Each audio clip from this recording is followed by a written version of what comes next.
I have to acquaint the House that on 15th December 2023, the Governor was placed to address a true copy of the address has been laid on the table of House.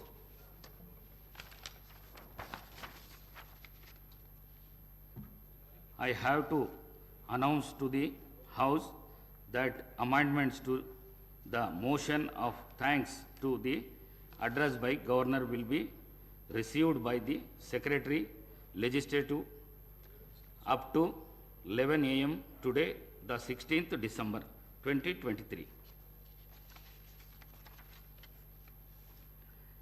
I am announced to the House that Sri Kalvakuntla Chandrasekhar Rao, MLA, has been unanimously elected as leader of the Bharat Rashtra Samiti Legislature Party as per the communication received by me from Secretary General, Bharat Rashtra Samiti Party, Telangana.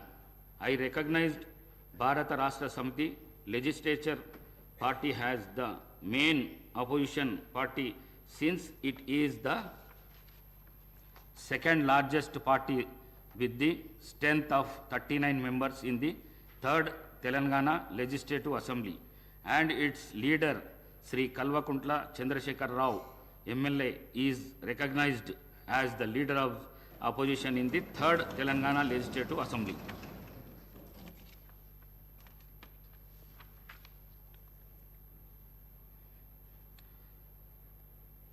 Motion of thanks on an address by the Honorable Governor. Now I request Dr. T. Revanth Reddy to move the motion. Speaker sir, that an address be presented to the Governor as follows: that the members of Telangana Legislative Assembly assembled at the first session are deeply grateful to the Governor for the address which he has been pleased to deliver to the members of 3rd Telangana Legislative Assembly on 15/12/2023.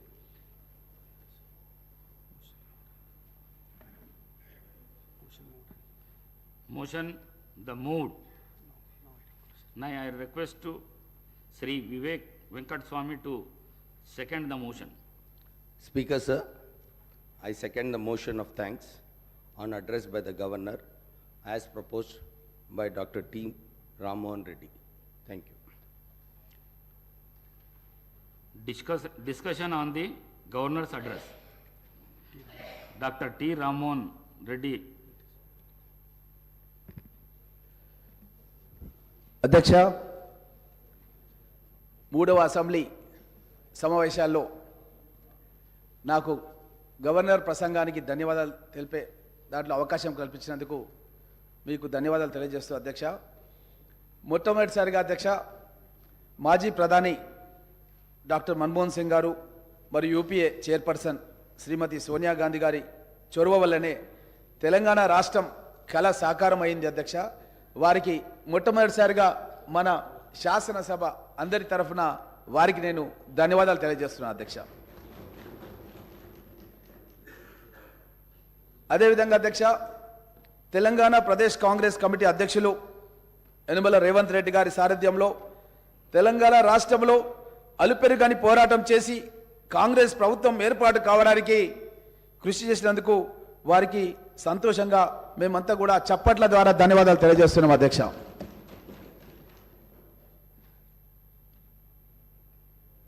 Congress ప్రభుత్వం ఏర్పాటు కావడం అనేది తెలంగాణ ప్రజల యొక్క ఆకాంక్ష అధ్యక్ష.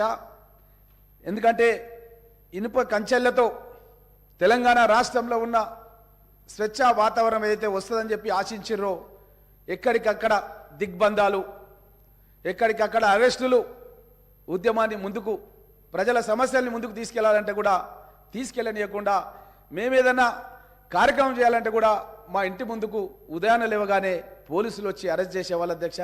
కనీసం ధర్నా చౌక్ను ఏర్పాటు చేస్తే అక్కడ కూడా మాకు ధర్నాలు చేయకుండా ఈ విధంగా ఎన్నో ఇబ్బందులు కల్పించినటువంటి పరిస్థితులు గతంలో ఉండేవి అధ్యక్ష. ప్రభుత్వం ఏర్పడినటువంటి 48 గంటల్లోనే మా గౌరవ ముఖ్యమంత్రి యనమల రేవంత్ రెడ్డి గారు మహాలక్ష్మి పథకం ప్రారంభం చేయడం జరిగింది అధ్యక్ష. దాంట్లో భాగంగా ఆర్టీసీ బస్సులు మహిళల అధ్యక్ష సమాజంలో సగభాగం, వారికి ఎన్నో ఇబ్బందులు, ఎన్ని కష్టాలు, కొన్ని చెప్పుకునేవి ఉంటాయి, కొన్ని చెప్పుకొని ఉంటాయి, కొన్ని ఇంట్లో తల్లిదండ్రులకు కూడా చెప్పుకొని సమస్యలు ఉంటాయి అధ్యక్ష. చదువుకోవాలని ఆకాంక్ష, చదువుకోవాలంటే వసతులు లేని పరిస్థితులు, ఉద్యోగం చేయాలని ఆకాంక్ష, ఉద్యోగం చేయాలంటే కూడా ఆర్థికంగా ఇబ్బందులు అధ్యక్ష. అలాంటి వాళ్లకు ఒక మహిళా సాదరికత ఇవ్వాలనే ఉద్దేశంతో మా ముఖ్యమంత్రి రేవంత్ రెడ్డి గారు 48 గంటల్లోనే మహిళలందరికీ రాష్ట్ర వ్యాప్తంగా ఉచిత ప్రయాణ సౌకర్యాన్ని కల్పించడం జరిగింది అధ్యక్ష. ఎక్కడికి వెళ్ళినా సరే మహిళలు జై హో కాంగ్రెస్, జై హో కాంగ్రెస్ అంటున్నారు అధ్యక్ష. ఎందుకంటే ఆ యొక్క మహిళలు వాళ్ళకు వచ్చినటువంటి తక్కువ జీతాలతోన, వాళ్ళకు ఉన్నటువంటి తక్కువ వనరులతోన, ఆదాయాలతోన ఏ విధంగా జీవితాన్ని గడపాలన్న ఆలోచనలో ఉన్నటువంటి మహిళా సోదరిమణులకు ఈరోజు ఉచితంగా ప్రయాణం చేసి వాళ్ళ గమ్యస్థానాలకు చేరుకొని వాళ్ళు విద్యాపరంగా చదువుకోవడానికి కానీ, వాళ్ళు ఉద్యోగాలు చేసుకోవడానికి కానీ మా ప్రభుత్వం మూలంగా వాళ్ళకు ఒక అవకాశం ఏర్పడిందని తెలియజేస్తూ అధ్యక్ష, అదేవిధంగా అధ్యక్ష ఈ యొక్క ఉచిత ఆర్టీసీ ప్రయాణానికి అధ్యక్ష మేము ప్రభుత్వం ఏర్పాటు కాగానే 374 కోట్ల రూపాయలు మా ఆర్థిక మంత్రి మన బట్టి విక్రమార్క గారు ఇక్కడ ఉన్నారు, డిప్యూటీ సీఎం గారు, 374 కోట్ల రూపాయలది జీవో ప్రభుత్వం ఏర్పాటు కాగానే ఈ యొక్క పథకానికి ముందుకు కొనసాగడానికి అని చెప్పి ఇవ్వడం జరిగిందన్న విషయాన్ని కూడా తెలియజేయడానికి చాలా సంతోషంగా ఉంది అధ్యక్ష.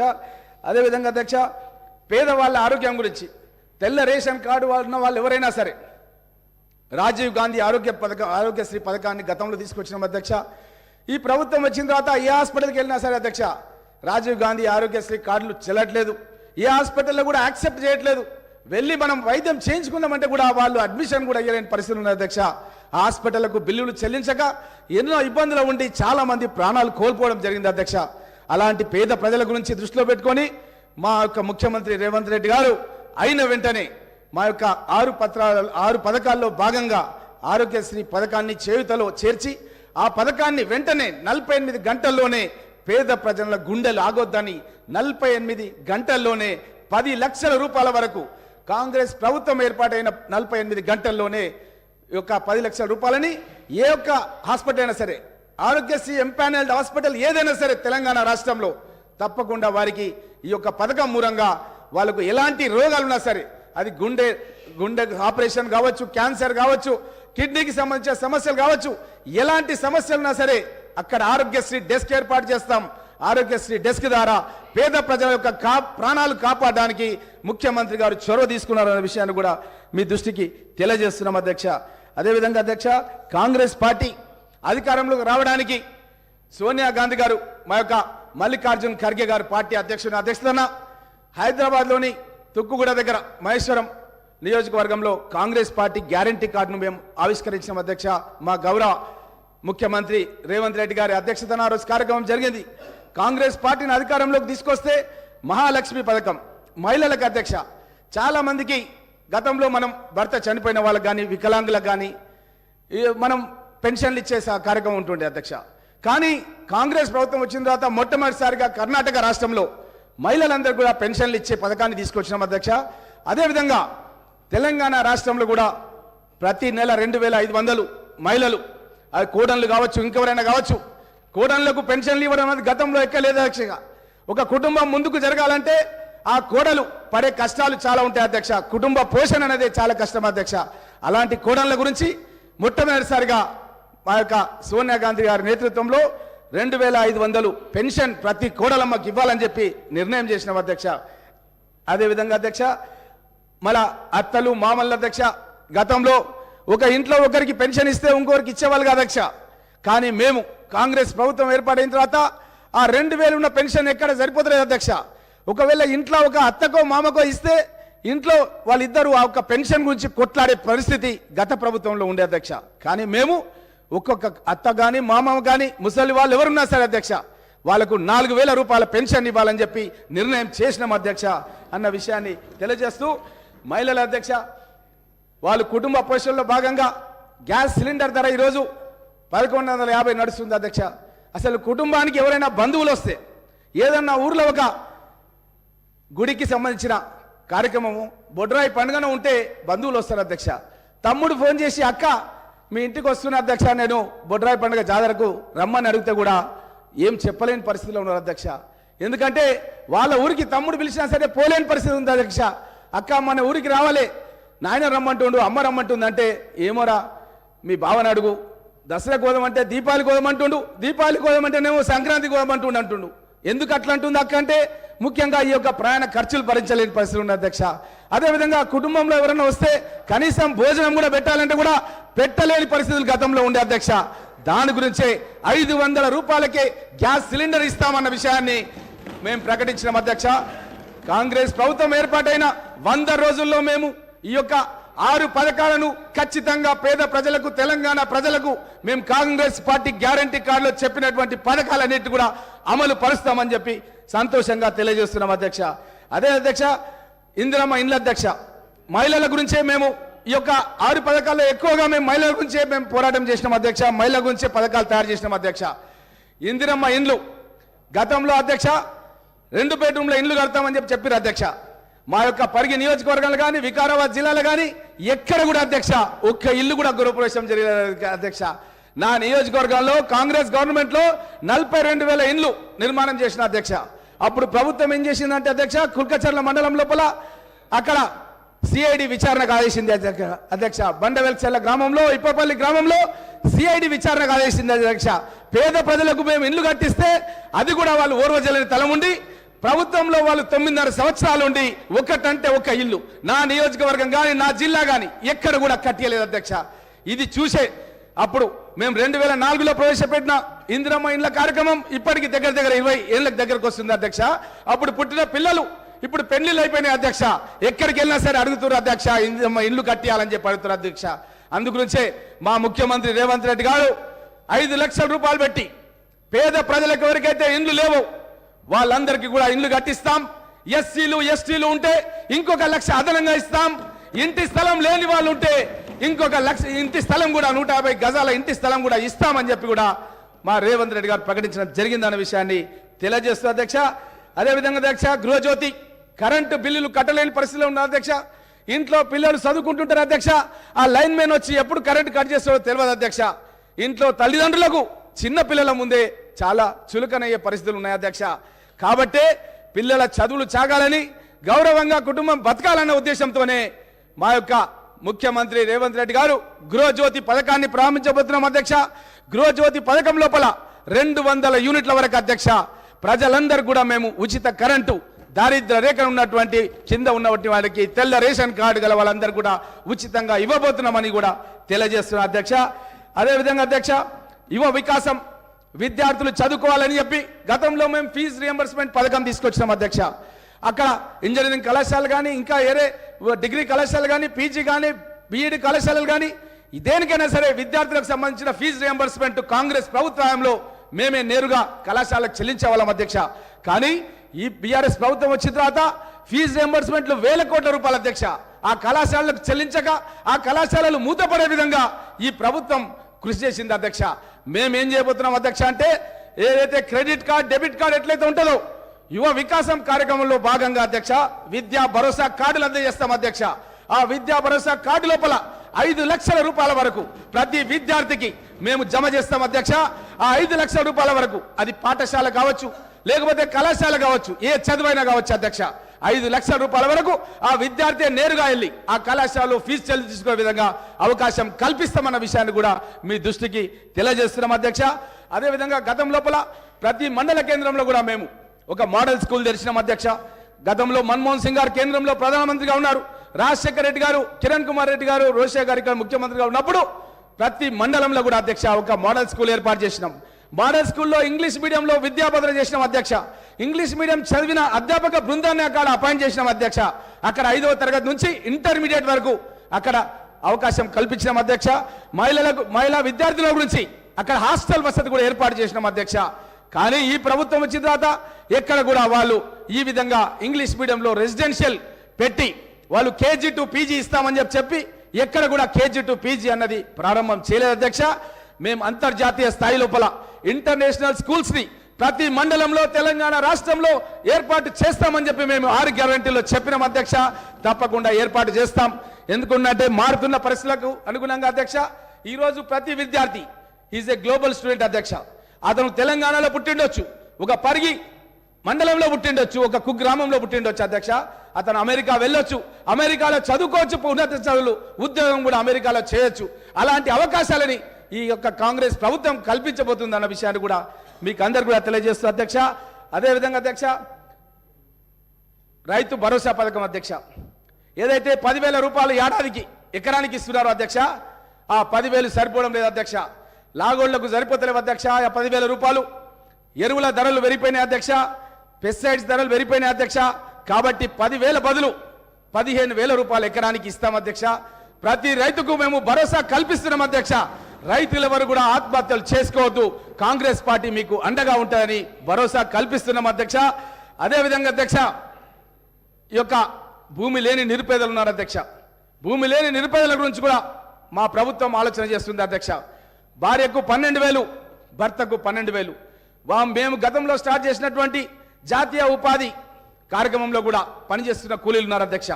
వాళ్ళకు కూడా మేము ఇందులో అవకాశం కల్పిస్తాం. 12,000, 24,000 అధ్యక్ష. భార్యాభర్తలకు కలిపి కూలీలకు సంవత్సరానికి 24,000 రూపాయలు ఒక్కొక్క కుటుంబానికి భూమి లేని నిరుపేదలకు కూడా మేము తప్పకుండా ఈ యొక్క అవకాశం కల్పిస్తామనే విషయాన్ని తెలియజేస్తాం అధ్యక్ష. అదేవిధంగా రాహుల్ గాంధీ గారు చెప్పిన అధ్యక్ష, వరంగల్లో రైతు డిక్లరేషన్లో చెప్పారు. దాంట్లో ఏంటంటే రైతులకు 2 లక్షల రూపాయలు ఏకకాలంలో రుణమాఫీ చేస్తామని చెప్పినాం అధ్యక్ష. ఈ యొక్క బీఆర్ఎస్ ప్రభుత్వం అధ్యక్ష 2018 ఎన్నికల్లో అధ్యక్ష వాళ్ళు చెప్పారు అధ్యక్ష 1 లక్ష రూపాయలు రుణమాఫీ చేస్తామని చెప్పారు అధ్యక్ష. ఆ లక్ష అసలుకు 1 లక్ష మిత్తి అయింది అధ్యక్ష. ఈరోజు 2 లక్షల రూపాయలు ఈ యొక్క రైతులు బాకీలు పడుతున్నారు అధ్యక్ష. ఎక్కడ వెళ్ళినా సరే బ్యాంక్ అధికారులు వేధిస్తున్నారు అధ్యక్ష. వాళ్ళను ఏం చేయాలో కూడా దిక్కుతోచని పరిస్థితుల్లో రైతులు ఆత్మహత్యలు చేసుకుంటున్నారు అధ్యక్ష. దాని గురించే మేము అధ్యక్ష రాహుల్ గాంధీ గారు చెప్పారు రైతులకు గిట్టుబాటు ధరలు నిర్ణయించినాం. కాంగ్రెస్ ప్రభుత్వం వచ్చిన తర్వాత ఎక్కడెక్కడ కొనుగోలు కేంద్రాలు తెరవాలి, పంటలు పండించాలని చెప్పి కూడా మేము ప్రత్యేకంగా పేర్కొన్నాం అధ్యక్ష. అదేవిధంగా 15,000 రూపాయలు ఎకరానికి ఇవ్వడమే కాకుండా రైతుల యొక్క లాగోళ్లు తగ్గించడానికి వాళ్ళ యొక్క వ్యవసాయ పెట్టుబడుల పైన తగ్గియాలన్న ఉద్దేశంతోన మేము అధ్యక్ష వ్యవసాయానికి ఉపాధి హామీ పథకాన్ని అనుసంధానం చేస్తామని చెప్పి గతంలో చెప్పినాం అధ్యక్ష. దానికి కట్టుబడి ఉన్నాం అధ్యక్ష. రైతుల పొలాల్లో ఉపాధి హామీ కూలీలు పనిచేస్తారు అధ్యక్ష. దానికి ఉపాధి హామీ సంబంధించిన కూలీలకు నేరుగా ప్రభుత్వం నుంచే డబ్బులు చెల్లించే విధంగా తప్పకుండా మేము ఒక కార్యాచరణ పథకాన్ని ప్రకటిస్తామని చెప్పి మా నాయకుడు రాహుల్ గాంధీ గారు చెప్పడం జరిగింది అధ్యక్ష. అదేవిధంగా అధ్యక్ష గత ప్రభుత్వం లోపల మనం ఎక్కడైనా సరే వడ్లు అమ్మాలంటే ఒక రైతు 40-50 క్వింటాల ధాన్యం పండిస్తారు అధ్యక్ష. ఎక్కడికి వెళ్ళినా సరే ఒక వడ్ల సంచిలో 50 కిలోలు ఉంటాయి అధ్యక్ష. 5 కిలోల నుంచి 10 కిలోల వరకు తరుగు పేరు మీద రైస్ మిల్లర్లు కావచ్చు, బీఆర్ఎస్ నాయకులు కావచ్చు అధ్యక్ష, వాళ్ళంతా కూడా కుమ్ముక్కైపోయి రైతులు ఎక్కడికి వెళ్ళినా సరే ఒడ్లు జోకితే వాళ్ళకు ఒకరొకరికి ఎకరానికి 10,000 రూపాయలు నష్టం వచ్చింది అధ్యక్ష. దాన్ని దృష్టిలో పెట్టుకొని ఆ రోజు రాహుల్ గాంధీ గారు చెప్పారు అధ్యక్ష ప్రతి రైతుకు కూడా మేము అండగా ఉంటామని చెప్పారు. దాన్ని దృష్టిలో పెట్టుకొని మా ముఖ్యమంత్రి రేవంత్ రెడ్డి గారు 500 రూపాయలు ఒక్కొక్క క్వింటల్కు అంటే అధ్యక్ష ఒక 40 సంచులు పండించే రైతుకు ఒక 20,000 రూపాయలు అధికంగా ఆదాయం వచ్చే విధంగా మేము బోనస్ మద్దతు ధర ప్రకటిస్తున్నామన్న విషయాన్ని కూడా మీకు అందరు కూడా తెలియజేస్తూ అధ్యక్ష. అదేవిధంగా అధ్యక్ష పాలకులకు ప్రజలకు మధ్య ఉన్న ఇనుప కంచెలు తొలగిపోవడం, అడ్డగోడలు అడ్డాల మేడలు పటపంచాలై ప్రజాప్రభుత్వ పాలన మొదలైంది అధ్యక్ష. అది చెప్పడానికే గర్విస్తున్నాం అధ్యక్ష. గౌరవ ముఖ్యమంత్రి శ్రీ యనమల రేవంత్ రెడ్డి గారు బాధ్యతలు స్వీకరించిన సందర్భంగా ప్రభుత్వ దృక్పథం ఏ విధంగా ఉంటుందో కూడా స్పష్టంగా తెలియజేశారు అధ్యక్ష. ప్రజాస్వామ్యంలో ప్రజాప్రతినిధులు ప్రజలకు సేవకులే తప్ప పాలకులు కాదని, పెత్తందారులు అంతకంటే కాదని సుస్పష్టంగా చెప్పారు అధ్యక్ష. ఈ క్రమంలోనే మొదలైంది అధ్యక్ష ప్రజావాణి కార్యక్రమం. యువకుల యొక్క ప్రాణ త్యాగాలు, విద్యార్థుల యొక్క పోరాటాలు, 4 కోట్ల ప్రజల ఆకాంక్షతో ఏర్పడిన రాష్ట్రం అన్నది అధ్యక్ష. అమరుల ఆశయాలను, విద్యార్థుల పోరాటాలను, పౌర సమాజం ఆకాంక్షలను పరిగణలోకి తీసుకొని పరిపాలన కొనసాగిస్తామని చెప్పి మా ప్రభుత్వం లక్ష్యంగా పెట్టుకోవడం జరిగిందని తెలియజేస్తూ అధ్యక్ష, గాడి తప్పిన ఆర్థిక వ్యవస్థ రాష్ట్ర ప్రభుత్వం దృష్టి సారించడం జరిగింది అధ్యక్ష. అన్ని విభాగాలపైన శ్వేతపత్రం ప్రకటిస్తాం అధ్యక్ష, ప్రజలకు విడుదల చేస్తాం అధ్యక్ష. ఎక్కడ లోపాలున్నాయో కనిపెట్టే పనిలో ఉన్నాం అధ్యక్ష. కాళేశ్వరం ప్రాజెక్టులో మేడిగడ్డ అన్నారం బ్యారేజీ నిర్మాణంలో నాణ్యత లోపాలున్నాయి అధ్యక్ష. అవినీతిపై విచారణ చేస్తాం అధ్యక్ష. అదేవిధంగా అధ్యక్ష, ధరణి పోర్టల్ అడ్డం పెట్టుకోండి అధ్యక్ష. సాయంత్రం వరకు ధరణి పోర్టల్లో ప్రొహిబిషన్లో ఉండేది అధ్యక్ష. సాయంత్రం ఎవరికైనా డబ్బులు ఇచ్చి అధికారులను మేనేజ్ చేస్తే రాత్రికి రాత్రి అధ్యక్ష ప్రొహిబిషన్ తొలగిపోయింది అధ్యక్ష. మీరు అప్పుడు మా జిల్లా కాంగ్రెస్ పార్టీ అధ్యక్షుడు ఉన్నప్పుడు మేము మన గౌరవ ముఖ్యమంత్రి గారు రేవంత్ రెడ్డి గారు కలిసి మన వికారాబాద్ కలెక్టరేట్ దగ్గరనే మనం పెద్ద ఎత్తున ధర్నా కార్యక్రమం చేసినాం అధ్యక్ష. ఆ రోజే మనం కలెక్టర్ గారికి కూడా స్పష్టంగా చెప్పినాం అధ్యక్ష, ఇది అవినీతి నడుస్తుంది ప్రభుత్వం, మీరు ఈ విధంగా చేయడం పేద ప్రజల కడుపు కొడుతున్నారని చెప్పినాం అధ్యక్ష. కాబట్టి తప్పకుండా ఈ యొక్క ధరణిని రద్దు చేస్తాం అధ్యక్ష. ధరణి స్థానం లోపల ఒక ప్రజలకు మంచిగా సమగ్ర సమాచారంతో సరళీకృత విధానాలతో ఒక భూమాత అనే పోర్టల్ను తీసుకొస్తాం అధ్యక్ష. అదేవిధంగా ప్రభుత్వ భూమిని పరిరక్షించడానికి ల్యాండ్ కమిషన్ను ఏర్పాటు చేస్తాం అధ్యక్ష. ఏడాదిలో 2 లక్షల ఉద్యోగాలు ఇస్తామని చెప్పి ఆల్రెడీ నేను గతంలో కాంగ్రెస్ పార్టీ ఎమ్మెల్యేగా పరిగణించి సిఎల్పి కార్యదర్శిగా ఉన్నప్పుడు నేను అడిగిన అధ్యక్ష, మీరు క్యాలెండర్ విడుదల చేయండి, ఎప్పుడు ఏ ఉద్యోగాలు ప్రకటిస్తారు, ఎన్ని ఉద్యోగాలు ప్రకటిస్తారు, కనీసం దాని మూలంగానన్నా నిరుద్యోగ యువకులు ప్రిపేర్ అవుతారంటే కనీసం ప్రకటించకపోతే నేను నా నివాసంలోనే 3 సార్లు కోచింగ్ సెంటర్ని ఏర్పాటు చేసిన అధ్యక్ష పరిగిలో. అయినా ఈ ప్రభుత్వంలో ఉన్న 9.5 సంవత్సరాలు ఎప్పుడు కూడా క్యాలెండర్ ప్రకటించలేదు అధ్యక్ష. మేము ప్రభుత్వం ఏర్పాటు చేయడానికి ముందే అప్పుడు పిసిసి అధ్యక్షుడు ఉన్న మన ముఖ్యమంత్రి రేవంత్ రెడ్డి గారు స్పష్టంగా 2 లక్షల ఉద్యోగాలు ఎప్పుడు ఏ ఉద్యోగాలు భర్తీ చేస్తాం అనేది స్పష్టంగా మేము ప్రకటన చేసినాం అధ్యక్ష. 6 నెలల్లోనే ఈ కార్యక్రమాన్ని ప్రారంభిస్తాం. ఏడాది లోపలనే 2 లక్షల ఉద్యోగాలు భర్తీ చేస్తాం. అదేవిధంగా తెలంగాణ ప్రదేశ్ కాంగ్రెస్ కమిటీ మన తెలంగాణ పబ్లిక్ సర్వీస్ కమిషన్ కూడా అధ్యక్ష ఏ విధంగా అయితే యూనియన్ పబ్లిక్ సర్వీస్ కమిషన్ ఉందో అదే మోడల్ లోపల మన సుప్రీంకోర్టు యొక్క మార్గదర్శకాలతో పూర్తిగా దాన్ని ప్రక్షాళన చేస్తాం అధ్యక్ష. నిరుద్యోగ యువకులకు ఎక్కడ ఎలాంటి ఇబ్బందులు కాకుండా మేము వారికి అండగా ఉంటామన్న విషయాన్ని కూడా తెలియజేస్తూ అధ్యక్ష. వ్యవసాయానికి 24 గంటల కరెంట్ అధ్యక్ష, తప్పకుండా మేము ఇచ్చిన మాట కట్టుబడి ఉన్నాం అధ్యక్ష. ఎన్నోసార్లు ఈ యొక్క బీఆర్ఎస్ నాయకులు ఈ విషయం పైన ప్రజల్లో తప్పుదోవ పట్టించే ప్రయత్నం చేసిన అధ్యక్ష. మేము 24 గంటల కరెంటుది మా మేనిఫెస్టోలో పెట్టినాం అధ్యక్ష, దానికి కట్టుబడి ఉన్నాం అధ్యక్ష. ఈ బీఆర్ఎస్ ప్రభుత్వం గతంలో చెప్పింది అధ్యక్ష, అప్పుడున్నటువంటి మన కోమటిరెడ్డి వెంకటరెడ్డి గారు అప్పుడు ఎంపీగా ఉండి తను సబ్స్టేషన్ల దగ్గరికి వెళ్ళి సబ్స్టేషన్ దగ్గర లాగ్ బుక్ తీసుకొని వెరిఫికేషన్ చేసి ప్రజలకు విడుదల చేసిన అధ్యక్ష. ఈ యొక్క ప్రభుత్వం ఏదైతే చెప్తుందో అది 24 గంటలు కాదు, కేవలం 10-12 గంటలు మాత్రమే ఇస్తుంది అన్న విషయాన్ని ప్రజలకు స్పష్టం చేసిన అధ్యక్ష. ఆ విషయాలన్నీ కూడా మీకు తెలియజేస్తూ అధ్యక్ష, అదేవిధంగా అధ్యక్ష ముఖ్యంగా మీ దృష్టికి తీసుకొస్తున్నాం అధ్యక్ష, ఈ యొక్క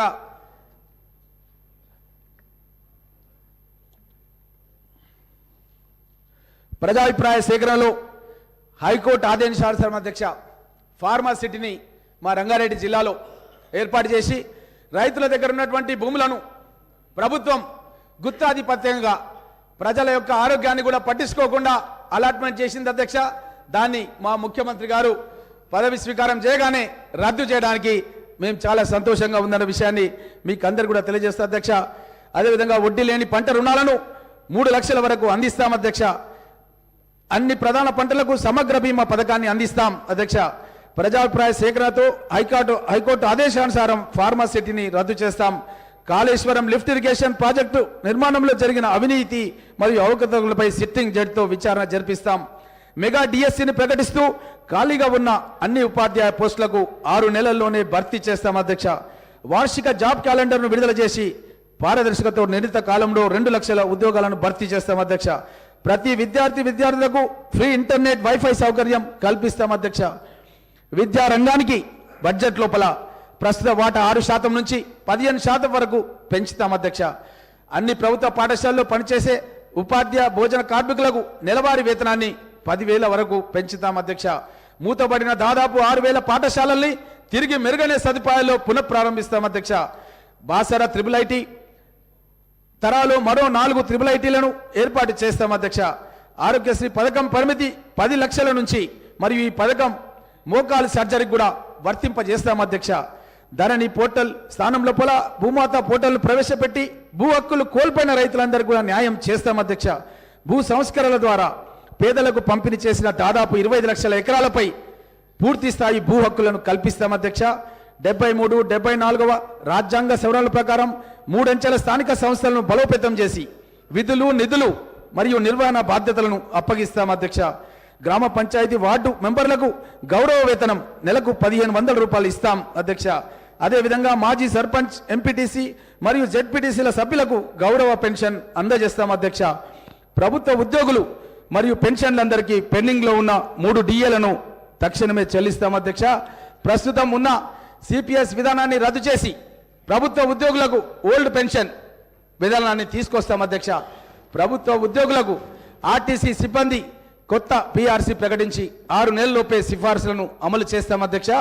ఆర్టీసీ సిబ్బందికి 2 పిఆర్సీ బకాయిలను వెంటనే చెల్లిస్తాం అధ్యక్ష.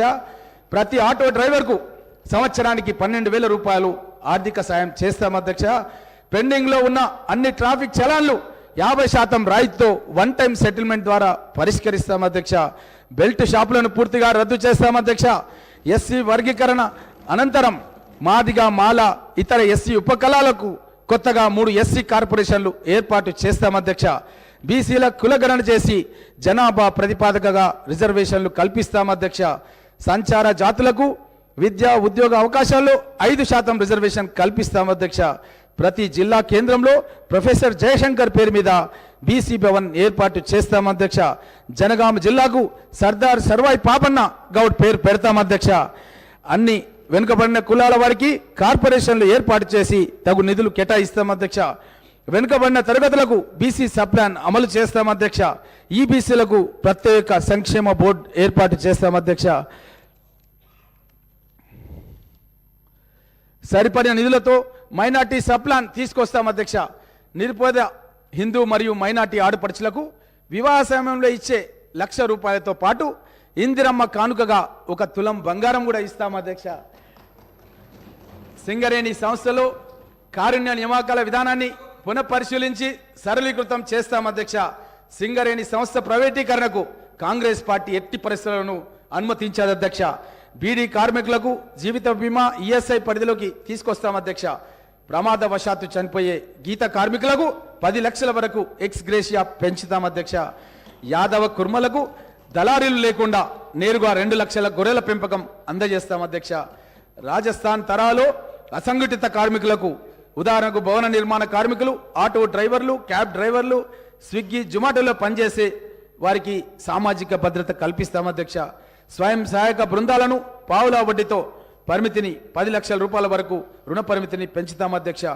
పుట్టిన ప్రతి బిడ్డకు ఆర్థిక సాయంతో కూడిన బంగారు తల్లి పథకాన్ని పునరుద్ధరిస్తాం అధ్యక్ష. 18 సంవత్సరాల పైబడి చదువుకునే ప్రతి యువతికి ఎలక్ట్రిక్ స్కూటర్ను అందజేస్తాం అధ్యక్ష. అందులో భాగంగానే 200 యూనిట్లు ప్రతి పేద కుటుంబానికి ఉచితంగా ఇస్తున్నాం అధ్యక్ష. దాంట్లో 150 యూనిట్లు సరిపోతాయి అధ్యక్ష. ఒక 50 యూనిట్లు మహిళలు చదువుకోవాలని, వాళ్ళ యొక్క పనులు చేసుకోవాలని దానికి ఒక 50 యూనిట్లు మేము ప్రత్యేకంగా దాంట్లో కరెంటు ఉచితంగా ఇస్తున్నామనే విషయాన్ని కూడా తెలియజేస్తున్నాం అధ్యక్ష. అన్ని జిల్లా కేంద్రాల లోపల ఓల్డేజ్ హోమ్స్ ఏర్పాటు చేస్తాం అధ్యక్ష. సుదీర్ఘ కాలంలో పెండింగ్లో ఉన్న హైదరాబాద్ జర్నలిస్టుల ఇండ్ల స్థలాల సమస్యను పరిష్కరిస్తాం అధ్యక్ష. గతంలో కూడా మీరు రికార్డులు తీసుకుంటే అధ్యక్ష, జర్నలిస్టులకు ఇచ్చినటువంటి స్థలాలు మన బంజారాహిల్స్లో ఉన్న జర్నలిస్ట్ కాలనీ కానీ, జూబ్లీస్లో ఉన్న జర్నలిస్ట్ కాలనీ కానీ, మన గోపన్పల్లిలో ఉన్నటువంటి జర్నలిస్ట్ కాలనీ కానీ అధ్యక్ష, జర్నలిస్టులకు కాంగ్రెస్ ప్రభుత్వంలోనే మేము ఇవ్వడం జరిగిందన్న విషయాన్ని మీకు అందరు కూడా తెలియజేస్తున్నాం అధ్యక్ష. మరణించిన జర్నలిస్టు కుటుంబాలకు కూడా 5 లక్షల రూపాయలు ఇస్తాం అధ్యక్ష. రాష్ట్రంలో ఉన్న ప్రజా పంపిణీ రేషన్ డీలర్లకు 5,000 గౌరవ వేతనం ఇస్తాం అధ్యక్ష. ఇక తెల్ల రేషన్ కార్డులపై ఇక నుంచి సన్న బియ్యం సరఫరా చేస్తాం. గల్ఫ్ కార్మికుల కోసం సంక్షేమ బోర్డు ఏర్పాటు చేస్తాం. మరణించిన గల్ఫ్ కార్మికుని కుటుంబానికి 5 లక్షలు ఎక్స్గ్రేషియా చెల్లిస్తాం. దివ్యాంగుల నెలవారీ పెన్షన్ ఇక నుంచి 6,000కు పెంచుతాం. ప్రతి జిల్లాకు రెసిడెన్షియల్ స్పోర్ట్స్ స్కూల్ను ఏర్పాటు చేస్తాం. హోంగార్డుల వేతన సవరణలతో పాటు వారి అన్ని సమస్యలను తక్షణమే పరిష్కరిస్తాం. నిరుద్యోగులకు ఉపాధి కల్పనగా ప్రత్యేక పారిశ్రామిక విధానాన్ని తీసుకొచ్చి చిన్న మరియు మధ్యతరగతి పరిశ్రమలకు భారీ ప్రోత్సాహాలు అందజేస్తాం. అంగన్వాడీ టీచర్లకు నెలసరి వేతనం 18,000కు పెంచుతూ ఈపీఎఫ్ పరిధిలోకి తీసుకొచ్చి ఉద్యోగ భద్రత కల్పిస్తాం అధ్యక్ష. 50 సంవత్సరాలు దాటిన జానపద కళాకారులకు నెలకు 3,000 రూపాయల పెన్షన్ చెల్లిస్తాం అధ్యక్ష. ఉస్మానియా ఆసుపత్రిని హెరిటేజ్గా గుర్తించి పూర్తి స్థాయిలో ఆధునీకరించి పూర్వ వైభవాన్ని తీసుకొస్తాం అధ్యక్ష. బీఆర్ఎస్ ప్రభుత్వం అధ్యక్ష వాళ్ళు 2004లో ప్రభుత్వానికి రాకముందు అధ్యక్ష ఉస్మానియా ఆసుపత్రి దగ్గర ట్విన్ టవర్ హాస్పిటల్స్ కడతామన్నారు అధ్యక్ష. ట్విన్ టవర్ హాస్పిటల్స్ కడతామని చెప్పి అప్పుడు నేను అష్యూరెన్సెస్ కమిటీలో సభ్యుని అధ్యక్ష. అష్యూరెన్సెస్ కమిటీలో నేను అక్కడ ఉన్నటువంటి అధికారులను అడిగిన అధ్యక్ష ఎందుకు కట్టట్లేదంటే వాళ్ళు చెప్పిన విషయాలు అధ్యక్ష. అక్కడ డెంటల్ కళాశాల వాళ్ళు అబ్జెక్షన్ చేస్తున్నారంటే నేను అన్నాను మేమంతా సభ్యులమంతా కలిసి విజిట్ చేస్తాం, డెంటల్ కాలేజ్ విద్యార్థులను ఒప్పిస్తామంటే మళ్ళీ నెక్స్ట్ మీటింగ్ కల్లా అదేం లేదు సార్, ఆర్కిటెక్ట్కు డ్రాయింగ్ పంపించడం వస్తుంది సార్ అన్నారు. కానీ కట్టలేదు అధ్యక్ష. ప్రభుత్వం కట్టాలన్న ఉద్దేశం లేదు అధ్యక్ష. పేద ప్రజలకు సంబంధించిన హాస్పిటల్ అధ్యక్ష ఉస్మానియా హాస్పిటల్ అక్కడ ట్విన్ టవర్ కడతామని చెప్పి వాళ్ళ మేనిఫెస్టోలో పెట్టి 9.5 సంవత్సరాల అధికారంలో ఉండి కరోనా సమయం లోపల పేదవాళ్లకు ఆసుపత్రులే కరువై 1000 మంది చనిపోతుంటే కూడా పట్టించుకోలేదు అధ్యక్ష ఈ ప్రభుత్వం. అదేవిధంగా అధ్యక్ష మన అంగన్వాడీ టీచర్ల మన ఉస్మాన్ ఎల్బీ నగర్, ఆరంగర్, మహదీపట్నం, బిహెచ్ఎల్ రూట్లలో కొత్త మెట్రో మార్గాలను కూడా నిర్మిస్తాం అధ్యక్ష. అదేవిధంగా అధ్యక్ష గతం లోపల పాలన ఏ విధంగా ఉంటుండే అధ్యక్ష అంటే ఒక గజ్వేల్, ఒక సిద్దిపేట, ఒక సిరిసిల్ల అధ్యక్ష. మా ముఖ్యమంత్రి గారు ఏం చెప్పినారంటే ప్రమాణ స్వీకారం చేసిన రోజు అధ్యక్ష అన్ని నియోజకవర్గాలకు సమానంగా అభివృద్ధి చేస్తామని చెప్పి గౌరవ ముఖ్యమంత్రి యనమల రేవంత్ రెడ్డి గారు చెప్పిండ్రు అధ్యక్ష. కానీ గతంలో ఏమైందంటే అధ్యక్ష అభివృద్ధి అనేది కొన్ని నియోజకవర్గాలకే చేసి ఆ అభివృద్ధి ఏదో అన్ని నియోజకవర్గాలకు తెల్లారో మరునాడో జరుగుతుందనేది ఒక భావన కలిగే విధంగా పత్రికా మాధ్యమాల్లో, టీవీల్లో, పేపర్లో ప్రచారం చేసిరు అధ్యక్ష. ఆ విధంగా ప్రజలను నమ్మించి మోసం చేసిరు అధ్యక్ష. కానీ అధ్యక్ష నేను పరిగి నియోజకవర్గం, మన ముఖ్యమంత్రి గారు కొడంగల్ నియోజకవర్గం అధ్యక్ష మేము అపోజిషన్లో ఉండే అధ్యక్ష ఒక రైల్వే లైన్ శాంక్షన్ చేయించుకున్నాం అధ్యక్ష. వికారాబాద్ నుంచి Naskal railway station, Parigi railway station, Doma railway station, Dadapur railway station, Kosgi ముఖ్యమంత్రి గారి కాన్స్టిట్యున్సీ అధ్యక్ష, నారాయణపేట నుంచి మక్తల్ వరకు అధ్యక్ష మేమందరం కూడా ఇదే శాసనసభలో మాట్లాడినాం అధ్యక్ష. కానీ ఈ ప్రభుత్వం మా రైల్వే స్టేషన్కి సంబంధించిన ఏదైతే మార్జిన్ మనీ ఇవ్వాలో 400 కోట్ల రూపాయలు కేంద్ర మంత్రి మునియప్ప గారు పరిగికి వచ్చి పరిగిలో మీటింగ్ పెట్టి 400 కోట్లు శాంక్షన్ చేసిండు అధ్యక్ష. అప్పుడు ముఖ్యమంత్రి కిరణ్ కుమార్ రెడ్డి గారు ఎస్సీ ఎస్టీ సబ్ ప్లాన్ లో మీరు సభ్యులు అధ్యక్ష అప్పుడు పరిగిలోనే ఒకరోజు నిద్ర చేసి ఎస్సీ రెసిడెన్షియల్ స్కూల్లో నిద్ర చేసి 400 కోట్లు విడుదల చేసిరు అధ్యక్ష. కానీ ఈ పథకాన్ని పక్కన పెట్టేసిరు అధ్యక్ష. సిద్దిపేటకు మాత్రం అధ్యక్ష రైల్వే స్టేషన్ మొన్ననే 3 నెలల కింద స్టార్ట్ చేసుకున్నారు అధ్యక్ష. ఇది మా ప్రాంతానికి తీరని అన్యాయం చేయడం జరిగింది అధ్యక్ష. అదేవిధంగా హైదరాబాద్ నుంచి బీజాపూర్ వరకు వయా పరిగి కొడంగల్ నుంచి అధ్యక్ష జాతీయ రహదారి పోవాలి అధ్యక్ష. అప్ప జంక్షన్ నుంచి మన్నెగూడ వరకు ఈ రోజు వరకు భూసేకరణ చేయలేదు, పనులు ప్రారంభించలేదు అధ్యక్ష. ఇది 4 లైన్లు వేయాల్సిన మన్నెగూడ నుంచి కొడంగల్ నుంచి ఏదైతే ఉండను ఆ రోడ్డును 3 లైన్లకు వేసిరు అధ్యక్ష. ఇది మా ప్రాంతానికి మేము శాంక్షన్ చేయించుకునే అధ్యక్ష. కేంద్రంలో కాంగ్రెస్, రాష్ట్రంలో కాంగ్రెస్ ఉన్నప్పుడు శాంక్షన్ చేయించుకున్న పథకాలని ఈ బీఆర్ఎస్ ప్రభుత్వం వచ్చిన తర్వాత మా ప్రాంతానికి తీరని అన్యాయం చేసిరు అధ్యక్ష. అదేవిధంగా అధ్యక్ష ప్రాణహిత చేవెళ్ల ప్రాజెక్ట్ అధ్యక్ష వైఎస్ రాజశేఖర రెడ్డి గారు ముఖ్యమంత్రిగా ఉన్నప్పుడు మీరు నేను అందరం కూడా కలిసి వికారాబాద్ బ్లాక్ గ్రౌండ్ లోపల రాజశేఖర రెడ్డి గారి దృష్టికి తీసుకొచ్చి నేను సమస్య ఈ యొక్క ప్రాణహిత చేవెళ్లను చేవెళ్ల వరకే కాదు పరిగి వరకు పొగిడించాలని చెప్పి ఆ రోజు ప్రకటన వచ్చే విధంగా నేను కృషి చేసిన అధ్యక్ష. ముఖ్యమంత్రి గారు నా పేరు తీసుకొని వికారాబాద్ గ్రౌండ్ లో అనౌన్స్ చేసిన అధ్యక్ష. ఈ యొక్క ప్రాణహిత చేవెళ్ల ప్రాజెక్టులు పరిగి వికారాబాద్ ప్రాంతాలకు పొడిగిస్తున్నామని చెప్పి ఆ రోజు ప్రకటన చేసిన అధ్యక్ష. కానీ ప్రాణహిత చేవెళ్లను రీడిజైన్ లో భాగంగా అధ్యక్ష మన ప్రాంతానికి ట్రాన్స్ట్రా ఇండియా అనే కంపెనీకి 1100 కోట్ల రూపాయల కాంట్రాక్ట్ ఇచ్చారు అధ్యక్ష. ఇచ్చిన కాంట్రాక్టును రద్దు చేసిన అధ్యక్ష రీడిజైన్ పేరిట గోదావరి జలాలు ఆదిలాబాద్ నుంచి సముద్రానికి పోయే నీళ్ళని కాలువల తీసుకొచ్చి మన చెల్క పొలాలకు నీళ్లు తీసుకుందామంటే అడ్డుపడ్డారు అధ్యక్ష ఈ పాలకులు గతం లోపల. అదేవిధంగా రీడిజైనింగ్ చేసి దాన్ని కొండపోచమ్మ రిజర్వాయర్ అని చెప్పి మన ప్రాంతానికి నీళ్లు రాలేదు అధ్యక్ష. మనం చాలాసార్లు మన చేవెళ్ల నియోజకవర్గం మనం శంకర్పల్లి దగ్గరకు పోయి చందిప్ప దగ్గర దిగి చూసినాం అధ్యక్ష. క్రేన్లలో దిగి చూసినాం అధ్యక్ష. 100 మీటర్ల డెప్త్ లోపల క్రేన్లలో ఆ ఊట గారుతుంటే మిషన్ గన్లతో సాంచాలు కొట్టుకుంటా కార్మికులు పనిచేసిరు అధ్యక్ష. జేసీబీలు, టిప్పర్లు ఆ 100 మీటర్ల లోపల నడుస్తున్నాయి అధ్యక్ష. ట్యూబ్ లైట్ల వెలుతురులో పనిచేస్తున్నారు అధ్యక్ష.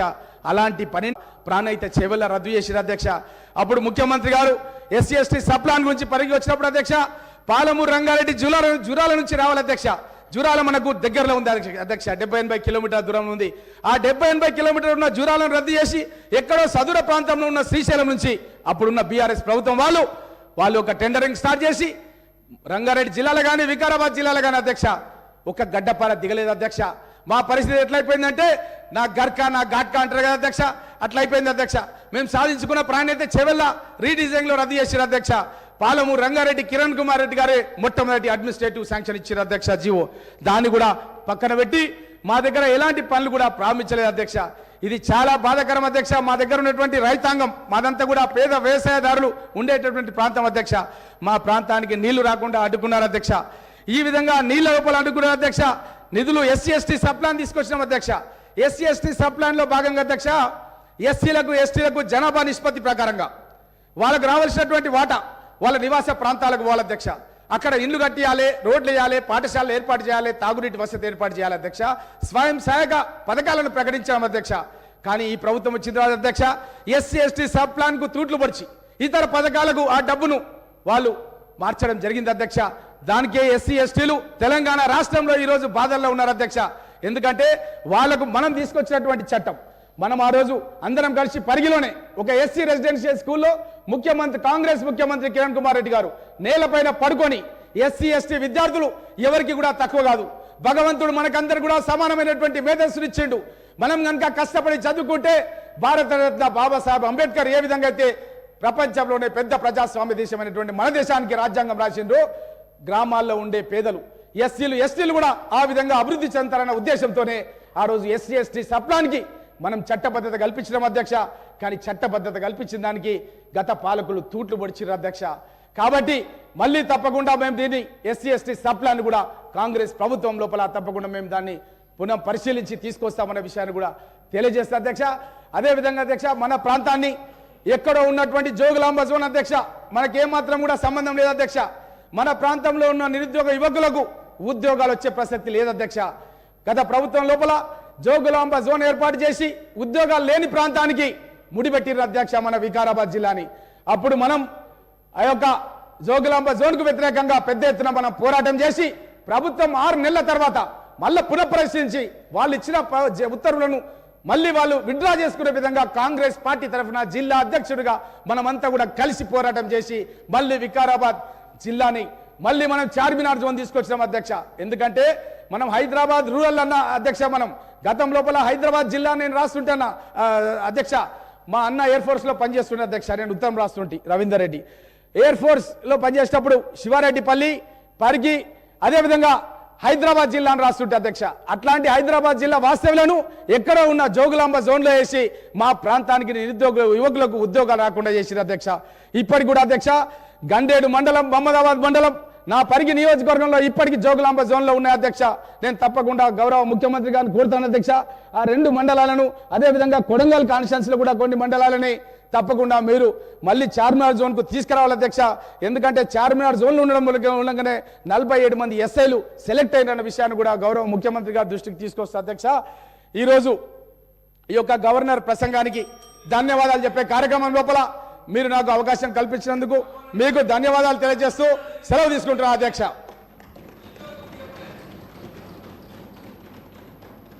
శ్రీ వివేక్ వెంకటస్వామి గారు. అధ్యక్ష, మొట్టమొదటిసారిగా నేను అసెంబ్లీలో మాట్లాడుతున్నాను. నాకు కొంచెం తెలుగు కూడా కష్టంగా ఉంటుంది, కొన్ని లోపాలు ఉంటే మీరు అరే పहले ही बोला अच्छा है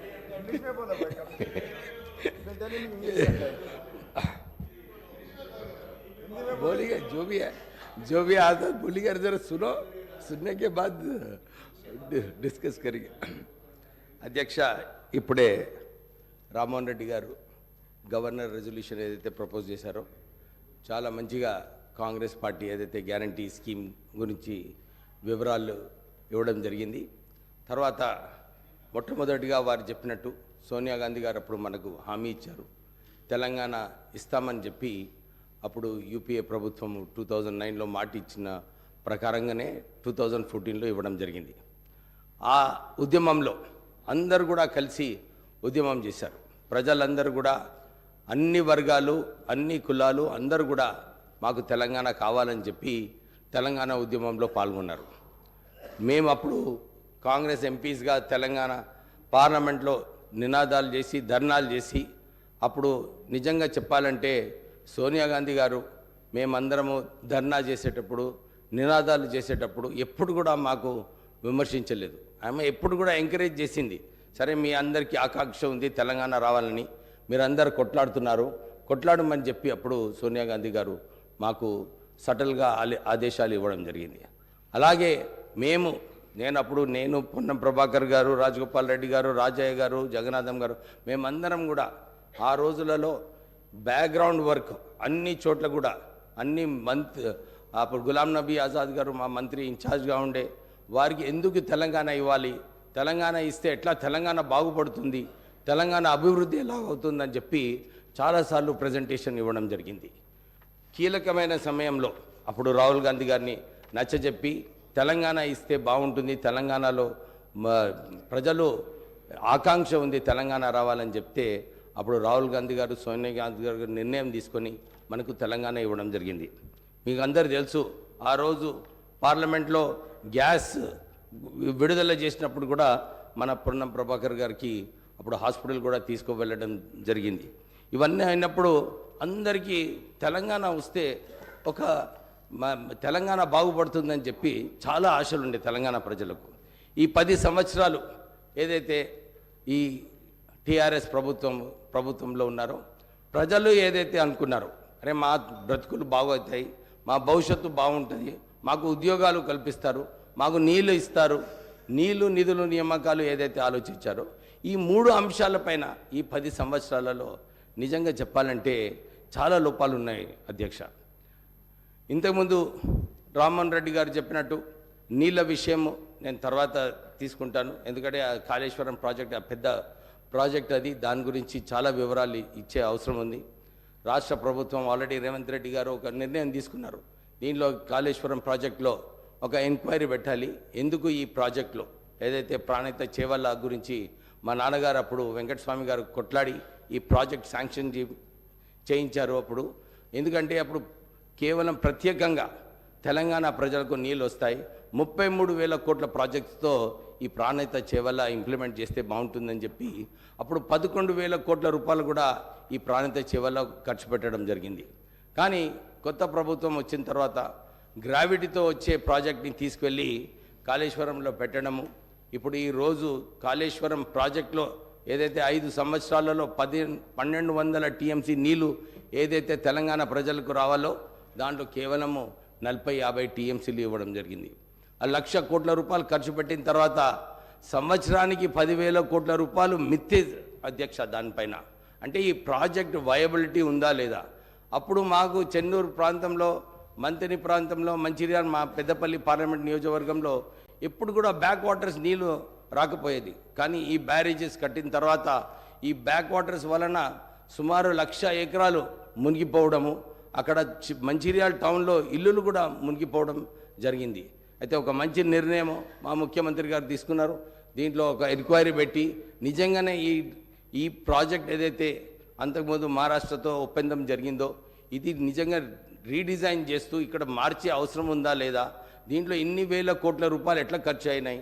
కాంట్రాక్టర్ అప్పుడు అందరూ కూడా అనుకున్నారు తెలంగాణ కాంట్రాక్టర్స్కి ఈ ప్రాజెక్ట్ లభిస్తుందని, కానీ మనం ఇచ్చింది ఈ కాంట్రాక్ట్ ఆంధ్ర కాంట్రాక్టర్స్కే.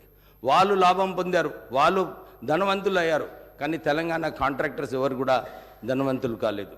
ఇప్పుడే మా గ్యారంటీ స్కీమ్ కింద 200 యూనిట్స్ ఫ్రీ ఎలక్ట్రిసిటీ కరెంట్ ఇస్తామని చెప్పి మా కాంగ్రెస్ ప్రభుత్వం ఇప్పుడే గ్యారంటీలో పెట్టడం జరిగింది. అతి త్వరలోనే ఈ స్కీమ్ ఇంప్లిమెంట్ చేయాలని చెప్పి ఒక రివ్యూ మీటింగ్ పెట్టినప్పుడు ఆశ్చర్యమైన విషయం బయటకు వచ్చింది. 81,000 కోట్ల రూపాయలు లోన్లు దాంట్లో రుణం ఈ పవర్ యూటిలిటీస్లో ఉన్నాయి. దాంతోపాటు 50,000 కోట్ల రూపాయలు నష్టాలలో ఉంది పవర్ కార్పొరేషన్స్. అంటే రాష్ట్ర ప్రభుత్వము ఈ పవర్ యూటిలిటీస్ని నష్టంగా నిజంగా లాస్ మేకింగ్ యూనిట్స్ చేస్తూ ఈ సరిగా గవర్నెన్స్ లేకుండా ఈ యూనిట్స్, ఈ పవర్ యూటిలిటీస్ అన్నీ కూడా వారు కష్టకాలంలో ఉన్నారు అధ్యక్ష. నేను మా ముఖ్యమంత్రి గారిని నిన్న కోరడం జరిగింది. ఈ సింగరేణి సంస్థలో మా నాన్నగారు ఉన్నప్పుడు అప్పుడు 1150 మెగావాట్ల సింగరేణి పవర్ ప్లాంట్ స్థాపించడానికి మన్మోహన్ సింగ్ గారితో మాట్లాడి, మా అన్నగారు వినోద్ గారు ఇంకా మా నాన్నగారు అప్పుడు కొట్లాడి ఈ ప్రాజెక్ట్ని తీసుకురావడం జరిగింది. దీంట్లో ఇంకొక 850 మెగావాట్ల పవర్ ప్లాంట్ పెట్టే అవసరం ఉంది. పెట్టినప్పుడు డెఫినెట్లీ మనం ఈ 200 యూనిట్లు ఏదైతే బీద ప్రజలకు ఇచ్చే కార్యక్రమం రాష్ట్ర ప్రభుత్వం తీసుకుందో దానికి సహకారపడేలాగా మన ఈ సింగరేణి పవర్ ప్లాంట్ కూడా సపోర్ట్ చేస్తుందని చెప్పి ఈ సభకు అధ్యక్షకు మీకు కోరుతూ, ఈ ప్రత్యేకంగా ఈ 10 సంవత్సరాలు ఒక నియంతృత్వ పాలన ఉండే.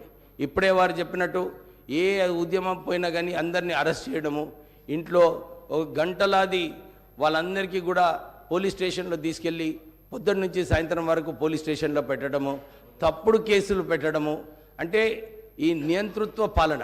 ఎందుకంటే నేను మొన్న ఎలక్షన్ క్యాంపెయిన్లో పోయినప్పుడు కూడా ఇదే చూశాను. అందరూ కూడా ఇదే చెప్తున్నారు, సార్ ఈ పోలీస్ వ్యవస్థ, ఈ టీఆర్ఎస్ నాయకులు ఏదైతే వాడుకున్నారో ఇష్టం వచ్చినట్టు అక్రమ కేసులు పెట్టడము, వారిని ఎస్సీ ఎస్టీ కేసులు పెట్టి రోజు వేధించడము, ఇవన్నీ కూడా ప్రజలందరూ కూడా నచ్చలేదు అధ్యక్ష.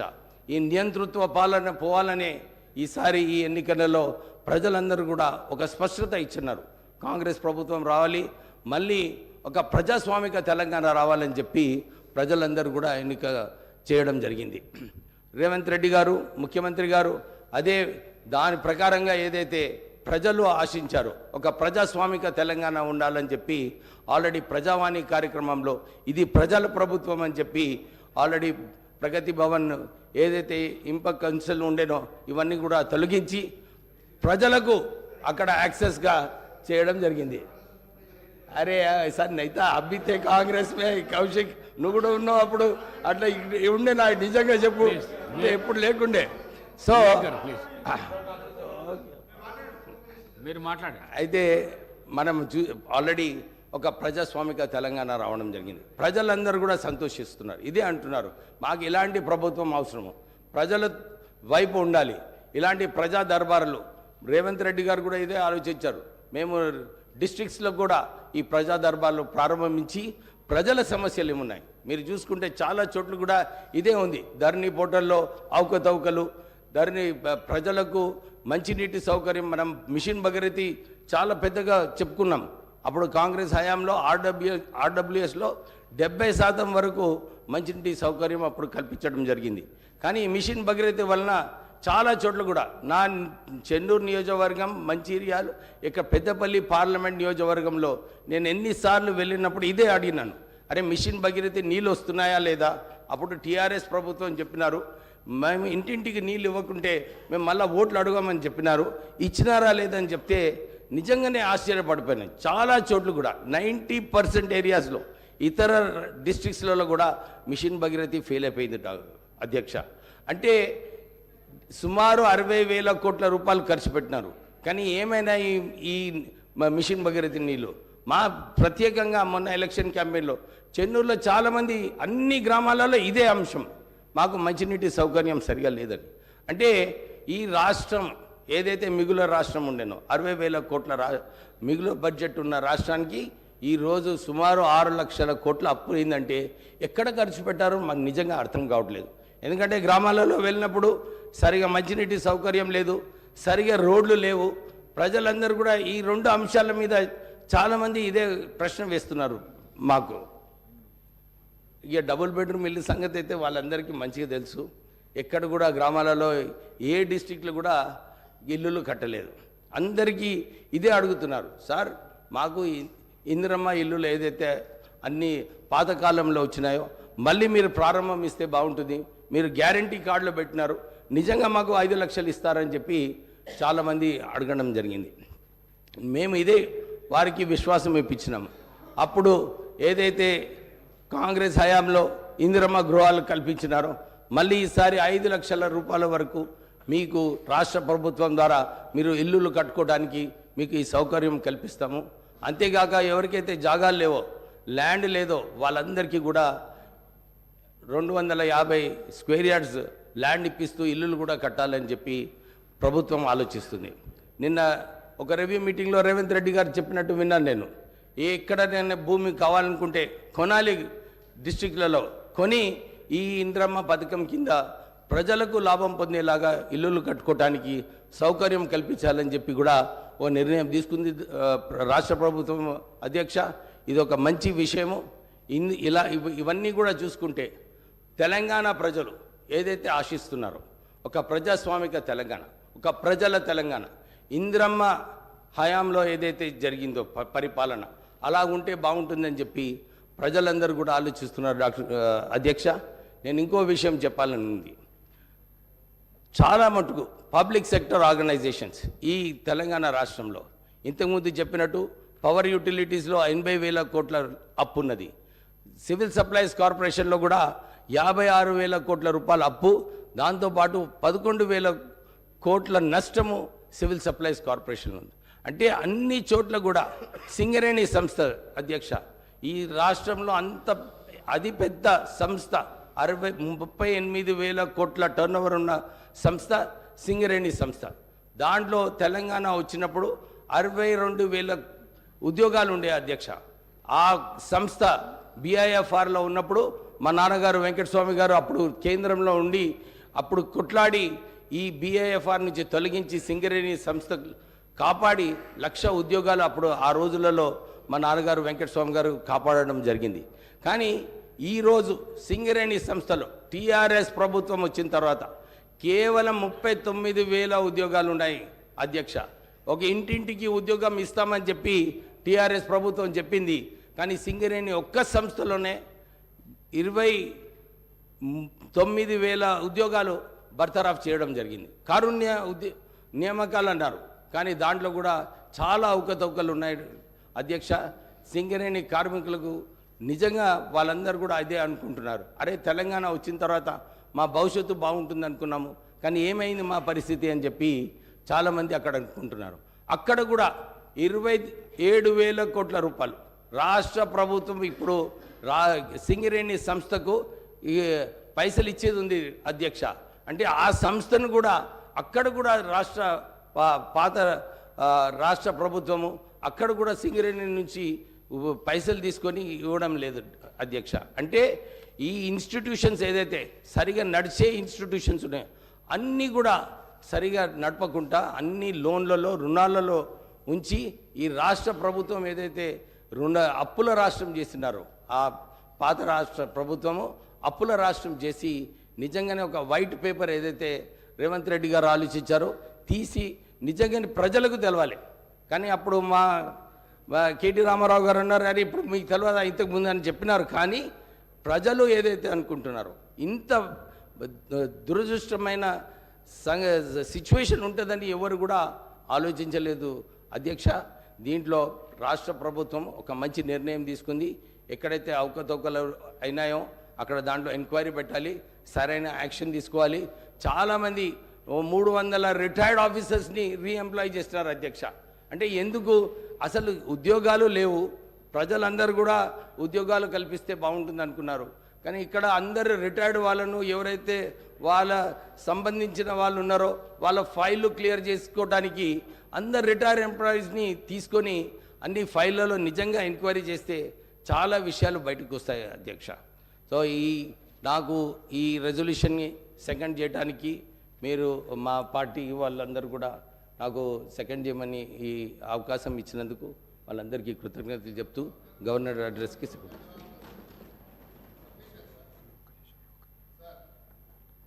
శ్రీ కేటీ రామారావు గారు.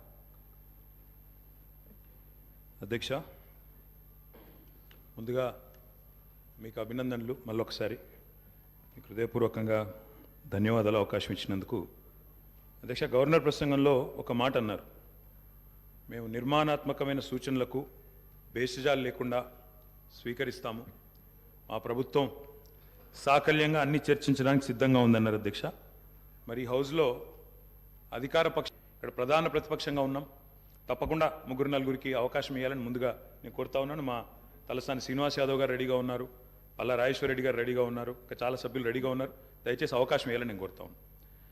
అధ్యక్ష, మేము ఆశించింది ఒకటి అధ్యక్ష, నిన్న గవర్నర్ ప్రసంగం నుంచి, కానీ అక్కడ వారు నిన్న విన్నది ఒకటి అధ్యక్ష.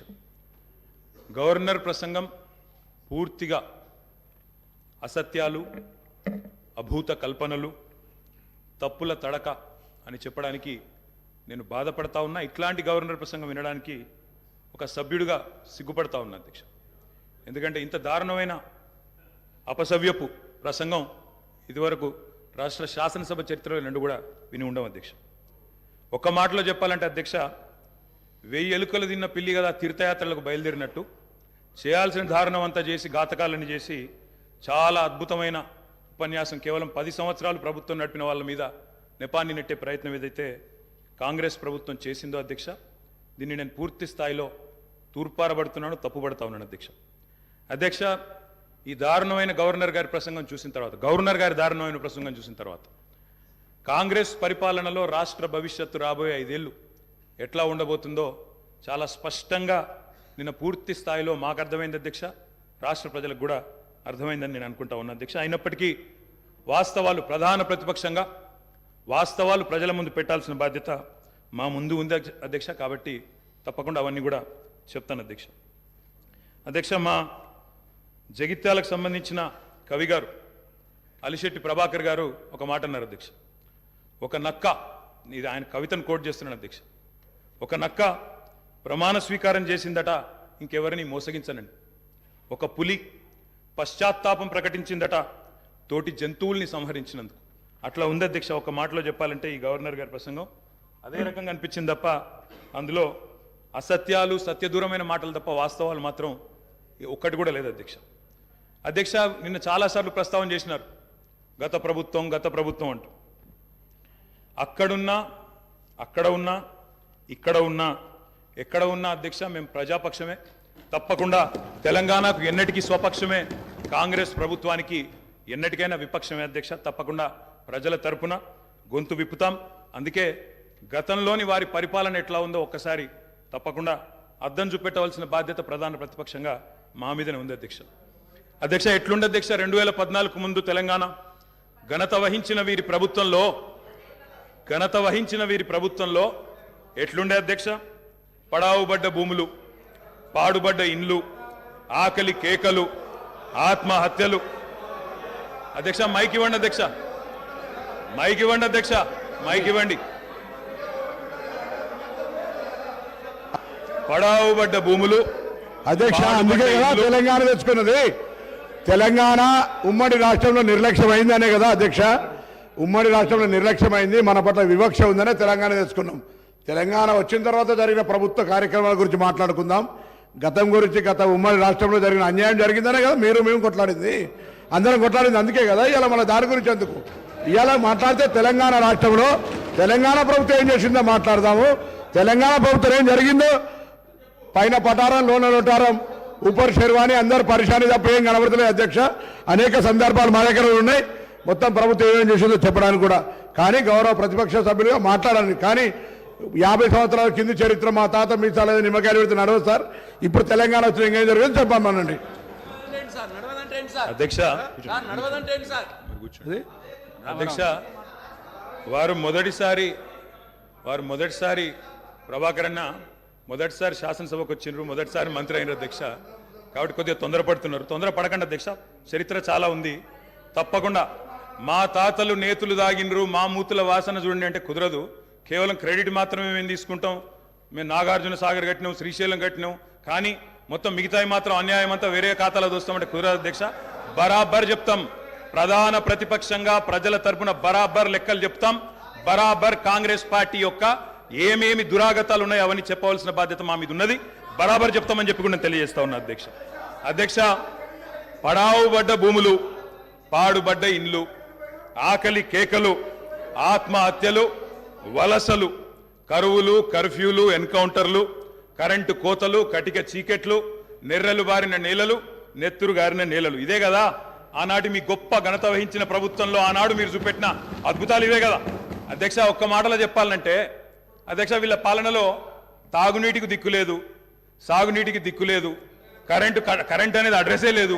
ఇక ఇది వీళ్ళ పాలన అధ్యక్ష. 50 ఏళ్ళు పరిపాలించి అధ్యక్ష ఇక్కడ కూర్చున్న సభ్యులు ఆలోచన చేయాలి అధ్యక్ష. రాజగోపాల్ రెడ్డి గారు చేస్తున్నారు. నల్లగొండలో ఫ్లోరోసిస్ తప్ప ఏమిచ్చింది అధ్యక్ష వీళ్ళు? నల్లగొండలో ఫ్లోరోసిస్తో 1,50,000 మంది నడుములు వంగరబోతుంటే మునుగోడు నియోజకవర్గంలో ఒక్కసారి నాకు ఒక కాంగ్రెస్ సభ్యుడు మాట్లాడిండు అధ్యక్ష. అధ్యక్ష అధ్యక్ష సబ్జెక్టే మాట్లాడుతున్నా అధ్యక్ష. తర్వాత సభ్యుడికి ఇష్టం వచ్చినంత టైం ఇవ్వండి, మాట్లాడినివ్వండి, మాకు అభ్యంతరం. I'm not yielding sir, I'm not yielding. అధ్యక్ష నల్లగొండలో ఫ్లోరైడ్ బాధలు, దేవరకొండలో పసిపిల్లల అమ్మకాలు, పాత బస్తీలో మైనారిటీ తీరని బాలికల వివాహాలు, మహబూబ్ నగర్లో గంజి కేంద్రాలు, పాలమూరు నుంచే 14 లక్షల మంది వలసలు ప్రతి సంవత్సరం. అధ్యక్ష ముఖ్యమంత్రి రేవంత్ రెడ్డి గారి సొంత నియోజకవర్గం కొడంగల్లో ప్రతిరోజు 2 బస్సులు అధ్యక్ష బొంబాయికి పోయేది. కొడంగల్లో, నారాయణపేటలో, మక్తల్లో ప్రతిరోజులు 2 బస్సులు. అదేవిధంగా అధ్యక్ష ఆ బస్ స్టాండ్కు పోతే ఆ వలసలను చూసి సలసల కాగే కన్నీళ్లను గారుస్తూ ఆ భార్య పిల్లల ఏడుపులు.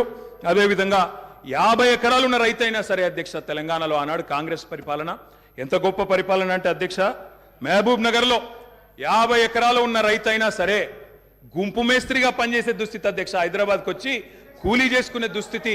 ఇది వాస్తవం అధ్యక్ష, వారికి కూడా తెలుసు. ఒక్క మాటలో చెప్పాలి అంటే తప్పకుండా చెప్తాం, అన్ని చెప్తాం. గౌరవ అధ్యక్ష కేటీఆర్ గారు చెప్తా గౌరవ కేటీఆర్ గారు ఒక్క నిమిషం, డిప్యూటీ సీఎం గారు మాట్లాడతారు. ఒక్క నిమిషం.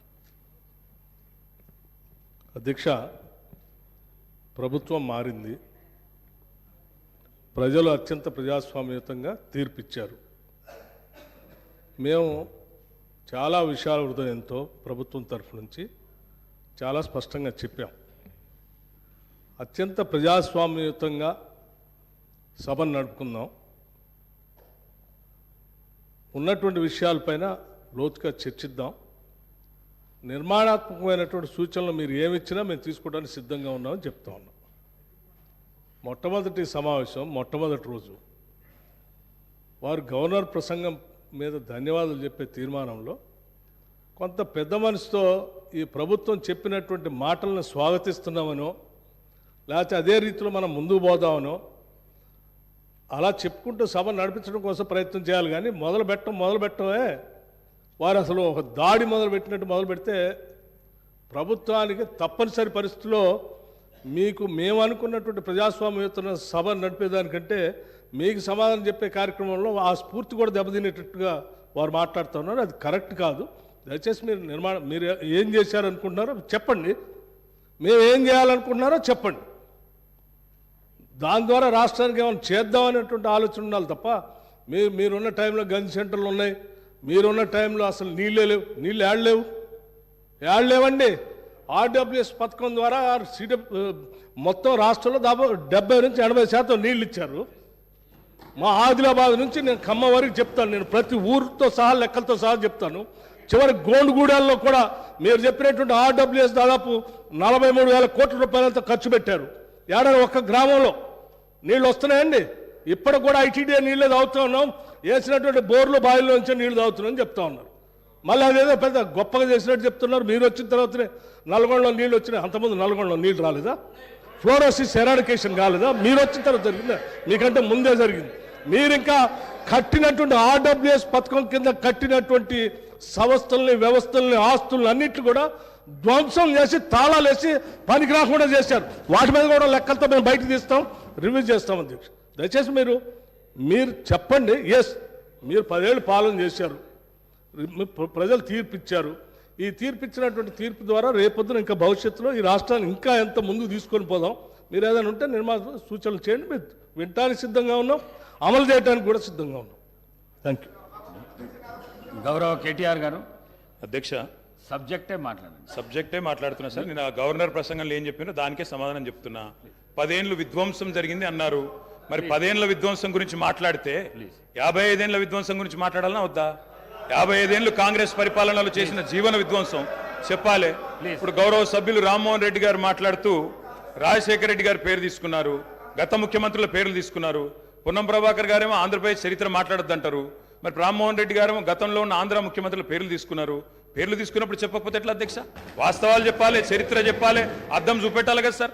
55 ఏళ్ళు పరిపాలించే అవకాశం ఇచ్చినప్పుడు సాగునీరు ఇవ్వలేని అసమర్థులు, తాగునీరు ఇవ్వలేని అసమర్థులు, కరెంట్ ఇవ్వలేని అసమర్థులు, వాళ్ళ అసమర్థత గురించి చెప్తే ఉలికిపడ్డం ఎందుకు అధ్యక్ష? అధ్యక్ష, ఇంకొక మాట కూడా నేను విజ్ఞప్తి చేస్తా ఉన్నాను. ఇది మొదటి రోజు అధ్యక్ష. మొదటి రోజే ఇంత ఉలికిపడితే ఎట్లా అధ్యక్ష? మొదటి రోజు ఇంత భయపడితే ఎట్లా? ఒక్కొక్క మంత్రి గారు లేసి అప్పుడే ఉలికిపడి మాట్లాడుతున్నారు. అంత భయం ఎందుకు సార్? అధ్యక్ష, నిర్మాణాత్మక సూచనలు చేయాలన్నారు బట్టి గారు, వి వెల్కమ్ ఇట్. కానీ మీరు నిర్మాణాత్మకమైన గవర్నర్ ప్రసంగం ఉంటే, విధ్వంసంగా ఉండకపోతే, వాస్తవాలు చెప్తే మేము కూడా వాస్తవాలు చెప్పేటోళ్ళం. మా అధ్యక్షుడు స్పష్టంగా చెప్పారు, కొత్త ప్రభుత్వం వచ్చింది, తొందరపడకండి, ఒక 3 నెలలు సమయం ఇద్దాం, అట్రఫ్లాప్ అవుతారు ఎట్లాగూ, కానీ 3 నెలలు సమయం ఇద్దాం. ఎందుకంటే అధ్యక్ష చాలా చెప్తా, అవి కూడా చెప్తా. పాపం వాళ్ళ సభ్యుడే వాళ్ళని నిరికిస్తాడు. అధ్యక్ష, ఒక్క మాటలో చెప్పాలంటే తెలంగాణలో అధ్యక్ష, ఒక్క మాటలో చెప్పాలంటే ఏంది అధ్యక్ష కాంగ్రెస్ పరిపాలన? బొంబాయి, బొగ్గుబాయి, దుబాయ్. ఆనాడు ఇదే కదా అధ్యక్ష. మొత్తం ప్రజలు వలసలు పోయే దుస్థితి, రైతులు మొగులు దిక్కు చేసే దుస్థితి, మొత్తంగా ఆఖరికి ఇవాళ అక్కడ కూర్చున్న ముఖ్యమంత్రి గారి సొంత జిల్లాలోనే గంజి కేంద్రాల అధ్యక్ష. ఇందిరమ్మ రాజ్యం అంటే గంజి కేంద్రాలు, ఆకలి సావులు, ఎన్కౌంటర్లు తప్ప ఏముండే అధ్యక్ష? ఇది గొప్పగా చెప్తున్నారు అధ్యక్ష. ఆ రోజుల్లో ప్రాజెక్టులు కట్టకున్నా, పైసలు తరలించకపోయిన ఆంధ్రాకి మౌనంగా మంగళహారతులు పట్టింది తెలంగాణ కాంగ్రెస్ నాయకులు కాదా అధ్యక్ష? ఆనాడు మేము రాజీనామాలు చేస్తుంటే, గొంతు చించుకుంటుంటే, పేగులు దిగేదాకా కొట్లాడుతుంటే, పదవుల కోసం పెదవులు మూసుకున్నది ఎవరు అధ్యక్ష? ఇలా బాగా మాట్లాడుతున్నారు అధ్యక్ష. ఇంకొక మాట చెప్తా ఉన్నా, ఇదే శాసనసభ అధ్యక్ష, తెలంగాణ పదం నిషేధిస్తే ఒక్క కాంగ్రెస్ నాయకుడు మాట్లాడిండా అధ్యక్ష? ఇదే శాసనసభలో అధ్యక్ష, అక్కడ కూర్చున్న ముఖ్యమంత్రి కిరణ్ కుమార్ రెడ్డి గారు, మా హరీష్ రావు గారు లేచి మాకు నిధులు ఇవ్వరా అని అడిగితే, ఒక్క పైసా ఇయ్యా, ఏం చేసుకుంటావో చేసుకోపో అన్నప్పుడు ఒక్క కాంగ్రెస్ నాయకుడు మాట్లాడిండా సార్? ఇలా బాగా మాట్లాడుతున్నారు. పదవుల కోసం పెదవులు మూసిన చరిత్ర ఖచ్చితంగా తెలంగాణ కాంగ్రెస్ నాయకులదే. అందులో రెండో అభిప్రాయం కూడా అవసరం లేదు అధ్యక్ష. I'm not yielding sir. ఎందుకంటే మీరు నాకు రెస్క్యూకి రావాలా. మేము ప్రధాన ప్రతిపక్షం, 39 మంది ఉన్నాం ఇక్కడ. మాటికి ఒక్కసారి ఇంటర్ఫియర్ చేస్తే మాకు కూడా సమయం ఇవ్వాలా మీరు. మాకు కూడా 4 సభ్యులకు మాట్లాడే అవకాశం ఇవ్వండి. మాటికి మంత్రి గారు చెప్పడం ఏందండి? సమాధానం చెప్పలేరా అధ్యక్ష? అంత భయం ఎందుకు? సమాధానం చెప్పలేరా అధ్యక్ష? సమాధానం చెప్పలేరా సార్? వీళ్ళు చరవా చెప్పమనండి సార్. మా రిప్లై అయిపోయిన చెప్పమనండి అధ్యక్ష. గౌరవ సభ్యులు అధ్యక్ష, సార్ ఇది ఎందుకంటే వెంకన్న ఒక్క నిమిషం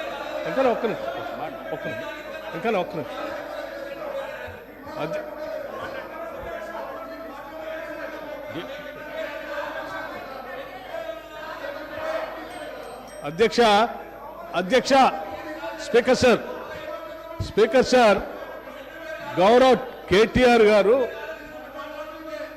బ్రదర్ ప్లీజ్, నేనేం మిమ్మల్ని క్రిటిసైజ్ చేయట్లేదు, కూర్చో, ఒక్కడే నిమిషం. I'm trying to advise you, please I'm trying to advise you, please. నేనేం మిమ్మల్ని క్రిటిసైజ్ చేయట్లేదు, దయచేసి ఒక్క నిమిషం.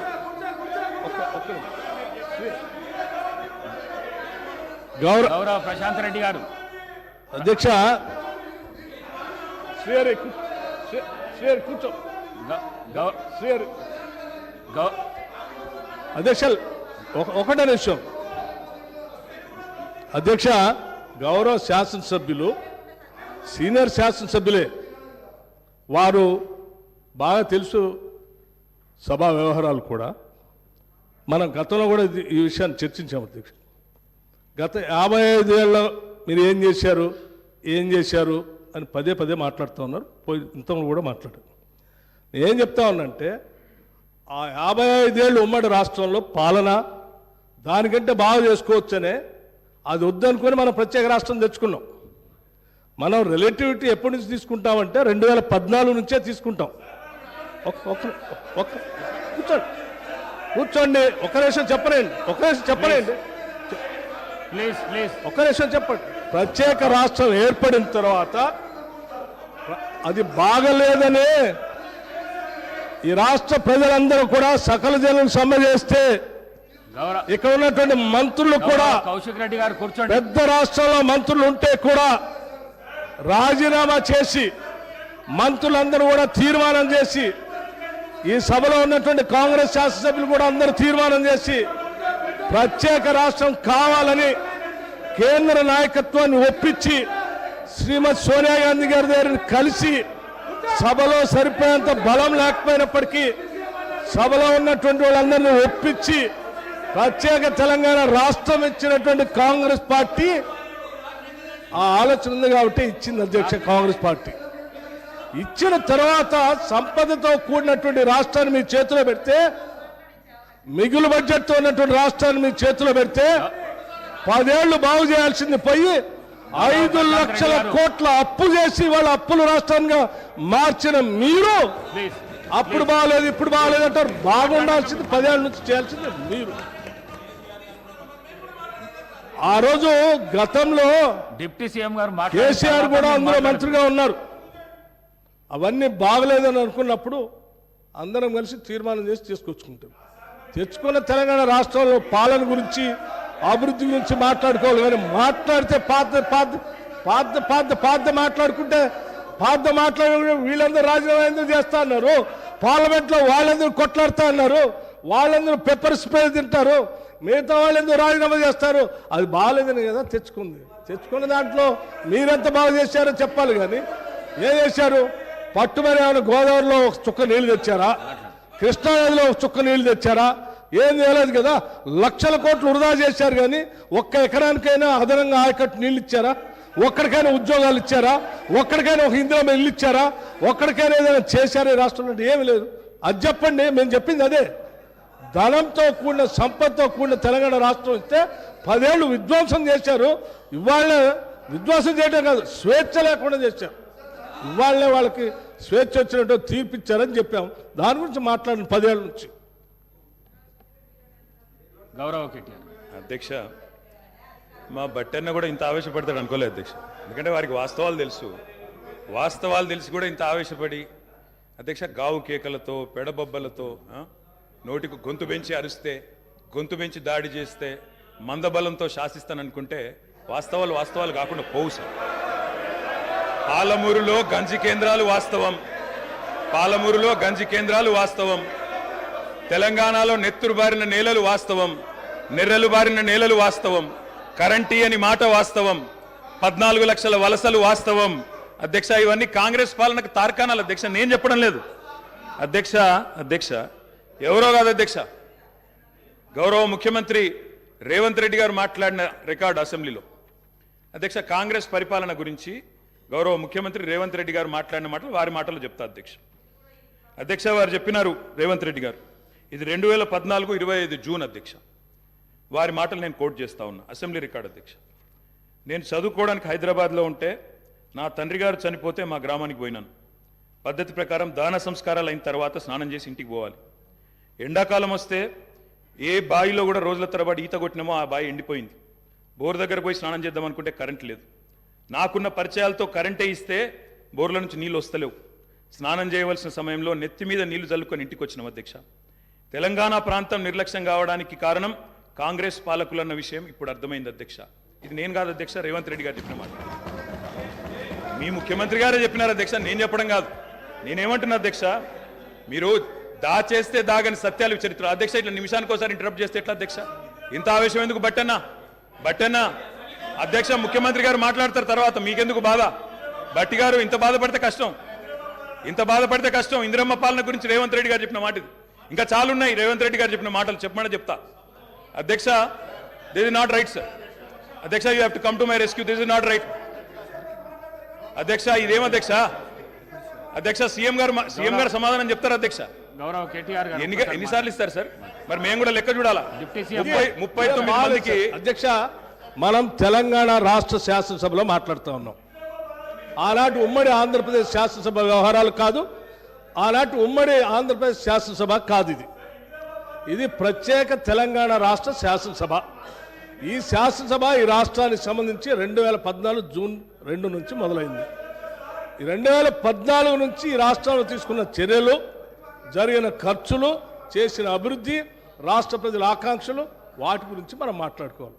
గతం అంతా బాగాలేదనే కదా అందరు కలిసి కొట్లాడి ఏకగ్రంగా తీర్మానం చేసి తెలంగాణ రాష్ట్రం ఇంకా అది చూపించి నేను వాళ్ళతో పోటీ పడతా అంటే నువ్వు కూడా వాళ్ళతో పోటీ పడితే నువ్వు కూడా అట్టే పో. మరి ఏడెందుకు తెలంగాణ రాష్ట్రం గురించి మాట్లాడండి సార్.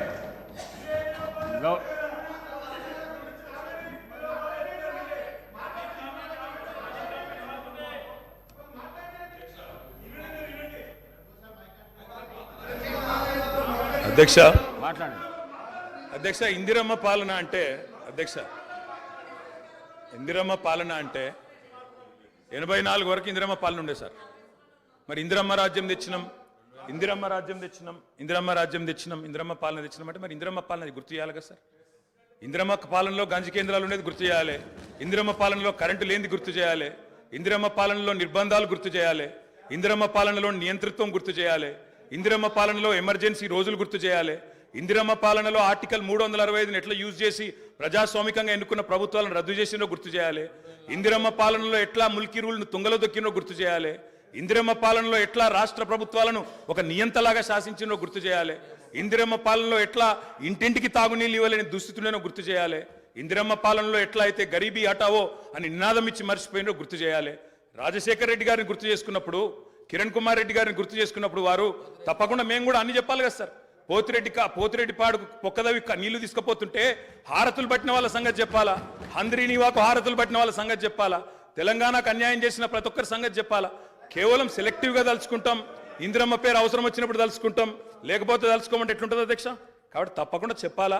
చరిత్ర అనేది దాస్తే దాగేది కాదు అధ్యక్ష. ప్రగతి భవన్కు పోయి అక్కడ కేసీఆర్ గారి పేరు మీద మట్టి పూయంగానే చరిత్ర మరుగున పడిపోదు అధ్యక్ష. తప్పకుండా వాస్తవాలుగానే ఉంటాయి.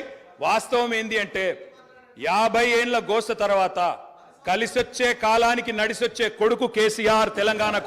తెలంగాణ తల్లిని దాస్య శృంఖలాలు తెంచిన కొడుకు కేసీఆర్ గారు అధ్యక్ష. ఇవాళ వారు మాట్లాడినారు, గవర్నర్ గారు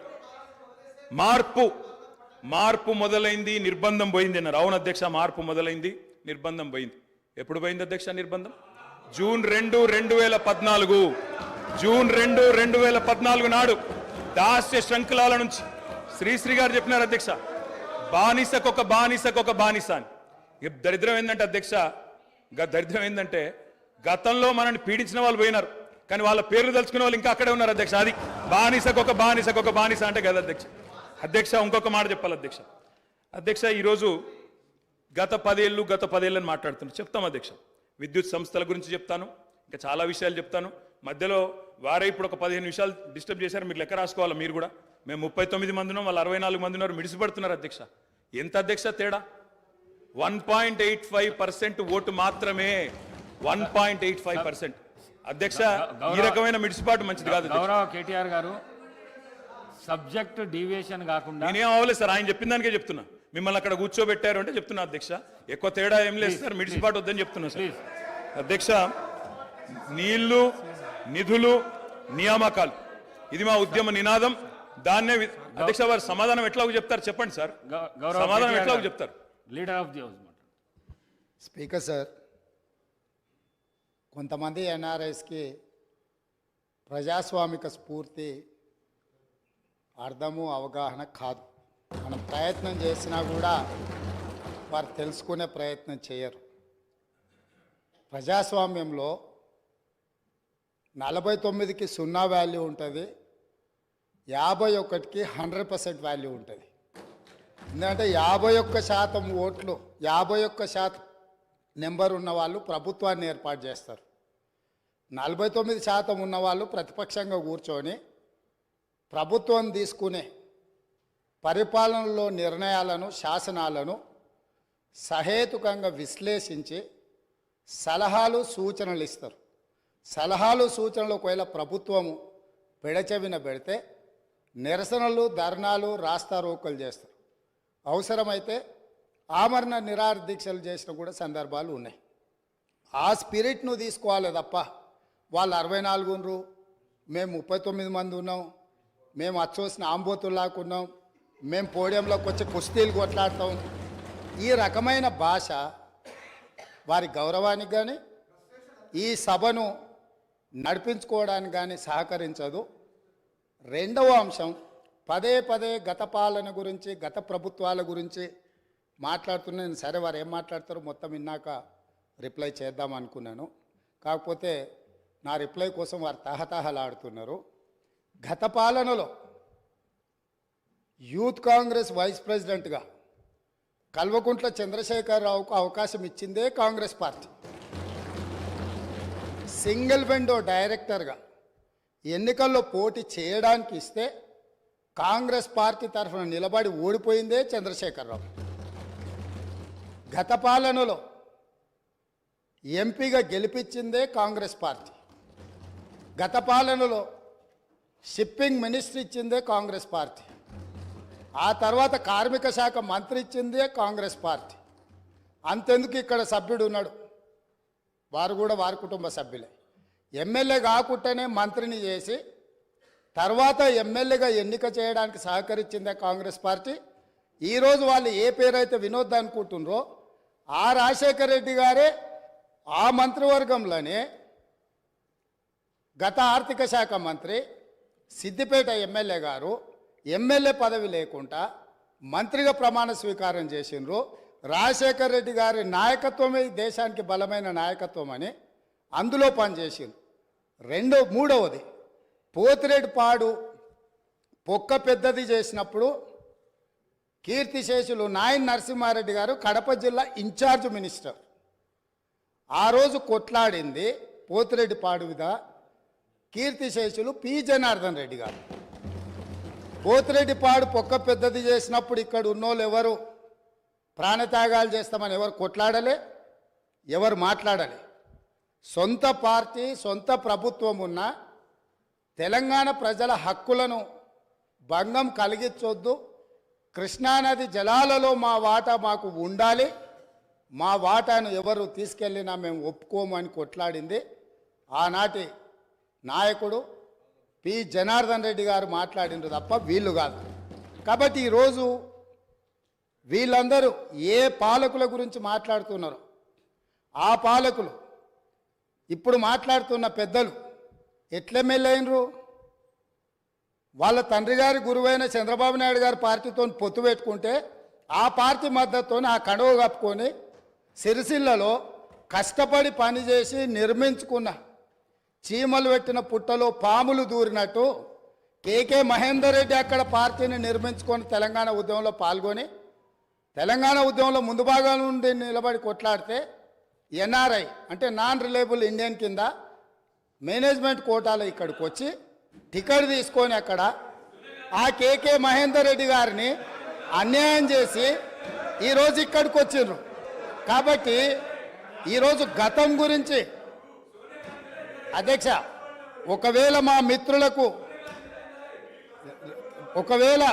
వాళ్ళకు అంతగా గతం గురించి చర్చించాలనే ఆలోచన ఉంటే ఒకరోజు మొత్తం తమరు సమయం ఇవ్వండి. తప్పకుండా జూన్ 2, 2014 కంటే ముందు జరిగిన 55 సంవత్సరాల పరిపాలన మీద సంపూర్ణమైన చర్చ ఇక్కడ పెడదాము. ఈరోజు ఇక్కడ జరుగుతున్న చర్చ జూన్ 2, 2014 నుంచి జరిగిన పరిపాలన, చేసిన విధ్వంసము, నాయకత్వం యొక్క వ్యవహార శైలి మీద మనం ఈరోజు మాట్లాడుకుంటున్నాము. కాబట్టి వారికి గతం గురించి చర్చించాలనే కోరిక ఉంటే మాకు ఎలాంటి అభ్యంతరం లేదు. గతంలో జరిగిన పరిపాలనలో ఇక్కడున్న వాళ్ళకి చాలామందికి పాత్ర లేకపోవచ్చు, కానీ అక్కడున్న వాళ్ళకు చాలామందికి పాత్ర ఉంది. ప్రత్యక్షంగా మంత్రులు చేసిండ్రు. అక్కడున్న నాగేందర్ గారు, ఆ పక్కనున్న శ్రీనివాస్ యాదవ్ గారు, ఆ పక్కనున్న హరీష్ రావు గారు, అక్కడున్న కడియం శ్రీహరి గారు, ఆ పక్కనున్న పోచారం శ్రీనివాసరెడ్డి గారు, ఆ పక్కనున్న గంగుల కమలాకర్ గారు, అన్ని పేర్లు మొత్తం అన్ని లిస్టు చదువుతా. వీళ్ళందరూ కూడా ఈరోజు వారు ఏదైతే పాపాలు జరిగినాయి అంటుండ్రో ఆ పాపాలలో సంపూర్ణమైన భాగస్వామ్యం వాళ్ళదే ఉన్నది. వరంగల్ ప్రాంతంలో జరిగిన ఎన్కౌంటర్లకు ఎవరి కారణమని చర్చ ఉందా అధ్యక్ష? ఈరోజు వారే మాట్లాడుతున్నారు. ఏమని గవర్నర్ ప్రసంగంలో మొత్తం కాంగ్రెస్ పార్టీ మేనిఫెస్టోనే పొందుపరిచిందని. చాలా సీనియర్గా పనిచేసిండ్రు మంత్రులుగా.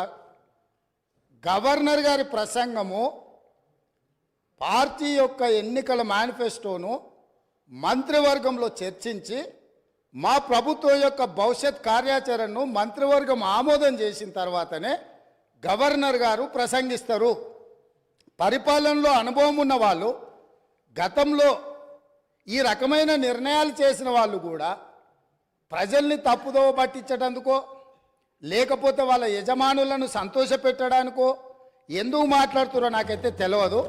నేను సభ్యుడికి సూచన చేస్తున్నా, నేను చాలా విషయాలు ప్రస్తావించిన, తప్పకుండా సావధానంగా 5 సంవత్సరాలు సమయం ఉంది, సంపూర్ణంగా ఎక్స్రే తీసినట్టుగా ఎక్కడెక్కడ ఏమేమి ఉన్నాయో అన్నిటిని వివరిస్తాం.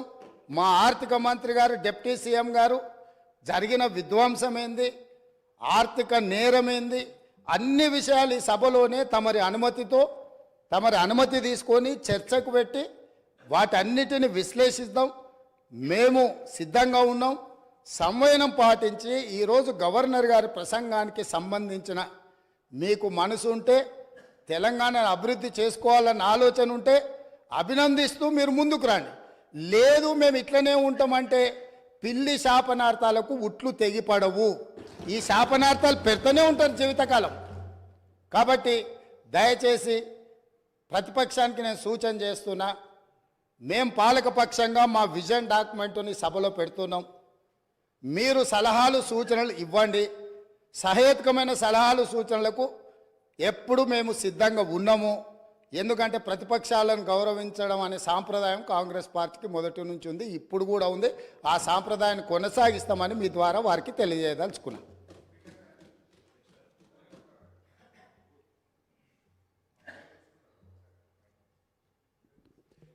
వారు మా పేరు తీసుకున్నారు అధ్యక్ష. గౌరవనీయులు రాష్ట్ర ముఖ్యమంత్రి గారు ఈ సభను ఒక నిమిషం కొద్దిగా ఓపిక ఉండాలి అధ్యక్ష. చాలా విషయాలు మాట్లాడేది ఉంది, తొందరపడకండి రాజగోపాల్ గారు. అయితే గౌరవ ముఖ్యమంత్రి గారు ఈ సభను తప్పుదోవ పట్టించే విధంగా కొన్ని వ్యాఖ్యలు చేశారు. సభ యొక్క రికార్డులు సరిచేయాల్సినటువంటి అవసరం ఉంది కనుక నేను ఈ అవకాశం తీసుకున్నాను అధ్యక్ష.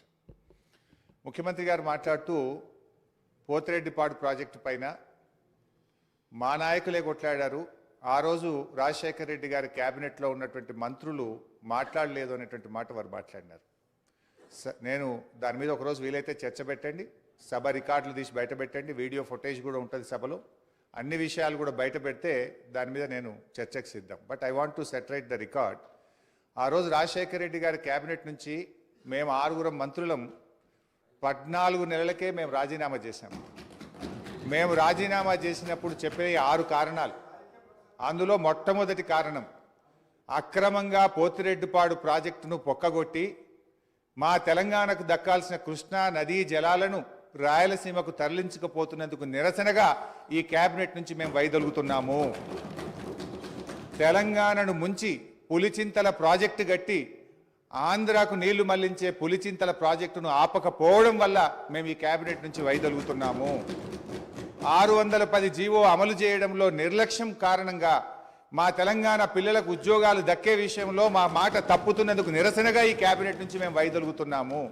నక్సలైట్లతో చర్చల పేరిట చర్చలు జరిపి ఎన్కౌంటర్లు చేస్తున్నారు, ఆ ఫేక్ ఎన్కౌంటర్లు జరుగుతున్నాయి కనుక మేము రాజీనామా చేస్తున్నాము.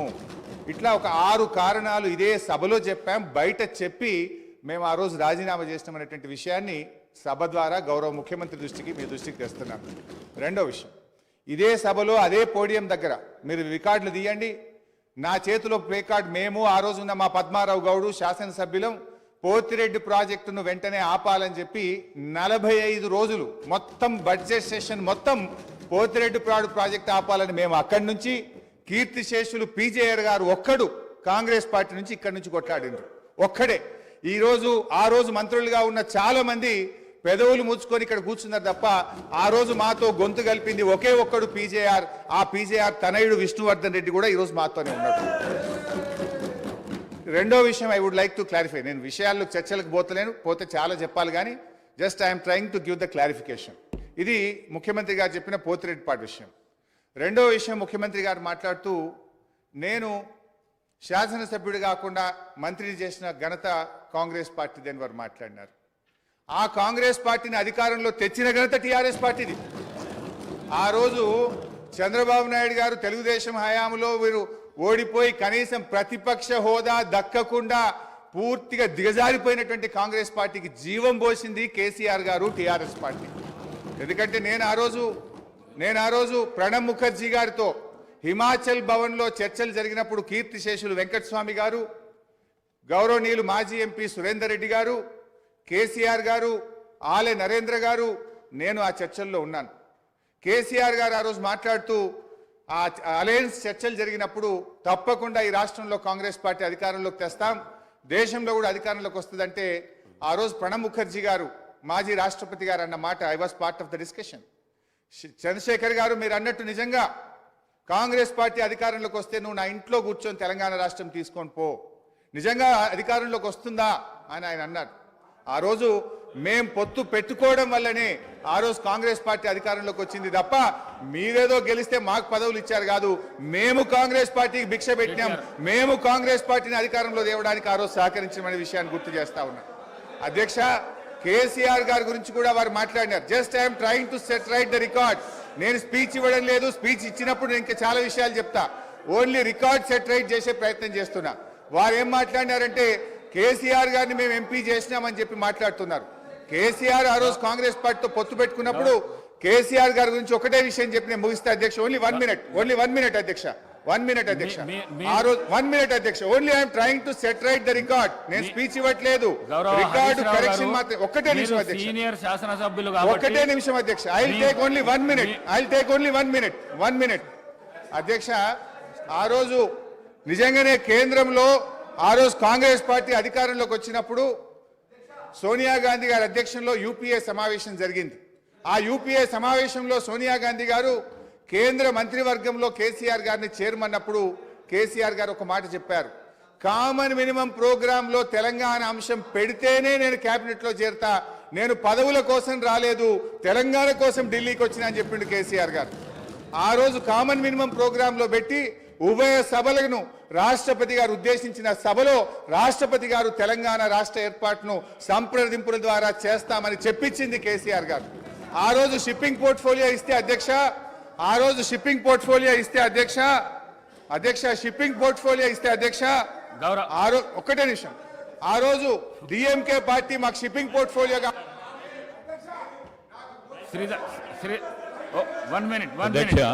శ్రీధర్ బాబు గారు, నేను గౌరవ మంత్రి ప్లీజ్ సార్, గౌరవ మాజీ మంత్రి గారికి, ఎందుకంటే వారికి కూడా శాసనసభ వ్యవహారాలకు సంబంధించిన మంత్రి గారు, ఈ డిస్కషన్కి సంబంధించి, ఈ చర్చకు సంబంధించి ఇంతకుముందు గౌరవ ముఖ్యమంత్రి గారు చెప్పినట్టు చర్చకు, ఈ విధమైన లఘు చర్చకు మీరు అనుమతిస్తే రేపు కానీ ఎల్లుండి కానీ ఆవలెల్లుండి కానీ మనం బయలుపెడతాం. అధ్యక్ష, వారికి నేను ఈ విధంగా మీరు అందరికీ మరి అవకాశం ఇస్తే సమయం సరిపోదు సార్. నేను గౌరవ ప్రతిపక్ష సభ్యులను కూడా కోరుతా ఉన్నాను, గవర్నర్ ప్రసంగాన్పై ధన్యవాద తీర్మానం విషయంలో స్పష్టంగా మీరు చెప్పే అనేక అంశాల విషయంలో 50 సంవత్సరాల చరిత్ర గురించి కానీ చెప్పండి. మీరు 10 సంవత్సరాల కాలం పాటు, నేను దాంట్లో 5 సంవత్సరాలు ఉన్నాను, అదే చెప్తూ వచ్చారు. ప్రజలు అందరూ కూడా వింటూ వచ్చారు. ఆఖరుకు తీర్పు ఏ విధంగా ఇచ్చారో ఇప్పటికైనా మీరు దయచేసి రియలైజ్ కావాలని కోరుతా ఉన్నారు. ఇందిరమ్మ రాజ్యం రావాలే, పెద్దలు కేటీఆర్ గారు చెప్పారు. ఇందిరమ్మ రాజ్యం అంటే ఏ విధంగా ఉంటుందని. సరే, ప్రజలందరికీ తెలిసి ఈరోజు అందరూ కూడా చదువుకున్నవారు, అందరూ కూడా అవగాహన ఉన్న వ్యక్తులు. అయినా కానీ ఇందిరమ్మ రాజ్యంలోనే సామాజిక న్యాయం జరిగింది, ఇందిరమ్మ రాజ్యంలోనే పేదవారికి న్యాయం జరిగింది, ఇందిరమ్మ రాజ్యంలోనే ఇల్లు వచ్చినాయి, ఇందిరమ్మ రాజ్యంలోనే భూములు వచ్చినాయి, ఇందిరమ్మ రాజ్యంలోనే పోడు భూములు వచ్చినాయి. ఈరోజు ఆ విధమైన మరొక్కసారి ప్రభుత్వం రావాలనే ఆలోచనతోనే తీర్పిచ్చారు కనుక, ఆ క్రమంలో కొత్త ప్రభుత్వం ఏర్పాటైన తర్వాత మీరు ఏదైనా మీ ఆలోచనలు ఇస్తే తప్పకుండా మేము ఒక కన్స్ట్రక్టివ్ క్రిటిసిజం చేయండి, we will try to accept it. కానీ పదే మళ్ళా 50 సంవత్సరాలకు అంతపూర్వకం పెద్దలు హరీష్ రావు గారు చెప్పారు, మేం చేయబట్టి కాంగ్రెస్ పార్టీ అధికారంలోకి వచ్చిందని. మేము 91 మంది ఉన్నాము, 95 మేము ఉన్నాము, మీరు ఉన్నది ఎంతమంది? దాని తర్వాత ఎన్ని సీట్లు మీరు నిలబడ్డారు, ఎంతమంది గెలిచారు? దాని తదుపరి జరిగిన 2000 ఎన్నికల్లో ఎంతమంది మీరు నిలబడ్డారు, ఎంతమంది గెలిచారు? ఇవన్నీ కూడా బేరీజ్ చేసుకోవడానికి మరొకసారి ఒక చర్చ పెట్టండి అధ్యక్ష. కానీ నేను దయచేసి గౌరవ సభ్యులందరినీ కూడా కోరుతా ఉన్నాను, ఈరోజు గవర్నర్ గారి ప్రసంగంపై ఈరోజు వారి పేరు తీశారనుకో వారు మాట్లాడుతూ అంటారు, వీరి పేరు తీశారనుకో వీరు మాట్లాడుతూ అంటారు. దయచేసి నేను గౌరవ శాసనసభాపతి గారిని కోరుతా ఉన్నాను, ధన్యవాద తీర్మానంపై గౌరవ సభ్యులు మాట్లాడితే సభ అర్థవంతంగా ముందుకు సాగే విధంగా మీరందరూ కూడా సహకరించాలని కోరుతా ఉన్నాను. గౌరవ కేటీఆర్ గారు.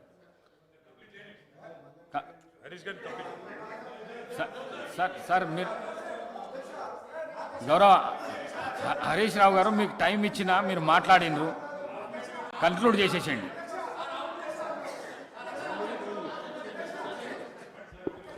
స్పీకర్ సార్, ఇప్పుడు నేను లేవాలని కానీ మాట్లాడాలని అనుకోలేదు.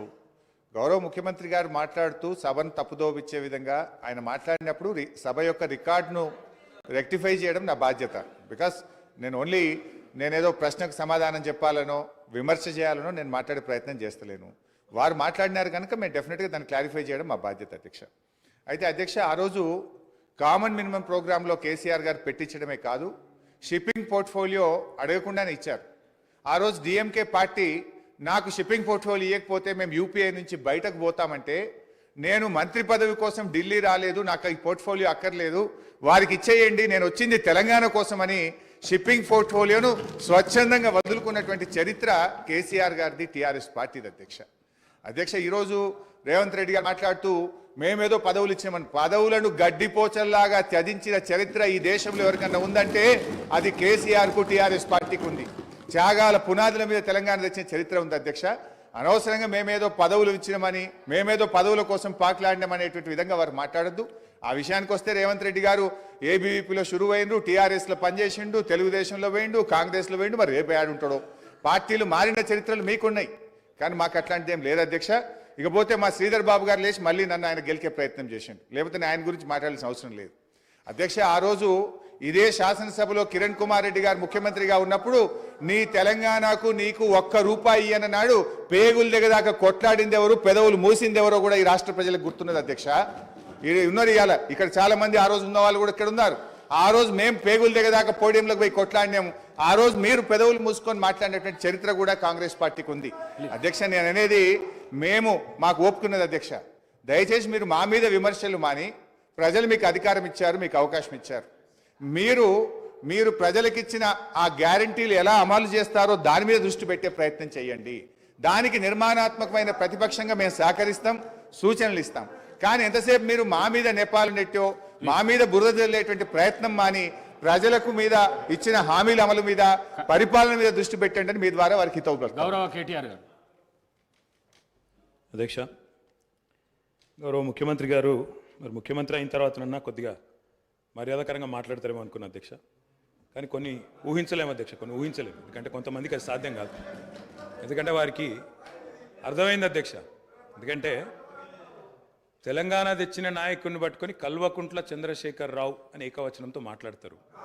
తెలంగాణను వ్యతిరేకించిన వాళ్ళనేమో గారు గారు అని మాట్లాడినప్పుడే అర్థమైంది అధ్యక్ష వారి సంస్కారం ఏందో, వారి పరిజ్ఞానం ఏందో అర్థమైంది అధ్యక్ష. అచ్చోసిన ఆంబోతు, ఇది ఒక ముఖ్యమంత్రి మాట్లాడిన మాట, అచ్చోసిన ఆంబోతు. అధ్యక్ష, ఎవరు అధ్యక్ష అచ్చోసిన ఆంబోతు? చీమలు పెట్టిన పుట్టలో దూరిన పాము అధ్యక్ష. కాంగ్రెస్ అనే పార్టీలో పాపం మా బట్టన్న, మా శ్రీధర్ అన్న, మా దామోదర్ అన్న, మా ప్రభాకర్ అన్న, అదేవిధంగా మా ఉత్తమన్న, మా కోమటిరెడ్డి వెంకటరెడ్డి అన్న, మా దామోదర్ అన్న, వీళ్ళందరూ కలిసి పెట్టిన పార్టీలో ఇవాళ దూరి ముఖ్యమంత్రి పదవి తీసుకుని ఆయన చీమలు పెట్టిన గుట్టలో పాముల గురించి మాట్లాడితే చాలా చండాలంగా ఉంటుంది సార్. దయచేసి ఇంకొక మాట అధ్యక్ష, ఎన్ఆర్ఐలు నాన్ రిలయబుల్ అన్నారు అధ్యక్ష. ఎన్ఆర్ఐలు నాన్ రిలయబుల్ ఇండియన్స్ అన్నారు. నాన్ రిలయబుల్ ఇండియన్ అంటే అధ్యక్ష నేను అడుగుతున్నా, ఎవరు అధ్యక్ష ఎన్ఆర్ఐలకు టికెట్లు అమ్ముకున్నది? ఎవరు అధ్యక్ష ఎన్ఆర్ఐలకు టికెట్లు అమ్ముకున్నది? ఎవరికి తెలియదు అధ్యక్ష. ఇది అధ్యక్ష నేను ఇంకొక మాట కూడా అధ్యక్ష ఉండమా పేర్లు అధ్యక్ష please please please please please అధ్యక్ష ఇప్పుడు అధ్యక్ష గౌరవ శాసనసభ్యులు హరీష్ రావు గారు నా పేరు తీసిండ్రంటే నేను అవకాశం ఇచ్చిన. మంత్రి గారు పేరు తీసిండ్రు, మంత్రి గారికి అవకాశం ఇద్దాం మనం.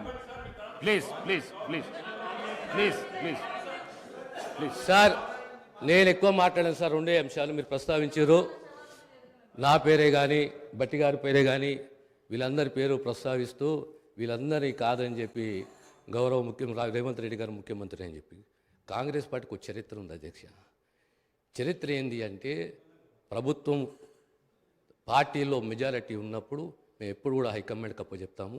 హైకమాండ్ ఒక నిర్ణయం తీసుకుంటే ఆ నిర్ణయానికి మేము శిరసా వహిస్తాము, అది మేము పాటిస్తాము అధ్యక్ష. ధన్యవాదాలు. గౌరవ కేటీఆర్ గారు. మేం చెప్పింది అదే అధ్యక్ష, మేం చెప్పింది అదే. తెలంగాణ ప్రజలు ఎన్నుకున్న ముఖ్యమంత్రి కాదు, ఢిల్లీ నామినేట్ చేసిన ముఖ్యమంత్రి అనే చెప్తున్నాను. నేను కూడా కదే నేను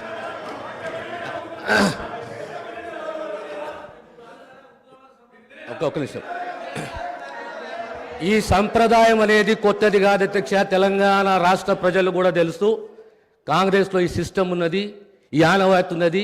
ఖచ్చితంగా కాంగ్రెస్ పార్టీ ఈ ఆనవాయితీ పాటిస్తుంది. ప్రతి ఒక్క శాసనసభ్యుడు కాంగ్రెస్ పార్టీ నుండి హైకమాండ్ని గౌరవిస్తాడు, హైకమాండ్ ఒక నిర్ణయాన్ని గౌరవిస్తున్న విషయాన్ని తమ ద్వారా గౌరవ సభ్యులు తెలియజేస్తున్నారు అధ్యక్ష. అధ్యక్ష నేను ఒక్కడిని మాట్లాడుతున్నాను ఇక్కడ నుంచి. ముఖ్యమంత్రి గారితో సహా 5 మంత్రులు ఇంటరప్ట్ చేస్తున్నారు. ఇదేం పద్ధతి అధ్యక్ష? అధ్యక్ష ఇది మీరు నడపాలా, హౌస్ని మీరు నడపాలా అధ్యక్ష. వారు సార్ వినండి sir. In a democracy sir we have utmost respect for you. Prasad గారు, స్పీకర్ గారు, మీరంటే చాలా రెస్పెక్ట్ ఉంది అధ్యక్ష. The opposition in a democracy has its say and the government has its way. మేము మాట్లాడిన తర్వాత వాళ్ళకి పుష్కలంగా మైక్ ఇవ్వండి, గంటలు మాట్లాడమని నేను వద్దనట్లేదు సార్. కానీ ఈ రకంగా ఒక వ్యక్తి మాట్లాడుతుంటే, ఒక సభ్యుడు మాట్లాడుతుంటే ముఖ్యమంత్రి గారితో సహా 5 మంత్రులు లేచి ప్రభాకర్ గారు, దామోదర్ గారు, శ్రీధర్ బాబు గారు, బట్టి గారు, ముఖ్యమంత్రి గారు అందరూ మాట్లాడితే గౌరవ కేటీఆర్ గారికి నా సూచన సార్, గవర్నర్ ప్రసంగం విషయంలో దాన్ని మాట్లాడుతున్నా సార్. నేను వారు మాట్లాడిన దాన్ని మాట్లాడుతున్నాను. ఈ డీవియేషన్ రాదు మనకు. నేను అదే అండి, వారు మాట్లాడింది రైట్ ప్లీజ్ సార్. ఎన్ఆర్ఐలు నాన్ రిలయబుల్ ఇండియన్స్ అన్నారు. మరి ప్రపంచవ్యాప్తంగా ఉన్న ఎన్ఆర్ఐలు గమనించాలా. కాంగ్రెస్ పార్టీకి ఎన్ఆర్ఐల మీద ఉన్న గౌరవం, ఎన్ఆర్ఐల పట్ల ఉన్న ప్రేమ, గౌరవ ముఖ్యమంత్రి గారికి ఉన్న ప్రేమ గమనించాలని నేను కోరుతా ఉన్నా. ఇంకొక మాట అధ్యక్ష, ఎన్ఆర్ఐలు అన్నారు అధ్యక్ష ఎవరు అధ్యక్ష? 100 కోట్ల మంది భారతీయులను కాదని బయట నుంచి తెచ్చుకున్న అధ్యక్షులు చేసుకుంది ఎవరు అధ్యక్ష? బయట దేశం వాళ్ళని తెచ్చుకున్న అధ్యక్షులు చేసుకున్న దుస్థితిలో ఉన్న కాంగ్రెస్ పార్టీ ఎన్ఆర్ఐల గురించి మాట్లాడితే ఎట్లా అధ్యక్ష? ఏదేమైనప్పటికీ అధ్యక్ష ఒకటి వాస్తవం, గత 10 పాలమూరులో వలసలు బంద్ అయినాయి, వాళ్ళ పోతలు బంద్ అయినాయి. 14 రాష్ట్రాల నుంచి కూలీలు వచ్చి వాళ్ళ తెలంగాణలో నాట్లేస్తున్న విషయం వాస్తవం కాదా? 14 రాష్ట్రాల కూలీలు. అధ్యక్ష మీరు నల్లగొండలో ఫ్లోరైడ్ బండ నల్లగొండ గుండె మీద పెట్టిపోతే ఆ ఫ్లోరైడ్ బండను దించింది కేసీఆర్ కాదా? ఆ విషం నీళ్ళ పీడ విరగడ చేసింది కేసీఆర్ కాదా? తెలంగాణను ఫ్లోరోసిస్ రహిత రాష్ట్రంగా పార్లమెంటులో ప్రకటించింది కేంద్ర ప్రభుత్వం కాదా? ఇది అబద్ధం అంటారా? సడుగులు విరిగిన సాలెల మగ్గానికి మంచి రోజులు తెచ్చింది కేసీఆర్ ప్రభుత్వం కాదా? ఇవాళ నేతన్నల ఆత్మహత్యలతో సిరిసిల్లను మీరు ఉరిసిల్లగా చేస్తే దాన్ని మళ్ళీ తిరిగి సిరిశాలగా చేసింది కేసీఆర్ ప్రభుత్వం కాదా? కునారిల్లిపోయిన కుల వృత్తులకు కొత్త ఊపిరులూదింది కేసీఆర్ ప్రభుత్వం కాదా? కాలే కడుపుతో అర్ధాకలితో ఎవ్వరు వండుకోవద్దని చెప్పి మానవీయ కోణంలో ఆలోచించి సంక్షేమంలో స్వర్ణయుగం సృష్టించింది, ఆసరగా నిలబడ్డది కేసీఆర్ ప్రభుత్వం కాదా? 200 రూపాయల పెన్షన్ను 2000 చేసింది కేసీఆర్ ప్రభుత్వం కాదా అధ్యక్ష? నిన్న గ్రామీణాభివృద్ధి గురించి మాట్లాడుతూ ఈ ప్రభుత్వం ప్రాపగాండాకు ఎక్కువ పెద్దపీట వేసిందన్నారు అధ్యక్ష. వాళ్ళ హయాంలో 50 ఏళ్లలో అధ్యక్ష ఒక్క గంగదేవి పల్లె చెప్పుకుందరు, ఒక అంకాపూర్ చూపెడుదురు. అది కూడా పాప మా గ్రామస్తులు చేసుకున్నారు, వీళ్ళు చేసింది ఏం లేదు. కానీ మా హయాంలో మా 10 ఏళ్లలో గర్వంగా చెప్తున్నా సార్, 3% కంటే తక్కువ జనాభా ఉన్న తెలంగాణ జాతీయ పంచాయతీ అవార్డులలో 30% అవార్డులు గెలుచుకునే విధంగా ప్రభుత్వాన్ని నడిపినాం. పల్లె ప్రగతిని చేసి చూపెట్టినాం. కావాలంటే చూసుకోవచ్చు. ఏ పల్లెకు పోయినా ట్రాక్టర్లు, ట్యాంకర్లు, ఏ పల్లెకు పోయినా ట్రాలీలు. ఏ పల్లెకు పోయినా డంపింగ్ యార్డ్లు, ఏ పల్లెకు పోయినా ఇంటి ముంగట ఇయ్యాల నీళ్లు, బ్రహ్మాండంగా చెట్లు. ఇవి వాస్తవాలు కాదా అధ్యక్ష? ఇవాళ మీరు ఎంజాయ్ చేయండి, పర్వాలేదు. 10 ఏళ్ల తర్వాత ఎంజాయ్ చేయండి. సర్పంచులకు ఇది ఇస్తాం, మాజీలకు అది ఇస్తాం, బస్సు ఫ్రీ, బంగారం ఫ్రీ, బండి ఫ్రీ అని చెప్పి ఓట్ల కోసం చాలా చెప్పారు అధ్యక్ష. సంతోషం, చేయండి, మేము వద్దంటలేదు. నిర్మాణాత్మకమైన సూచనలు చేయమన్నారు, తప్పకుండా చేయండి. మీ మేనిఫెస్టోలోని ప్రతి హామీని నిలబెట్టుకోండి. We welcome it, we will support you. తప్పకుండా సపోర్ట్ చేస్తాం అధ్యక్ష. గత 10 ఏళ్లలో రక్తాన్ని రంగరించినాం, మెదళ్లను కరిగించినాం, ప్రాణం పెట్టి పనిచేసినాం. కాబట్టే ఇవాళ ఒక్కొక్క రంగంలో భారతదేశంలోనే తెలంగాణ అగ్రగామిగా ఉన్నది అధ్యక్ష. ఐటీ రంగంలో నిన్న వారు చెప్పినారు అధ్యక్ష, వారి అవగాహన, వారి పరిజ్ఞానం ఎంతుందో దాన్ని బట్టే చెప్పొచ్చు. నేనేం చెప్పినారు అధ్యక్ష గవర్నర్ ప్రసంగంలో? ITIR వచ్చి ఉంటే ఏదో జరిగి ఉండేది. అసలు ITIR అంటే అక్కడ కూర్చున్న వాళ్ళు ఒక్కరికైనా తెలుసా అధ్యక్ష? అసలు అది ఏందో తెలియదు అధ్యక్ష. నేను అడుగుతా ఉన్నా, ఇన్ఫర్మేషన్ టెక్నాలజీ ఇన్వెస్ట్మెంట్ రీజన్ ఏం చెప్పిన అధ్యక్ష? అందులో ఇన్ఫర్మేషన్ టెక్నాలజీ ఇన్వెస్ట్మెంట్ రీజన్ ప్రపోజల్లో 2013లో ఆనాడు UPA ప్రభుత్వం పెట్టినప్పుడు ఏం చెప్పారు అధ్యక్ష? అందులో ITIR అనేది కనుక వస్తే 2035వ సంవత్సరం కల్లా, 2035 అంటే ఇంకా 11 ఏళ్ల తర్వాత, 12 ఏళ్ల తర్వాత మనం, అంటే ఉమ్మడి ఆంధ్రప్రదేశ్, ఆ రోజు ఇంకా తెలంగాణ అన్న మాట లేదు 2013లో, ఉమ్మడి ఆంధ్రప్రదేశ్గా మనం 2,09,000 కోట్ల ఎగుమతులకు చేరుకుంటాం 2035 కల్లా అని చెప్పారు ITIR ప్రపోజల్లో. కానీ అధ్యక్ష, మా ప్రభుత్వ పనితీరు వల్ల, మా గౌరవ పెద్దలు కేసీఆర్ గారి పనితీరు వల్ల 2022-23 సంవత్సరానికే 2,41,000 కోట్లకు IT ఎగుమతులను చేర్చింది మా ప్రభుత్వం అధ్యక్ష. ITIR లేకున్నా కేంద్రంలో ఉన్న బీజేపీ మోకాలు అడ్డం పెట్టినా అధ్యక్ష, ఆ 2035 టార్గెట్ను ITIR ఇయ్యకపోయినా సాధించిన ఘనత మా ప్రభుత్వానిది, మా నాయకుడు కేసీఆర్ది అనే మాట నేను గుర్తు చేస్తా ఉన్నా అధ్యక్ష. విచిత్రం ఏంటంటే, మేము వాస్తవాలు చెప్తుంటే వాళ్ళకి బాధ అవుతుంది. అభ్యుదయం అంటే అర్థం తెలియని వాళ్ళు ఇవాళ అవాస్తవాలు చెప్తుంటే మేము చూస్తా కూర్చోవాలన్నా సార్, నిజాలు చెప్పాల్సిన బాధ్యత మా మీద ఉన్నది అధ్యక్ష. వారు చెప్పారు నిన్న, మేము 2 గ్యారంటీలు అందులో చెప్పినారు, ఏది గవర్నర్ గారి ప్రసంగంలో 2 గ్యారంటీలు ఆల్రెడీ అమలు చేసినామన్నారు అధ్యక్ష. ఇది అధ్యక్ష, వాళ్ళు ఇచ్చిన 6 గ్యారంటీలు ఇవి. ఇక్కడ కూర్చున్న ముఖ్యమంత్రి గారు సంతకం పెట్టినరు, ఉప ముఖ్యమంత్రి గారు కూడా సంతకం పెట్టినరు. 6లో 2 అమలైపోయినాయి అన్నారు అధ్యక్ష. ఏంది అధ్యక్ష? మహాలక్ష్మిలో ఏం చెప్పినరు? ప్రతి నెల మహిళలకు 2,500 రూపాయలు, 500 రూపాయలకే సిలిండరు, ఉచిత బస్సు ప్రయాణం. అదేవిధంగా చేయూత అని ఇంకోటి ఉంది అధ్యక్ష, 4,000 రూపాయలు నెలవారీ పెన్షన్. అదేవిధంగా 10 లక్షల రాజీవ్ ఆరోగ్యశ్రీ. బయటనేమో పోస్టర్లు వేసుకున్నారు, 2 రోజుల్లోనే 2 గ్యారంటీలు చేసినాం అధ్యక్ష. ఏం చేసింది అధ్యక్ష? మహాలక్ష్మిలో ఉచిత బస్సు ప్రయాణం అనేది అంటే 3వ వంతు, ఆ 3వ వంతు కూడా మొత్తం చేయలే. సూపర్ లగ్జరీ కూడా ఫ్రీ అని పెట్టిండ్రు ఇచ్చినప్పుడు గ్యారంటీ కార్డుల మీద. ఇచ్చింది మాత్రం ఈరోజు పల్లె వెలుగు, సిటీ బస్సులు, ఆర్డినరీ బస్సులు, ఎక్స్ప్రెస్ బస్సులు తప్ప లగ్జరీ లేదు, గరుడ లేదు అధ్యక్ష. ఇంకోటి మరి నేను అడుగుతా ఉన్నా, రాష్ట్రంలోని మహిళలందరి తరపున ఎవరైతే మీకు ఓటేసినారో వారందరి తరపున, ఓటు వేయని వారి తరపున కూడా అధ్యక్ష, ఈ 2,500 రూపాయలు మహిళలకు ఇచ్చే కార్యక్రమం, రాష్ట్రంలోని మహాలక్ష్మి కార్యక్రమం, 1,500,000 ఆడబిడ్డలు ఎదురు చూస్తా ఉన్నారు, 1,500,000 మంది ఆడబిడ్డలు ఎదురు చూస్తా ఉన్నారు. మా ఖాతాల్లో 2,500 రూపాయలు ఎప్పటి నుంచి పడతాయి? 100 రోజుల్లో పూర్తి చేస్తామన్నారు. మార్చి 17 మీకు కౌంట్ డౌన్ స్టార్ట్ అయింది. డిసెంబర్ 7 భారతీయ జనతా పార్టీ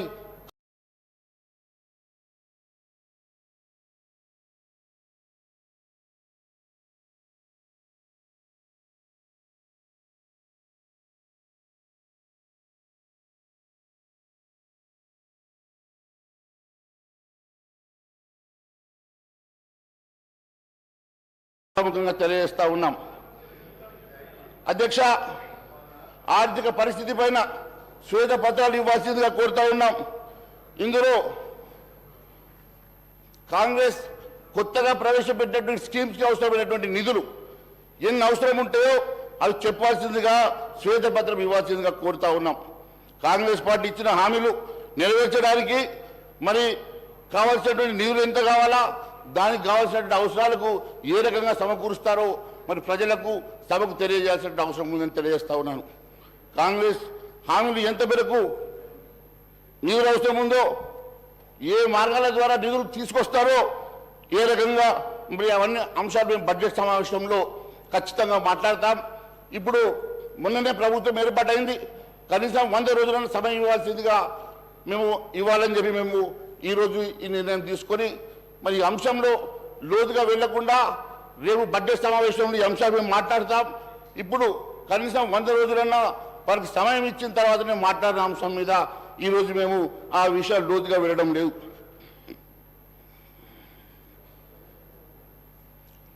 ఉచితాలు రాష్ట్రాన్ని ఇంకా అప్పుల ఊబిలోకి నెట్టే పరిస్థితి ప్రమాదం ఉన్నది. చేపలను ఇవ్వడం కాదు, చేపల్ని పట్టించడం నేర్పడం అవసరం అని చెప్పి వారికి కావాల్సినటువంటి మరి ఉపాధి కల్పించడమే తప్ప ఈ రకంగా ఉచితాల వల్ల మరి పెద్దగా ఉపయోగం లేదని చెప్పి కూడా మేము తెలియజేస్తా ఉన్నాం. భారతీయ జనతా పార్టీ ఇలాంటి హామీలు ఎట్టి పరిస్థితుల్లో సాధ్యం కాదు. ఈ బడ్జెట్కి ఇప్పుడున్నటువంటి బడ్జెట్కి సరిపోదని చెప్పి మాతో పాటు ఎంతోమంది మేధావులు కానీ ఎంతోమంది విశ్లేషకులు చెప్పినప్పటికీ కూడా అవేమీ పట్టనట్టుగా మీరు కేవలం అధికారంలో రావాలనే ఆకాంక్షతోటి మాత్రమే ఇష్టానుసారంగా హామీలు ఇచ్చినట్టు కనబడతా ఉంది. మరి ఈ హామీలు ఎంతవరకు నెరవేరుస్తారు, ఈ హామీలు ఎంతవరకు పూర్తి చేస్తారో అని ప్రజలు కూడా ఎదురు చూస్తున్నారని చెప్పి కూడా తెలియజేస్తారు. మహేశ్వర్ రెడ్డి గారు గౌరవ శాసనసభ్యులు గతంలో ఈ రాష్ట్రం బాగుండాలి, అందరికీ ఇల్లు రావాలి, అందరికీ ఉద్యోగాలు రావాలి, ఈ రాష్ట్రంలో ఉన్నటువంటి నదీ జలాలన్నీ కూడా రాష్ట్రానికి పారాలి, పంటలు బాగా పండాలి అని మనం అందరం అనుకున్నదే.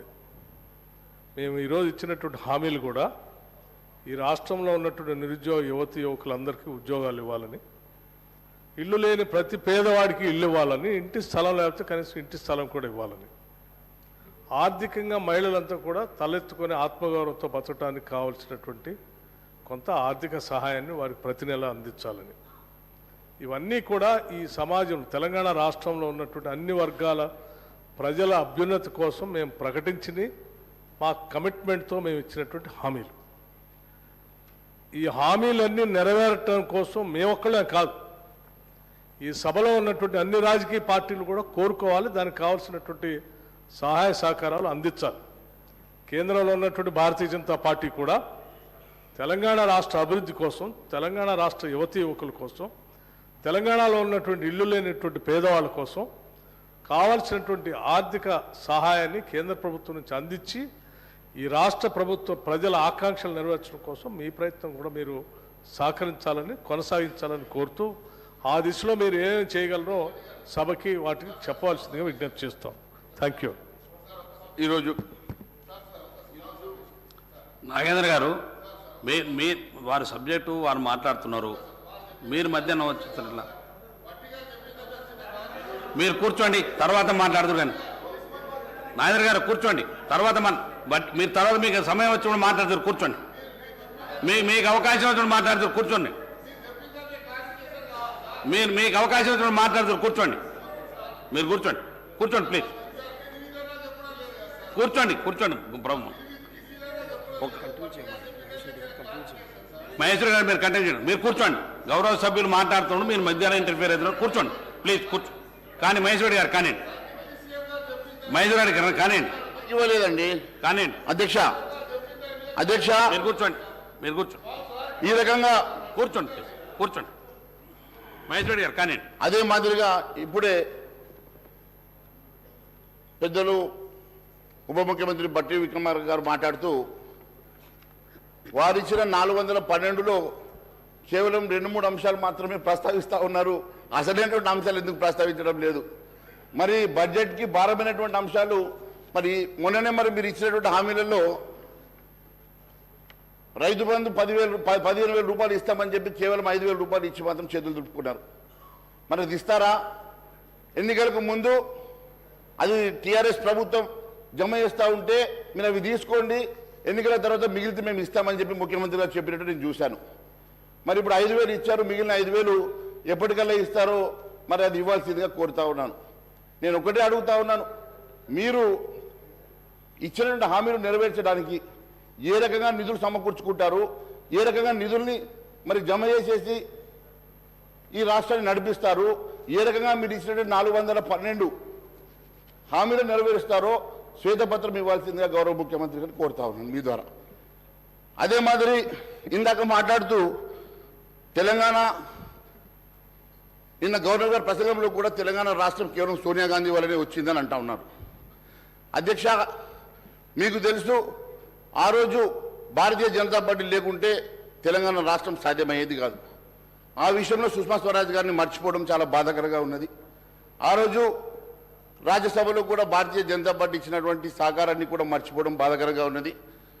మరి ఖచ్చితంగా భారతీయ జనతా పార్టీ లేకుంటే ఈ తెలంగాణ సాధ్యమయ్యేది కాదు. అలాంటి సుష్మా స్వరాజ్ గారిని భారతీయ జనతా పార్టీని మరి పూర్తిగా విస్మరించడం నిజంగా బాధాకరంగా ఉంది. ఇది ఏ సోనియా గాంధీ గారితో కేసీఆర్ గారితో కాదు, సకల జనుల సమ్మె వల్ల ప్రజలు కోరుకోవడం వల్ల తెలంగాణ రాష్ట్రం సాధించుకోగలిగినాం అనేది మరొకసారి తెలియజేస్తా ఉన్నాను. ఆ రోజు రాజకీయ అనివార్యత వల్లనే తెలంగాణ సాధ్యమైందని చెప్పి కూడా మరోసారి మీ ద్వారా తెలియజేస్తా ఉన్నాను.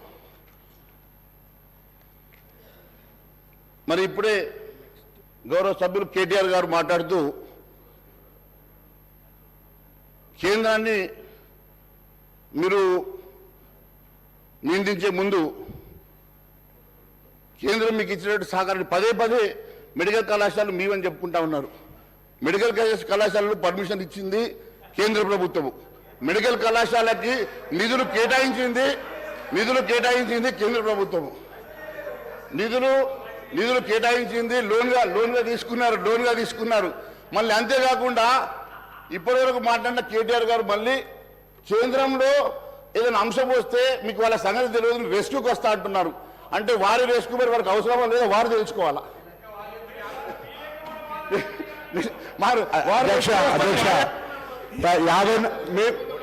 అధ్యక్ష మేము 65 మంది ఉన్నాం, మేము 54 మంది ఉన్నాం, వాళ్ళని కూడా కలుపుకొని చెప్తారు గౌరవ ప్రతిపక్ష నాయకులు. దాని తర్వాత మా గౌరవ బీజేపీ శాసనసభ్యులు అడుగుతా ఉన్నారు సుష్మా స్వరాజ్ గారి గురించి. ఓకే, కానీ దాని తదుపరి నరేంద్ర మోడీ గారు అనేక సందర్భాల్లో మాట్లాడారు. టీఆర్ఎస్ మౌనంగా ఉంటారు. భారతీయ జనతా పార్టీ తరఫున ఉన్న ప్రధానమంత్రి తెలంగాణ సమాజాన్ని అవమానపరిచే విధంగా తలుపులేసి దొంగతనంగా తెచ్చుకున్నారన్నటువంటి మాట కూడా మీ ప్రధానమంత్రి గారు మాట్లాడారు. వారికి దయచేసి జవాబు చెప్పాల్సిన అవసరం ఉంది. అలా దానికి పార్లమెంట్ సభ్యులుగా తెలంగాణలో ఉన్నటువంటి శాసనసభ్యులుగా అసలు మేము బీజేపీ చెప్పుకోవడానికి సిగ్గనిపించాలి. తెలంగాణ తల్లిని చంపి బిడ్డను తెచ్చుకున్నారని చెప్పిండు. భారతీయ జనతా పార్టీ తెలంగాణను అవమానపరచడం ఇంకెవరు కూడా అవమానపరచలే. అటువంటి పార్టీ అలా మళ్ళీ ఈ మాటలు చెప్తే ఎట్లా అధ్యక్ష? మంత్రి గారు సబ్జెక్ట్ మాట్లాడండి. అరే వారు సమాధానం చెప్పాలన్నా వద్దా అధ్యక్ష? వారు మాట్లాడిన సమాధానం చెప్పాలన్నా వద్దా? వారు ఇంత ఘోరంగా మాట్లాడుతూ ఉన్నారు. ఆ రోజు నిజంగా కూడా భారతీయ జనతా పార్టీ లేకుంటే ఈరోజు తెలంగాణ రాష్ట్రం సాధ్యమయ్యేదా? తెలంగాణ రాష్ట్రం సాధ్యమైన తర్వాత ఆ రోజు ఇచ్చిన సందర్భాన్ని గుర్తు చేసి ఉండొచ్చు. ఇచ్చిన సందర్భం తలుపులు పెట్టి మీరు ఇచ్చినారా, ఎట్లా ఇచ్చినారంటే ఆ రోజు అన్ని పార్టీల వాళ్ళు మీకు సపోర్ట్ చేయడం వల్ల తెలంగాణ రాష్ట్రం వచ్చిన సంగతి మాత్రమే గుర్తు చేస్తా ఉన్నాను. మరి వీరేమో వారు రెస్క్యూకి వస్తా అంటే మరి వారి ఇద్దరి మధ్యలో ఇబ్బందులు ఏమున్నదో తెలియదు. దాని మీద స్పందించడానికి మీరు ముందుకు రావడం లేదు. కానీ ఈ అంశంలో మీరు ఎందుకు వస్తా ఉన్నారు? మీరు మా సభ్యులంటలేము, మీరు గౌరవ ప్రతిపక్షమని చెప్తాను అధ్యక్ష. 54 అని వారు చెప్తా ఉన్నారు. బీజేపీ, ఎంఐఎం, టీఆర్ఎస్ అని మేము ఆరోపించినట్టుగానే వాళ్ళు కలుపుకోరు. 54 అని వారు చెప్తారు. అన్నయ్య బోల్లేదు సార్. మహేష్ రెడ్డి గారు మీరు సబ్జెక్ట్ మాట్లాడండి. వారు కేటీఆర్ గారు చెప్పింది కేవలం మేము 39 మంది ఉన్నామని మాత్రమే చెప్పారు.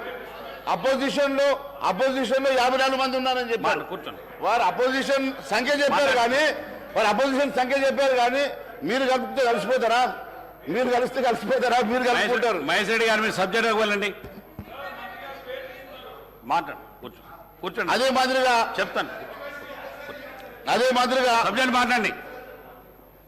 అదే మాదిరి నేను మీ ద్వారా ఈ రాష్ట్ర ప్రభుత్వాన్ని అడుగుతా ఉన్నాను. కాంగ్రెస్ ప్రభుత్వం విడుదల చేసే శ్వేతపత్రంలో కేంద్రం గత 10 సంవత్సరాల నుంచి ఇచ్చినటువంటి అభివృద్ధి కోసం కానీ సంక్షేమం కోసం కానీ నిధులు ఎన్ని మంజూరు చేసిందో, ఎన్ని నిధులు ఇచ్చిందో వివరాలు దాంట్లో పొందుపరిస్తే బాగుంటుందని చెప్పి మేము వారికి ఆశిస్తున్నాం. గతంలో పాలమూరు రంగారెడ్డి ప్రాజెక్టు జాతీయ హోదా ఉంటే అమలు చేస్తామని చెప్పి నిన్న గవర్నర్ గారు ప్రసంగంలో చెప్పారు. అధ్యక్ష, కాంగ్రెస్ పార్టీ వరంగల్ డిక్లరేషన్లో ప్రతి ఎకరాకు సాగునీరు అందేలా నిర్దిష్ట సమయంలో ఆ సంపూర్ణ ప్రాజెక్టును పూర్తి చేస్తామని హామీ ఇచ్చింది. Congress manifesto Abhayahastham page number 8.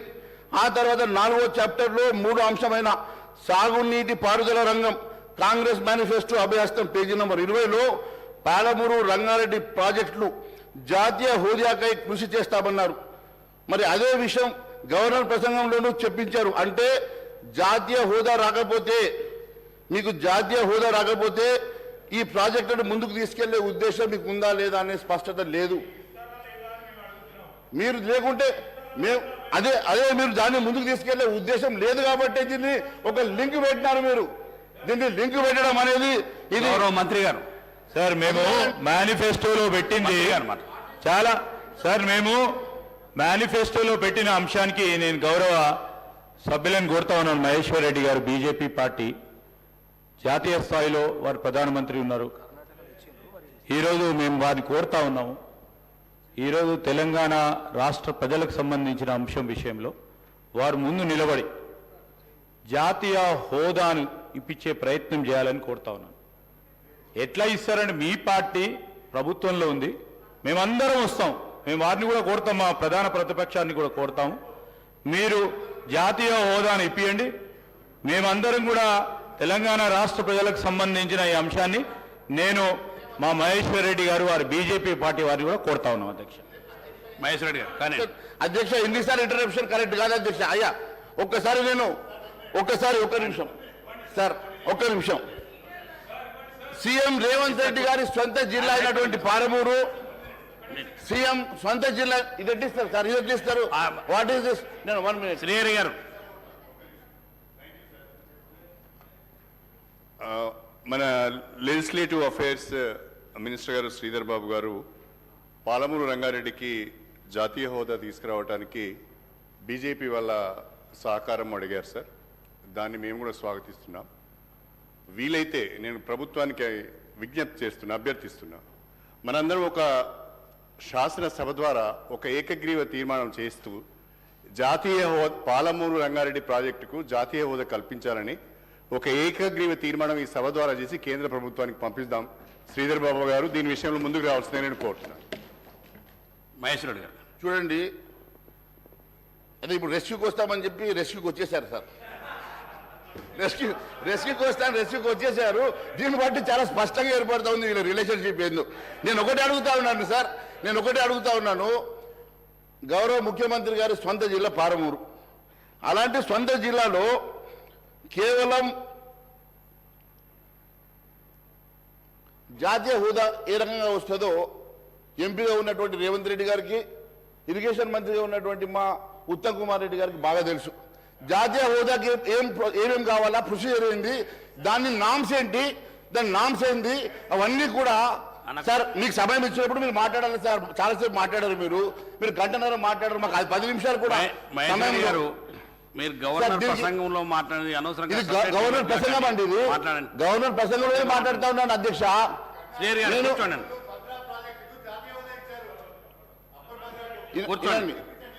ఇప్పుడు ఒక జాతీయ హోదా రావాలంటే దానికి ఉన్నటువంటి నామ్స్ ఏంది, దానికి ఉన్నటువంటి ప్రొసీజర్ ఏందో గౌరవ ఎంపీగా ఉన్నటువంటి ముఖ్యమంత్రి గారికి కానీ ఉత్తమ్ కుమార్ రెడ్డి గారికి తెలుసు, ఇరిగేషన్ మంత్రిగా ఉన్నటువంటి వారు.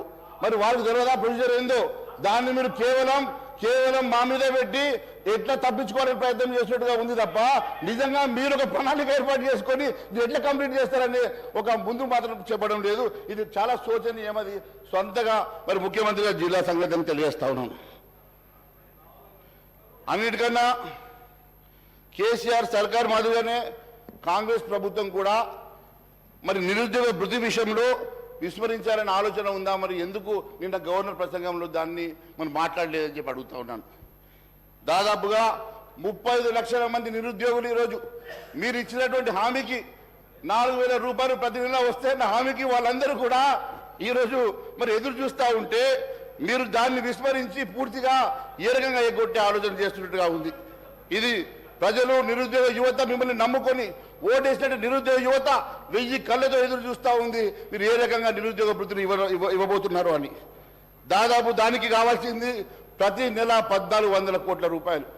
అంటే దాదాపుగా మీరు 20,000 కోట్ల రూపాయలు ప్రతి సంవత్సరం మీరు అదనంగా మీరు దీన్ని సమకూర్చుకోవాల్సిన అవసరం ఉంది. ఇది మీరు హామీ ఇచ్చే ముందు చేశారా? ఆలోచన లేకుండా కేవలం అధికారం రావడానికి మాత్రమే ఈ హామీ ఇచ్చారనే సంగతి మరి దయచేసి చెప్పాలని చెప్పి కోరుతా ఉన్నాను. అదే మాదిరిగా ఈ నెల 9వ తారీఖు రోజు 2 లక్షల రూపాయల రుణమాఫీ చేస్తామన్నారు. మరి 9వ తారీఖు అయిపోయింది. అధ్యక్ష, మీరు 2 లక్షల రుణమాఫీ ఏ తారీఖుల్లో చేస్తారు? ఇప్పటికే మాట తప్పారు. 9వ తారీఖు దాటింది. మరి మొన్ననే ప్రభుత్వంలోకి వచ్చాం కాబట్టి మేము దాన్ని లోతుగా మిమ్మల్ని ప్రశ్నిస్తలేము.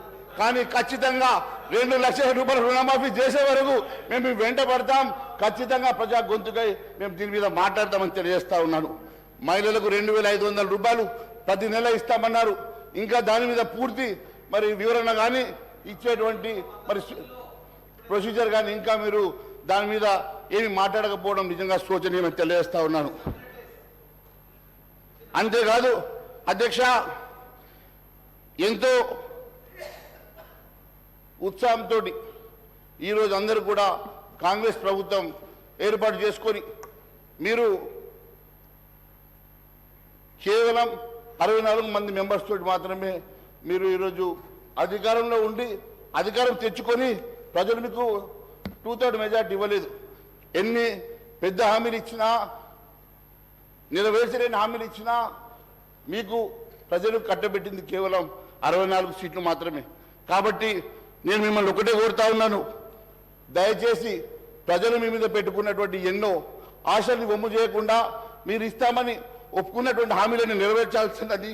ప్రజలు మీకు సంపూర్ణ విశ్వాసంతో మీ మీద పట్టం కట్టినందుకు మీరందరూ కూడా మరి ముఖ్యమంత్రి గారికి సహచార మంత్రులందరూ కూడా మీరు సపోర్ట్ చేసి ఖచ్చితంగా మీరు ఇచ్చినటువంటి 412 హామీలు నెరవేర్చాల్సిందిగా కోరుకుంటూ ఈ అవకాశం ఇచ్చినందుకు ధన్యవాదాలు తెలియజేస్తున్నాను. భారత్ మాతాకి జై.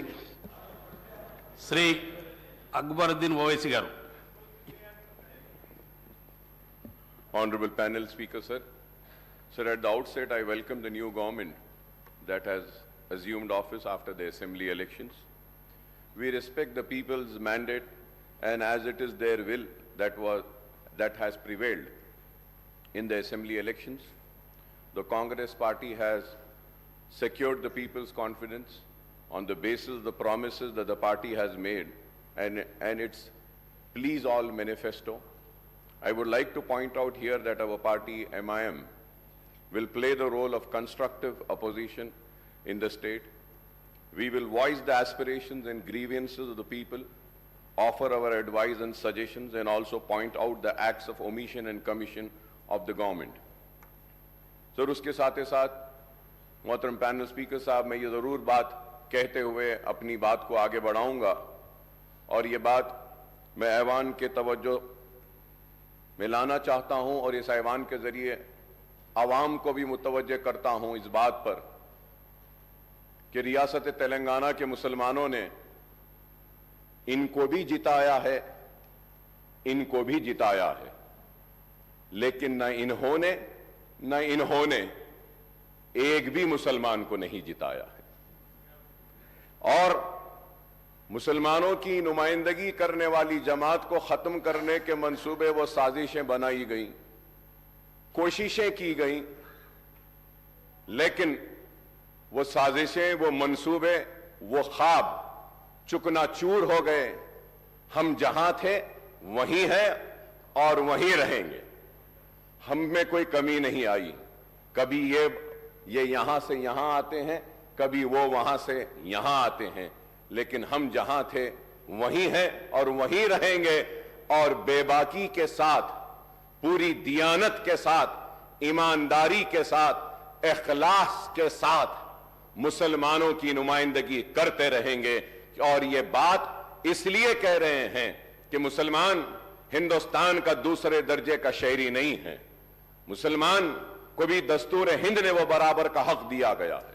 और इस ऐवान में खड़े रहकर हमारी तारीख है कि हमने मुसलमानों के लिए, पिछड़े हुए तबकात के लिए, SC STs के हुकूक के लिए हमने जिद्दोजहद की है और आगे भी हम करते रहेंगे। हम उम्मीद करते हैं कि कांग्रेस की हुकूमत पुराने शहर को नजरअंदाज नहीं करेगी। हम उम्मीद करते हैं कि पुराने शहर की तरक्की नए शहर के बराबर होगी। हम उम्मीद करते हैं कि आईटी टावर्स जो हमने मंजूरी हासिल की थी पुराने शहर के लिए, वो आईटी टावर्स का काम जारी रहेगा। हम ये उम्मीद करते हैं कि पुराने शहर में मूसी को साफ कर और जहां पे सीवरेज का पानी है उसको खूबसूरत बनाया जाएगा, डेवलपमेंट आएगा पुराने शहर में। हम उम्मीद करते हैं कि बरसा बरस से चार मीनार पेडेस्ट्रियनाइजेशन का प्रोजेक्ट जो एक कछुए की तरह आगे बढ़ रहा है उसको तेजी के साथ आप मुकम्मल करेंगे। हम उम्मीद करते हैं और तवक्को करते हैं कि आप पुराने शहर को नए शहर के बराबर तरक्की देंगे।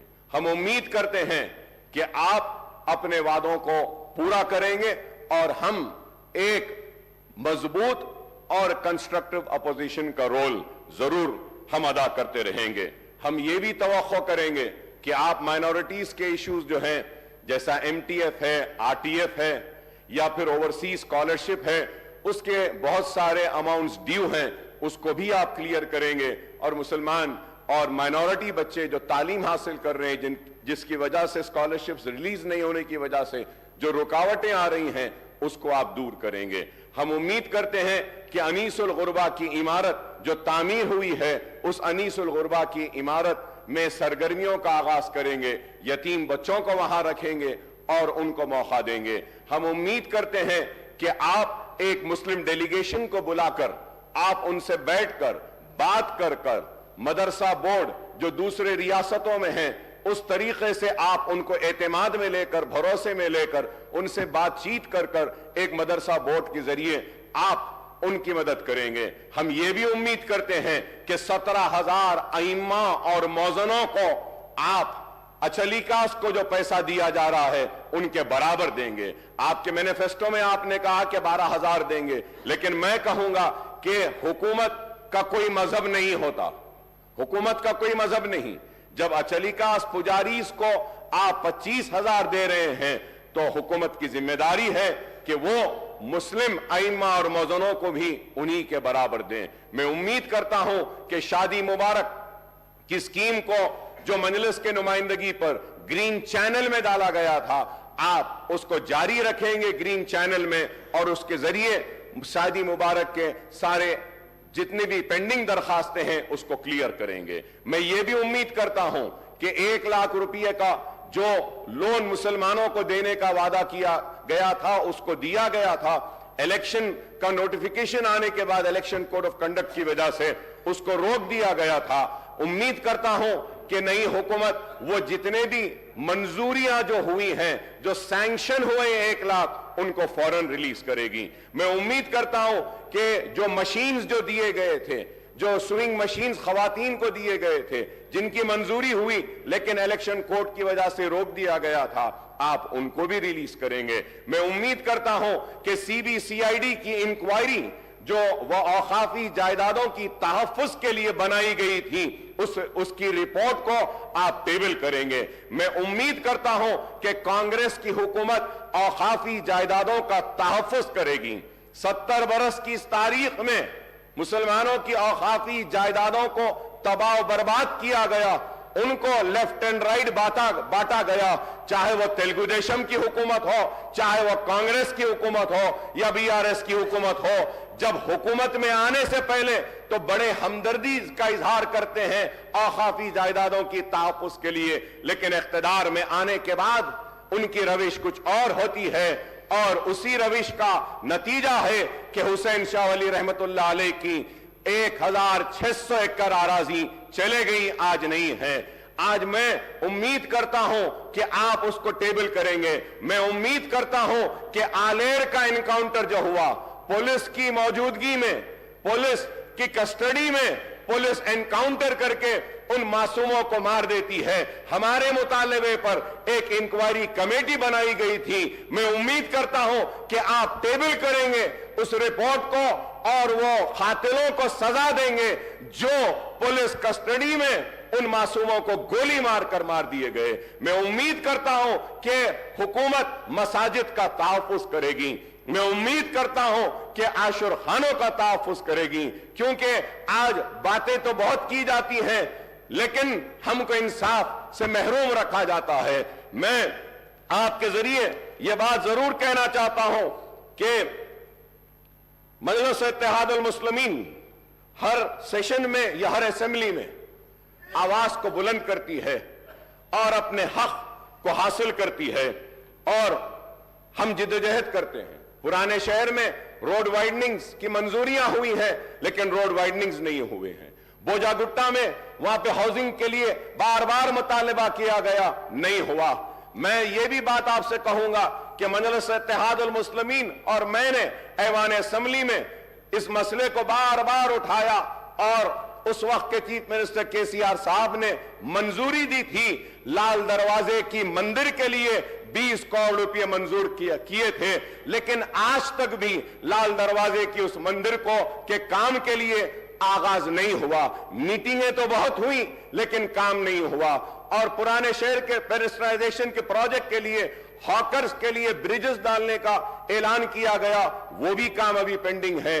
पार्किंग लॉट्स का है। मैं नई हुकूमत के सरबरा और चीफ मिनिस्टर साहब से, रेवंत रेड्डी साहब से मुतालिबा करूंगा कि आप पुराने शहर के और शहर हैदराबाद के सारे हमारे एमएलएस की एक मीटिंग बुलाइए। हम सारे मसाइल को आपके सामने रखेंगे और उन मसाइल को आप एक के बाद एक उनको हल करते हुए आप आगे बढ़े तो हम आपके ममनून और मशकूर रहेंगे। इसके साथ ही साथ मैं ये बात भी कहूंगा आपसे कि आपने अपने मैनिफेस्टो में इतने वादे, इतने ऐलानात सब कुछ किए, लेकिन अफसोस के साथ कहना पड़ता है कि मैनिफेस्टो में उर्दू का जिक्र नहीं था।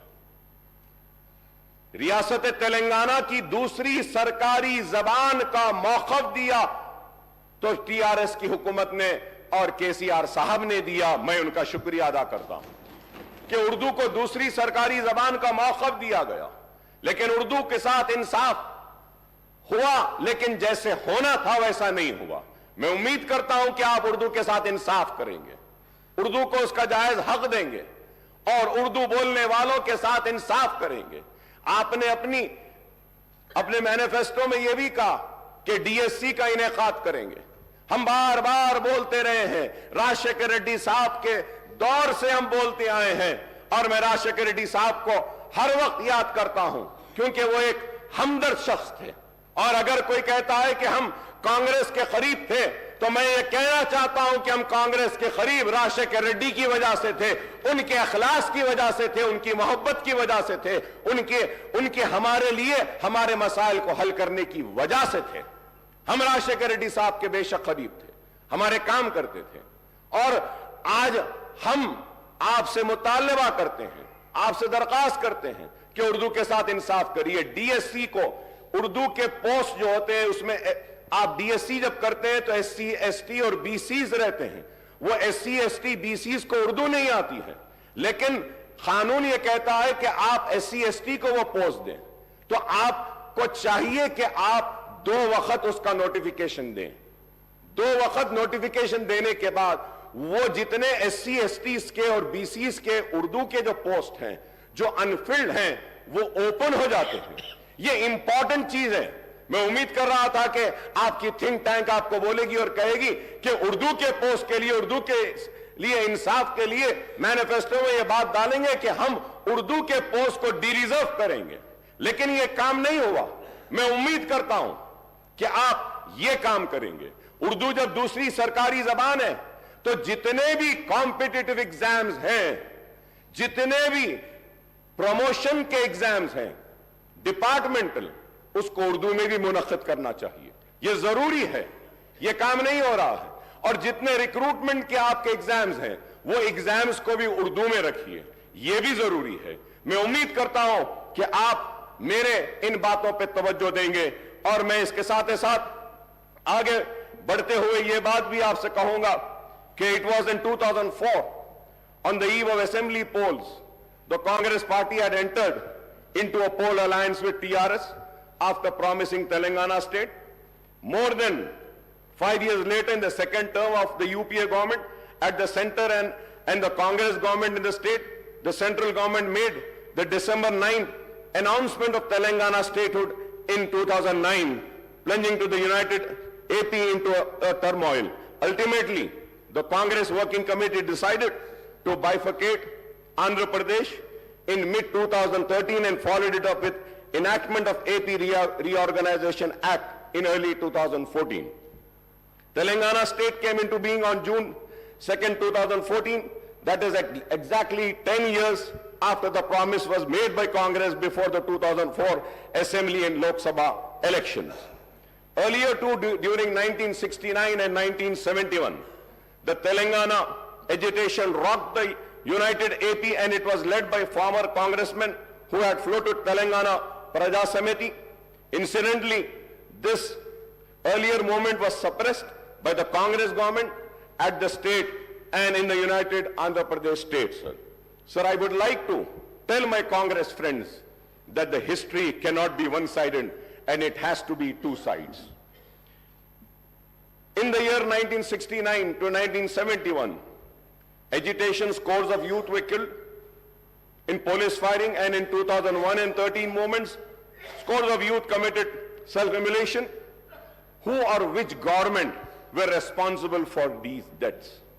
I don't know how the change of government following the assembly polls can be called as the liberation day, liberation of Telangana people from 10 years of repression. So I'm saying this because I'm very saddened. When I was going through the Honorable Governor's address, in my 25 years of legislature life, I have never seen such an address by any government. Sir, I'm sorry to say, but I still feel like the Congress party is still in election mode. Elections have ended. We said what we had to say. We criticized how much we wanted to. We also leveled allegations, personal remarks. But now, people have given their verdict. They have chosen you, and they have chosen them to sit there. They have chosen us to be here. So now we have to come together for the development of the state. We have to come together to fulfill the promises made by the party which has been given the responsibility of governing the state for the next 5 years. Sir, going further ahead, sir, the Congress and BRS term September 17th, 1948, the day of accession or merger of erstwhile Hyderabad state into Indian Union as integration day, whereas the BJP and left party term it as a liberation day. Now the Congress wants to celebrate the liberation day on December 3 or maybe December 7 as the party regained power after a gap of nearly 10 years since the formation of Telangana state. The Congress party has taken the historic decision on formation of Telangana state, but in the elections held in 2014, the people had given the mandate to TRS, which had fought for separate statehood. There is no doubt, yes, they had fought. And many other leaders joined them, and everybody fought for it.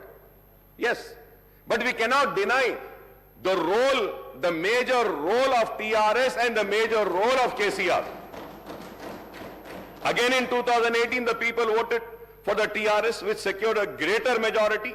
So terming the people's verdict in the previous two elections as something undemocratic or vote of autocratic, dictatorial or feudal role sounds something very sad, sir. It is not, sir. Sir, we are here. Sir, it is a democracy. We are living in a democracy. The people have the right. They can give me an opportunity or they can reject me. So we cannot question the decision of the people. If today the Congress is questioning and giving names to the verdict of the people of yesteryears, then the same thing might happen with the Congress for the verdict which have been given today by the people. We need to be cautious. Sir, we need to be very cautious. Elections have ended. We are here for progress. We are here for development. We are here to fulfill the promises made to the people. We have to be focused on that rather than, pulling each other. Apart from sir, so terming the people's verdict, I have already said, sir, apart from the 6 guarantees outlined under Abhay Hastam and the promises made under Right to Youth, SC, ST, Minority, BC Declaration, many other initiatives have been assured by the Congress. Understandably, the Governor's address has set out the priorities, policies, programs, and schemes of Congress government for all-round development of the state and welfare of all sections of people. I would like to recall that the backward classes, scheduled caste, scheduled tribe, and minorities account for an overwhelming proportion of the state's population, sir. They together constitute almost 85%, BCs 46%, SCs 15.5%, STs 9.2%, and minorities 14.3% of the state's population, sir. The Congress has committed to provide a better deal to all these sections. It has promised to introduce minority sub-plan as also the BC sub-plan, named after Mahatma Jyoti Phule. The Congress has assured to spend 2,000 crore per annum, amounting to rupees 1 lakh crore in 5 years period for BC welfare, and this is a welcome step, sir. Similarly, the party has assured to enhance the minority welfare budget to rupees 4,000 crores, including 1,000 crore annually for subsidized loans to minority, youth, and women, sir. Sir, when I say about, and I talk about 4,000 crores for minority, let me make it very, very clear to the government, sir, what the Congress government is doing in Karnataka and what it was doing in Rajasthan. And, they were calculating the amount spent on other schemes also in the minority budget. Kindly do not do that. If we have to see the other schemes with which the minorities got benefited in the last 9.5 years, like in pension, like in Shadi Mubarak or Raitu Bandhu, Raitu Bima, and other schemes, where Muslims are also part. If we have to take into account that amount and the 2,200 crores, we have already crossed 5,500 crores. I hope that the 4,000 crores will be only for minority welfare department. I hope that. I hope. So the Congress has promised to rename Dalit Bandhu scheme as Ambedkar Abhay Hastam and extend it to both SCs and STs, and to raise the financial assistance to rupees 12 lakh per family, sir. The party has also assured to raise the reservation of SC, STs to 18% and 12% respectively, sir. However, the Congress has maintained a silence on the demand for raising the reservation for socially and economically backward sections of Muslims of 12%, sir. Congress ने अपनी election की campaigning में इल्जाम लगाया 12%, मगर 12% का जिक्र अपने मैनिफेस्टो में नहीं किया। मैं जानना चाह रहा हूं चीफ मिनिस्टर साहब से, ठीक है इन्होंने नहीं दिया, क्या आप देने वाले हैं? क्या आप देंगे? क्या आप सिंसियर हैं? सवाल है। और असेंबली के रिकॉर्ड्स को उठाकर देखिए, मजलिस इत्तेहादुल मुस्लिमीन की तरफ से मैंने खड़े होकर उस वक्त कहा था 12% मिलता है, मिलने दो नहीं, हमको 4% जो हम हासिल करें राजशेखर रेड्डी साहब के दौर में, उसको कायम रखना ये बड़ी जिम्मेदारी है। तो आप ठीक है ये नहीं दिए, आप दे रहे हैं क्या बताइए? क्या आप देंगे क्या? And I go for the red, sir. Sir, I may recall that the Telangana government has enacted a bill in the state legislature based on the report of the State BC Commission and ST-SC Commission and the findings of Sudhi Commission and Chellappa Commission to raise the quantum of reservation to 12% for BCE category and 10% for STs. Sir, I would like the Honorable Chief Minister Saab, Mr. Revanth Reddy Saab, to clarify on the government stand on this issue, sir. Regarding the minority sub-plan and BC sub-plan, I may point out that this has been a persistent demand of AIMIM in the United Andhra Pradesh when the Congress was in power and in Telangana state after its formation, sir.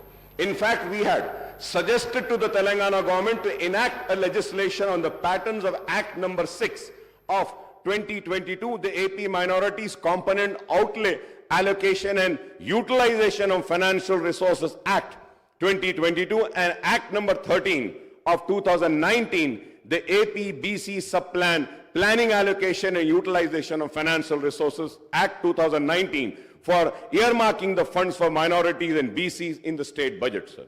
So now our party AIMIM once again reiterates the demand for enacting the two separate legislation, one for the minorities and another for the backward classes, providing for minority component and BC component in Telangana state budget and making allocation for the sub-plan for the forthcoming state budget for the financial year 2024 and 2025, sir. Sir, when I say this, sir, you can go through the records and see about the BCs, sir. The treatment given to the BCs, all the BCs corporation.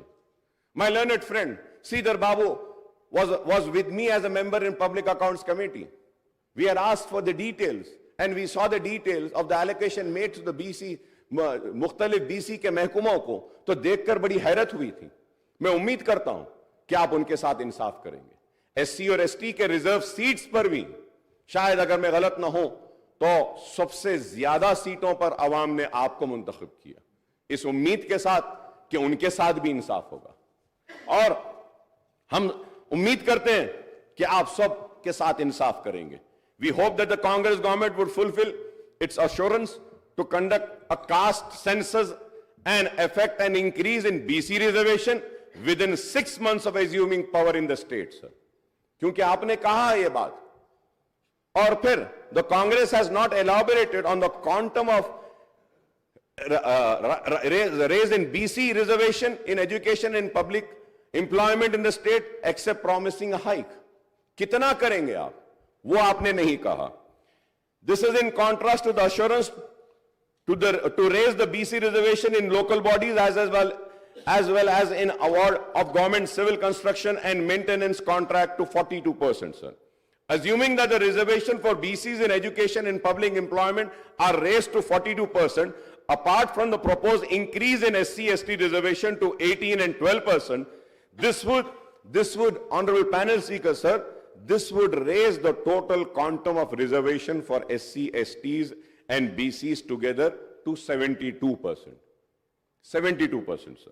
So we do not know whether the enhancement of reservation to 72% will pass the muster as the Supreme Court has laid down the Lakshman Rekha of 50% for overall reservation for weaker sections. If we add the BC reservation, Honorable Panel Speaker, sir, if we add the BC, if we add the EBC reservation of 10% and an increase of 8% reservation for SEBC, Muslim category BCE, the overall reservation will reach 90%. It is going to be 90%. Is this possible in the prevailing circumstances, whether the present central government is opposed tooth and nail to any increase in reservation for backward classes, apart from total opposition to any kind of reservation to the minorities? Is a question which needs to be answered, sir. A reality check on the issue would be needed, sir. A separate ministry for most backward classes are also been promised, apart from separate finance corporation for all major BC castes. We hope that the existing finance corporation and cooperative societies, federation and various BC groups are strengthened with allocation of more funds and assisting these groups. Honorable Panel Speaker, sir, we welcome the promise to introduce the Right to Public Service Act, apart from setting up comprehensive portal for receiving and addressing public complaints and grievances. Sir, जब मैं इसकी बात करता हूं तो इसके साथ साथ ये भी कहूंगा कि हर महकमे में जैसा ऑफिशियल लैंग्वेज कमीशन है, आप मुसलमान को रखिए ताकि वो उर्दू के इंप्लीमेंटेशन के लिए उस पर गौर करें.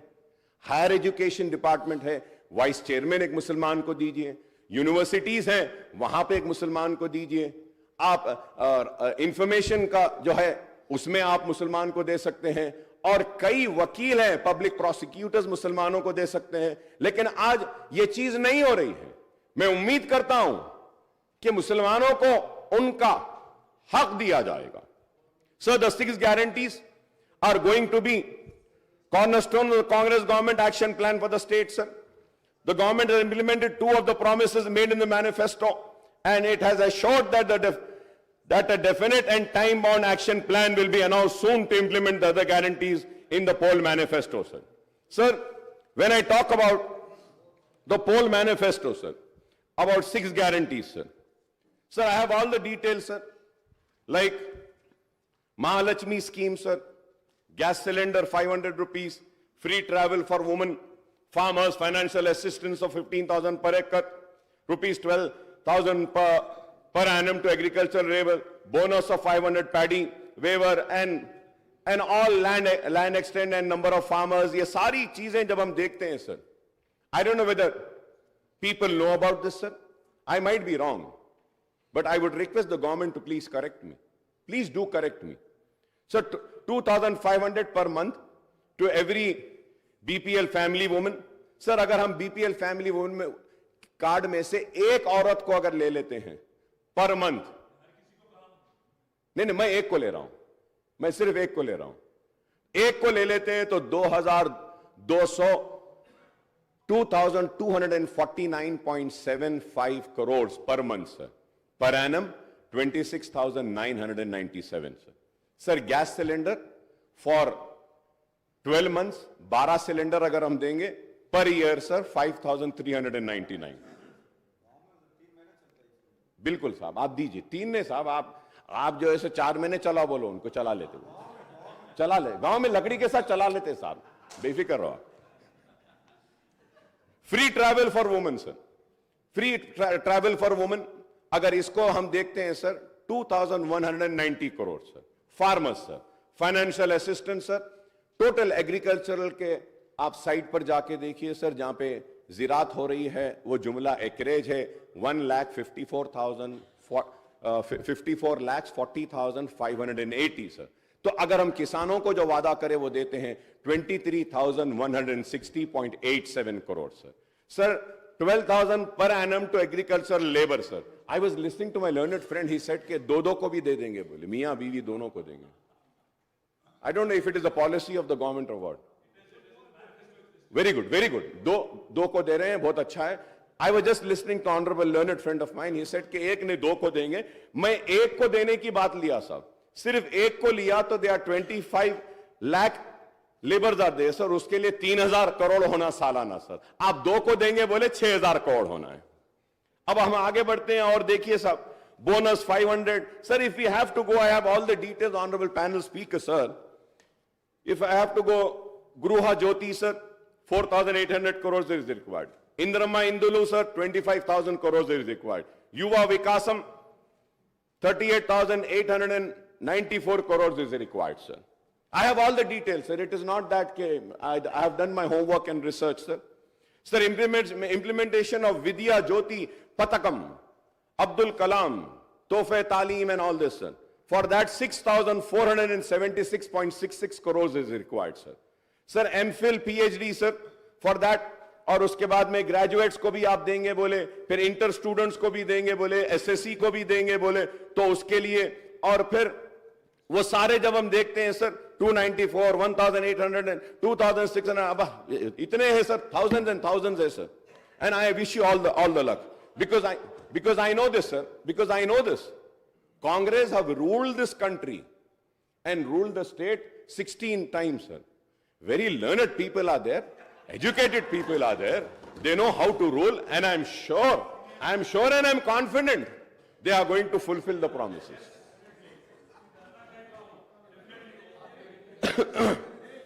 Sir, Chiyuta, sir, उसमें monthly pension 4,000 देंगे बोले, monthly employment allowance भी देंगे बोले. Sir, I was reading the newspaper, sir.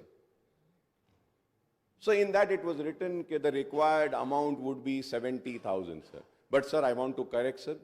As per my calculation, I might be wrong. I'm not saying that I'm perfect. I might be wrong. Kindly you give the right figures. As per my homework, my research, my calculations, sir, the total requirement only for 6 guarantees, is going to be 2,16,018.15 crores per annum. और उसके बाद में if you have to see the entire many other promises, जैसा वो bike देते बोले, वो allowance देते बोले, हाँ वो डबल बेडरूम वो सारे चीजें sir when we finally sir अब उसको पूरा देखते हैं सर तो I might be again wrong sir I want the government to correct me sir 3,10,492.15 crore मतलब 3,10,492.15 crores are required. And I'm sure the people who have prepared the manifesto knew about the financial state of the financial state of our state.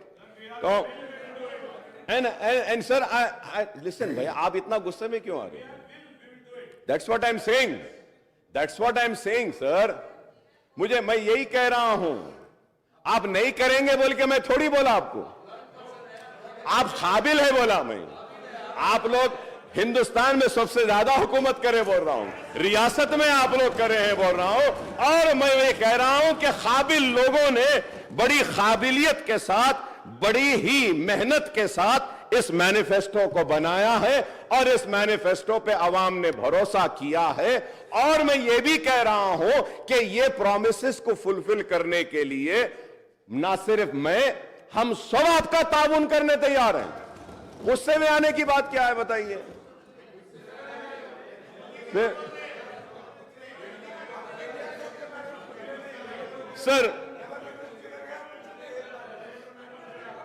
Sir मैं ये भी कहूंगा sir there is no mention about the minority declaration in the governor's address and I don't know the reason for this omission sir इसलिए मैंने कहा मुसलमानों ने आपको भी जिताया मुसलमानों ने आपको भी जिताया मगर आप दोनों ने मुसलमानों को नहीं जिताया हम जीत गए sir one of the promise under the minority declaration is the introduction of Abdul Kalam Tohfa Talim scheme to provide financial assistance of rupees 5 lakh to minority youth for completing MPhil and PhD, rupees 1 lakh for post-graduation, rupees 25,000 for graduation, rupees 15,000 for intermediate, and rupees 10,000 for passing the 10th grade SSC, sir.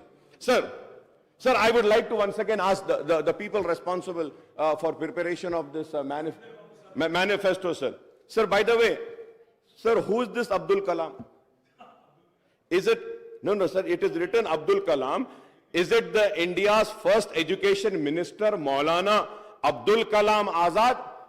Or it is Abdul Kalam, India's missile man and former president, Mr. APJ Abdul Kalam? It cannot be both. इसमें तो सिर्फ अब्दुल कलाम लिखा इसलिए मैं पूछ रहा हूं साहब इस पे भी गुस्सा मत आओ ये भी पूछ रहा हूं कि किसके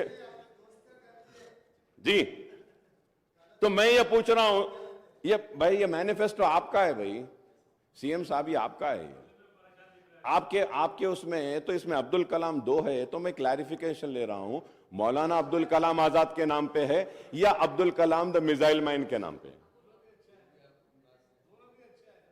तो दोनों के नाम से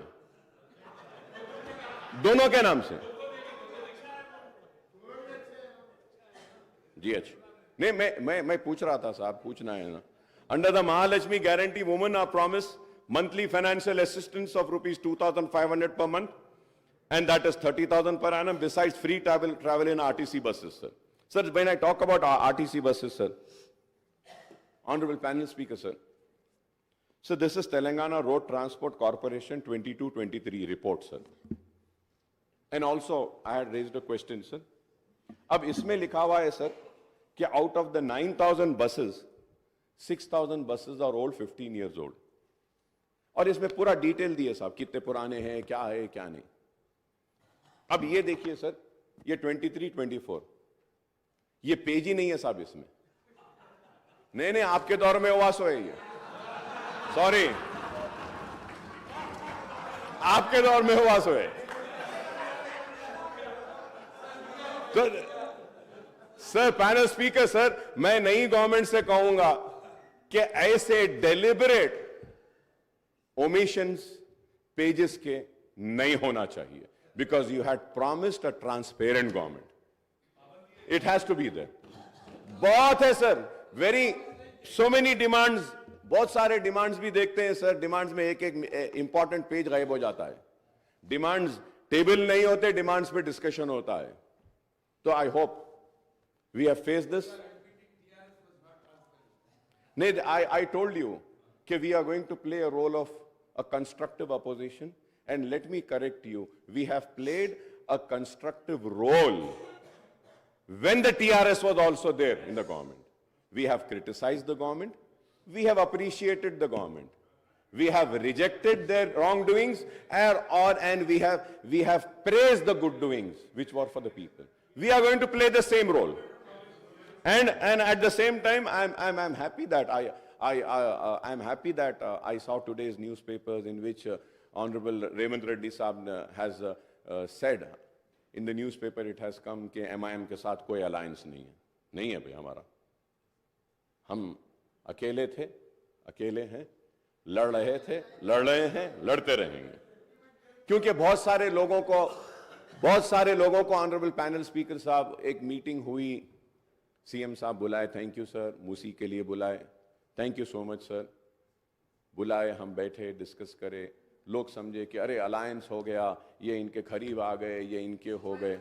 देखिए, मैं ये कहना चाहता हूं, वो हमारे रियासत के चीफ मिनिस्टर हैं, अवाम ने उनको मुंतखब किया है, ये कांग्रेस की हुकूमत में एतमाद का इजहार किया है, तो मैं अवामी नुमाइंदे की हैसियत से अपनी रियासत के चीफ मिनिस्टर से मिलना ही पड़ेगा. मिलते रहेंगे, काम कराते रहेंगे, क्योंकि हमको काम होना है. And to go further ahead, sir, we welcome the introduction of free bus ride for the women in TSRTC buses, sir. At the same time, sir, through you, sir, I would like to request the government to kindly take care of the auto rickshaw drivers. Auto rickshaw के drivers बहुत परेशान हैं, Uber and Ola वाले बहुत परेशान हैं. ख़वातीन को तो अच्छा मौका मिला कि बस में वो सफ़र कर रहे हैं, बहुत अच्छी बात है, लेकिन हमको इनका भी ख्याल करना चाहिए, क्योंकि आपने इलेक्शन मैनिफेस्टो में ऐलान किया था कि आप जितने चालानात हुए हैं, चालानात को भी आप माफ़ करेंगे, आधा माफ़ करेंगे. तो मैं आपसे रिक्वेस्ट करूंगा कि अहकामात जारी करिए कि जितने भी चालानात है उसको हम 50% वेव ऑफ करते हैं, और ऑटोज़ वालों को किस तरीके से हम मदद पहुंचा सकते हैं. वो कुछ पैसे भरते हैं रोड टैक्स का, इसका, अगर उनको कुछ एग्जेम्पशन अगर कुछ देते हैं तो एक उनको भी एतमाद में लिए वैसा होगा. सर, उसके साथ साथ जी नहीं, अब देते बोले थे साहब, आपके मैनिफेस्टो में बोले थे, आप अब देंगे बोल के बोले थे. केसीआर साहब अनाउंस करे थे कि हम गवर्नमेंट में अगर आएंगे तो ऑटो वालों को ये देंगे. It was announced. तो मैं चीफ मिनिस्टर साहब से रिक्वेस्ट करूंगा कि ऑटो वालों का भी थोड़ा सा अगर आप देखते हैं तो उनका भी थोड़ा अच्छा फ़ायदा हो जाएगा. और इसके साथ साथ ऑनरेबल पैनल स्पीकर सर, मैं ये ज़रूर कहना चाहूँगा कि आउट ऑफ 9,000 6,000 तो पुराने बसेस है, और फिर नुकसान 2,000 करोड़ का है, तो ये पेट्रोल डीजल के लिए भी देना है. So there are many other things, sir, which I think in the next budget session I will go further ahead and discuss about this, sir. But as per my knowledge, sir, 12 crore का शायद नुकसान हो रहा है RTC को इससे. अब इसको हम कैसा करेंगे, इसका भी आप कुछ प्रोग्राम बनाइए sir. Sir, and domestic gas cylinders के ताल्लुक से भी मैंने पहले ही कहा है और फिर से कहूंगा, और उम्मीद करता हूं कि आप करेंगे. और अंडर रैतु भरोसा, the assistant of 70 lakh farmers is been raised to 15,000 per acre, and the coverage has been extended to 6 lakh share of khaldars also, sir. Bonus of 500. ये सारी चीजें हैं जो आप जानते हैं, मैं भी जानता हूं. क्रॉप लोन्स के बारे में भी आपने वेव करेंगे कहा. ₹2 lakh at one go would require 36,000 crores, sir. ₹30,000 crores towards loan amount and ₹6,000 crores towards interest. So 36,000 hai. I hope that under Gruha Jyoti guarantee 200 unit of free electricity, a promise for all household. अब ये 200 कैसा देंगे, इसमें भी confusion है sir. 200 unit कैसा देंगे? अब अगर मुझे 201 आएगा यूनिट, तो क्या 200 माफ करके 1 यूनिट के पैसे लेंगे? या अगर मुझे 500 यूनिट आ रहा है तो वो 500 यूनिट में से आप 300 माइनस करके 200 का लेंगे?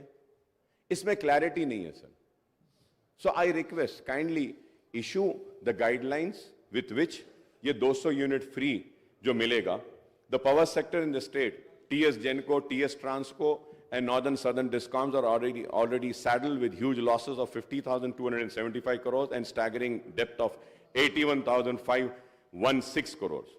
क्योंकि ये सिर्फ मैं न्यूज़पेपर्स में, ऑनरेबल स्पीकर सर, मैं न्यूज़पेपर्स में देख रहा था, हर कोई बोल रहे थे कि 50,000 का इसमें लॉसेस है, 80,000 के लॉसेस है कहें सर, लेकिन the thing is that we are already saddled with the huge losses of 50,275 crores and staggering debt of 81,516 crores, sir.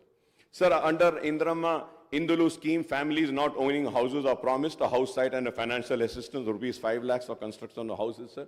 Sir, ये 2-bedroom houses के ताल्लुक से भी स्पीकर साहब मैं आपके जरिए हुकूमत की तवज्जो इस बात पे लाना चाहता हूं कि सर इलेक्शन कोड आने की वजह से जो लोगों को सर्टिफिकेट्स दे दिए गए थे, जो लोगों को हाथ में कागज दे दिया गया था कि ये यूनिट आपका है, तो उसकी चाबी अब तक नहीं दी गई और जो लिस्ट सैंक्शन हुई थी वो भी वैसी रुकी हुई है। सर आपके जरिए मैं हुकूमत और हमारे चीफ मिनिस्टर साहब रेवंत रेड्डी साहब की तवज्जो इस बात पे लाना चाहता हूं कि मेरे कॉन्स्टिट्यूंसी में पुराने जो घर थे उनको तोड़कर 2-bedroom बनाए थे और उनसे वादा किया गया था कि बनने के बाद उनको दिया जाएगा, लेकिन इलेक्शन कोड आने की वजह से रुक गया है।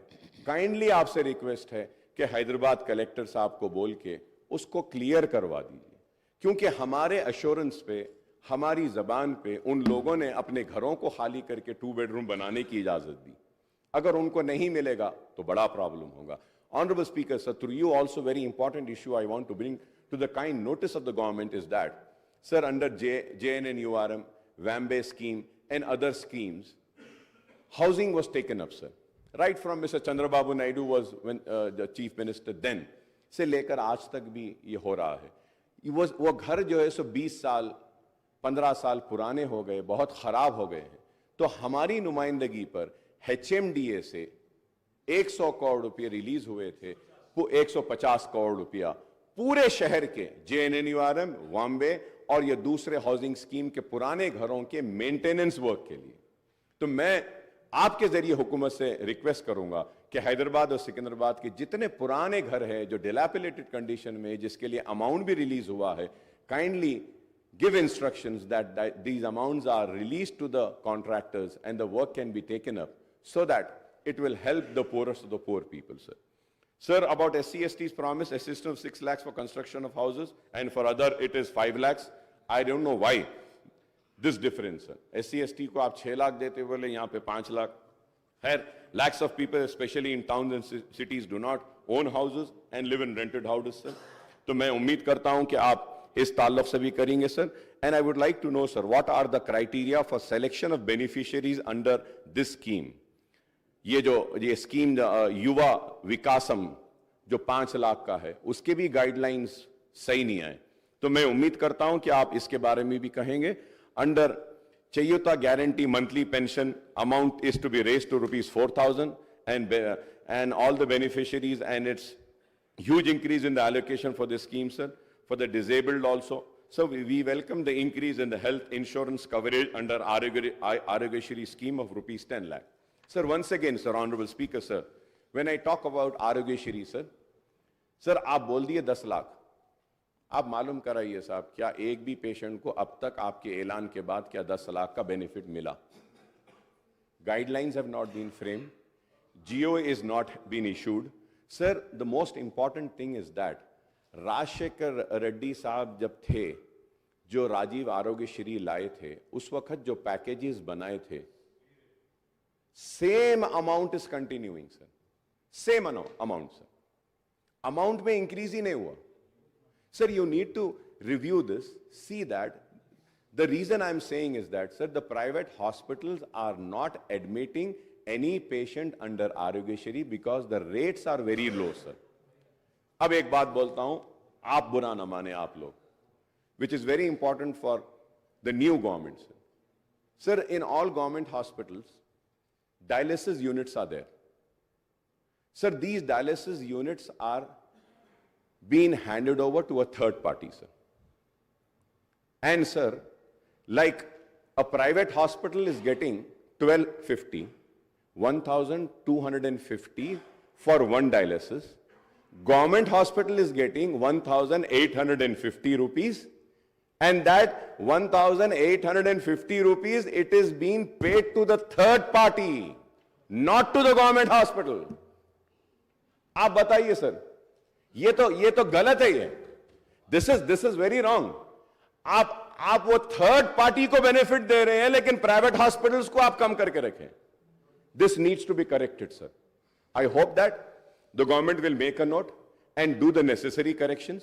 कैंसर पेशेंट बहुत ज्यादा बढ़ रहे हैं, उनके लिए आप ये आरोग्यश्री का जो राजीव आरोग्यश्री का स्कीम जो है, इसमें कैंसर पेशेंट्स को दीजिए. And in dialysis also, sir, dialyzers are not provided, sir. The dialyzer, the pipes are not provided. And there is one investigation which is required for all the dialysis patients to check the creatinine levels. वो उसके लिए they have to make an additional payment. So such things are there which needs to be corrected, which was not corrected by this government in spite of repeatedly requesting. I hope that you will do the necessary corrections. This will help the poor people, sir. Sir, going further ahead, sir.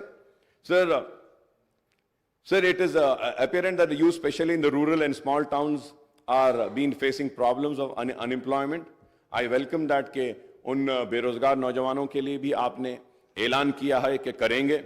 Sir, ये इसमें ये moreover, youth have been promised monthly employment allowance of 4,000.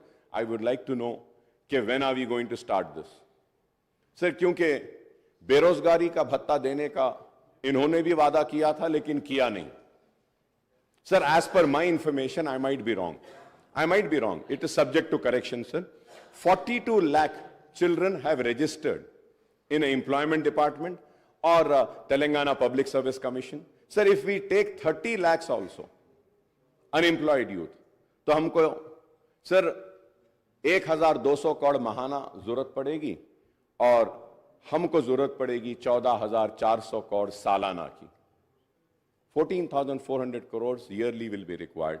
So I hope that क्या आप इस पर भी गौर करेंगे. For young women 18 years pursuing education, electric scooter का promise करे हैं. We welcome this. When we hope that कि ये promise भी fulfill होगी. So the issue of SC categorization into ABCD category has been hanging fire for over 2 decades now. Despite the effort of the successive government, the United AP and Telangana government to implement it in a letter and spirit, sir, unless constitutional amendments are moved by the central government to overcome the hurdles in implementing the categorization in selected state instead of entire country, this issue cannot be resolved, sir. Regarding the minority declaration, let me point out that most of the schemes and initiative included in this declaration are already under implementation in the states since Telangana came into being in June 2014, sir. The Congress has promised about Setwin, sir. I hope that कि सेटविन को आप मजबूत बनाएंगे, अच्छा बनाएंगे, ताकि unemployed youth को skill development का ट्रेनिंग का प्रोग्राम भी होगा. और मैं ये भी कहूँगा कि कांग्रेस के टाइम में ओल्ड सिटी में हम नेशनल एकेडमी ऑफ कंस्ट्रक्शन का एक सेंटर लाए थे. तो मैं आपसे रिक्वेस्ट करूँगा कि नेशनल एकेडमी ऑफ कंस्ट्रक्शन के सेंटर को माइनॉरिटी वेलफेयर डिपार्टमेंट से जोड़ दीजिए. तो at least minority welfare department can take up the skill development programme with collaboration with National Academy of Construction, sir. So you have also promised about additional funds to Khuli Qutub Shah, sir. And Khuli Qutub Shah has been given the responsibility by the TRS government, then TRS government, for the development of Charminar pedestrianization project. But it is still not yet completed. I would say it's in between, sir. मैं उम्मीद करता हूं कि आप उसको भी देखेंगे, sir. Sir, उसके साथ ही साथ, sir, मैं ये भी कहूँगा कि पुराने शहर में 100 बेडेड हॉस्पिटल्स के लिए याखुदपुरा एसआरटी कॉलोनी में एक 100 बेडेड हॉस्पिटल सैंक्शन हुआ है. काइंडली आप उसका काम करा दीजिए. पालम रोड ओल्ड सिटी में एक दवाखाना मंजूर हुआ है, उसका भी काम वैसी है, उसको भी करा दीजिए. मेरी कॉन्स्टिट्यूंसी में बारकस में और बल्लागुड़े में एक 40 बेड एक 100 बेड हॉस्पिटल आया है, उसका भी अगर आप काम करा दिए तो बेहतर होगा. और इसके साथ ही साथ हैदराबाद की पहचान, हैदराबाद की शान में कहूंगा कि उस्मानिया हॉस्पिटल, उस्मानिया हॉस्पिटल के लिए हम बार बार कह रहे हैं कि उसको भी आप हेरिटेज को बरकरार रखते हुए बनाइए, या जैसा भी बनाना है बनाइए, बहरहाल बनाइए। मैं उम्मीद करता हूं कि आप उस्मानिया हॉस्पिटल को लेंगे। उसके साथ ही साथ ऑनरेबल स्पीकर सर, आपके जरिए मैं हुकूमत की तवज्जो इस बात पे दिलाना चाहता हूं कि निजामिया तिबी कॉलेज जो मक्का मस्जिद के सामने है, it is the only medium of medical education in Urdu sir. It has been neglected. The building is in dilapidated condition. I request the Honorable Health Minister Saab, Honorable Chief Minister Saab, kindly give us some time, sir. Let us go and visit that hospital and see that hospital, how a bad shape that hospital, that building is in, sir. So uske liye bhi 72 crore sanction hai. Agar uska tender bula ke agar contractor ko denge, तो वो hospital का भी काम मुकम्मल हो जाएगा sir. और इसके साथ ही साथ सर जीएचएमसी के बारे में मैं कहूँगा कि जीएचएमसी के जितने भी एरियाज में जो काम हुआ है, कॉन्ट्रैक्टर्स का अमाउंट नहीं दिया गया है सर. और ये बिन फ्री एक प्रोग्राम लाए थे हमारे, मेरे दोस्त लाए बिन फ्री, वो बिन तो उड़ गया लेकिन कचरा वहीं फेंकने लगे लोग. बिन नहीं है लेकिन कचरा तो वहां आ रहा है. तो सर मैं आपसे रिक्वेस्ट करूंगा, ये बिन फ्री क्या है इसको रिव्यू करिए, देखिए हर जगह पे कचरा आ रहा है. Sir we are for the development, we want development, we want the old city to be on par with new city. We want flyovers, we found underpasses, we want the metro train. I thank the Honorable Chief Minister Saab for other day when I was sitting with him, he had called for a meeting on आपकी दावत पे हम आए थे. लोग समझ रहे हैं कि हम आपके पास भाग के गए थे. भाई आप दावत दिए थे, आप बुलाए थे, हम आए थे. और आपने, मैं आपका शुक्रिया अदा करता हूं कि आपने कहा कि मेट्रो ट्रेन को जो पुराना रूट है उस पे लाएंगे, और उसके साथ ही साथ आगे भी जो चंद्रायन गुट्टे से, sir I am concluding sir, आगे भी उसको चंद्रायन गुट्टे से एलबी नगर से लेते हुए इंटरनेशनल एयरपोर्ट को लेके जाकर वहां पे खत्म करेंगे बोले, इसके लिए भी मैं आपका शुक्रिया अदा करूंगा. सर मैं उम्मीद करता हूं कि आप जो है सो हम जितने भी मसाइल जो उठाए हैं इस पर भी आप गौर करेंगे. और एक सबसे बड़ा मसला है हैदराबाद मेट्रो वाटर वर्क्स और सीवरेज का. सर ये हैदराबाद को जो पानी आता है, जो पावर जो हैदराबाद मेट्रो वाटर यूज करती है, ऐलान किया गया हमारी नुमाइंदगी पर कि उसकी रेट को कम करेंगे, सब्सिडाइज रेट देंगे, लेकिन अब तक नहीं किया गया. जरा नहीं, ऑर्डर हुआ लेकिन हो रहा नहीं है साहब उसमें. तो मैं उम्मीद करूंगा कि आप उसके ऊपर भी आप गौर करेंगे और उस पे भी तवज्जो देंगे sir. Also sir, the Telangana government has been facing, sir, I'm concluding sir, this is a state finances and financial implication of the schemes initiative and hike proposed under Congress manifesto, sir. This is important since the Telangana government has been facing resource crunch and growing financial deficit due to tight fisted approach of the central government towards the state, sir. In the first 7 months of the current financial year, the total receipts of the Telangana government added up to rupees 1,33,174 crores, sir. That is 51.25%, sir. And the annual budget estimate and the total expenditure reached to rupees 1,22,553 crores. That is 51.58% of the budget estimate, sir. However, Honorable Speaker, sir, the state share of union taxes came to rupees 7,139 crores as against the budget estimate of rupees 14,528 crores, sir. The state had budgeted the grant in aid and contribution amount to be rupees 41,259 crores, but only rupees 3,836 crores were received from the central government during the 7 months period, sir. The state net borrowing during the 7-month period have reached rupees 33,378 crores as against the budget estimate of rupees 38,234 crores, sir. That is 87.3% of budget estimate, sir. The November data on the state budget is not available in the public domain, sir. ये साहब, ये इसको देखिए साहब, ये public domain से गायब क्यों कर देते हैं? I don't know. ये लोग के टाइम होता था साहब, आप थोड़ा उसको देखना साहब.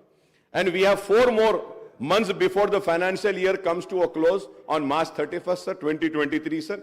I may be wrong, but I was just going through. I'm not sure, but I believe कि 3-4 दिन पहले 500 करोड़ रुपया आप लोगों ने कुछ लोन लिया है, सो क्या लिया है तो प्लीज बोलिए। और मैं चाहूंगा कि आप व्हाइट पेपर भी जारी करिए स्टेट के फाइनेंसेस पर, so that the people know कि what is the real financial position of the state, sir. The state cannot pile up borrowing as per its requirement, as it is hamstrung by the condition and restriction imposed by the Physical Responsibility and Budget Management FRBM Act, sir.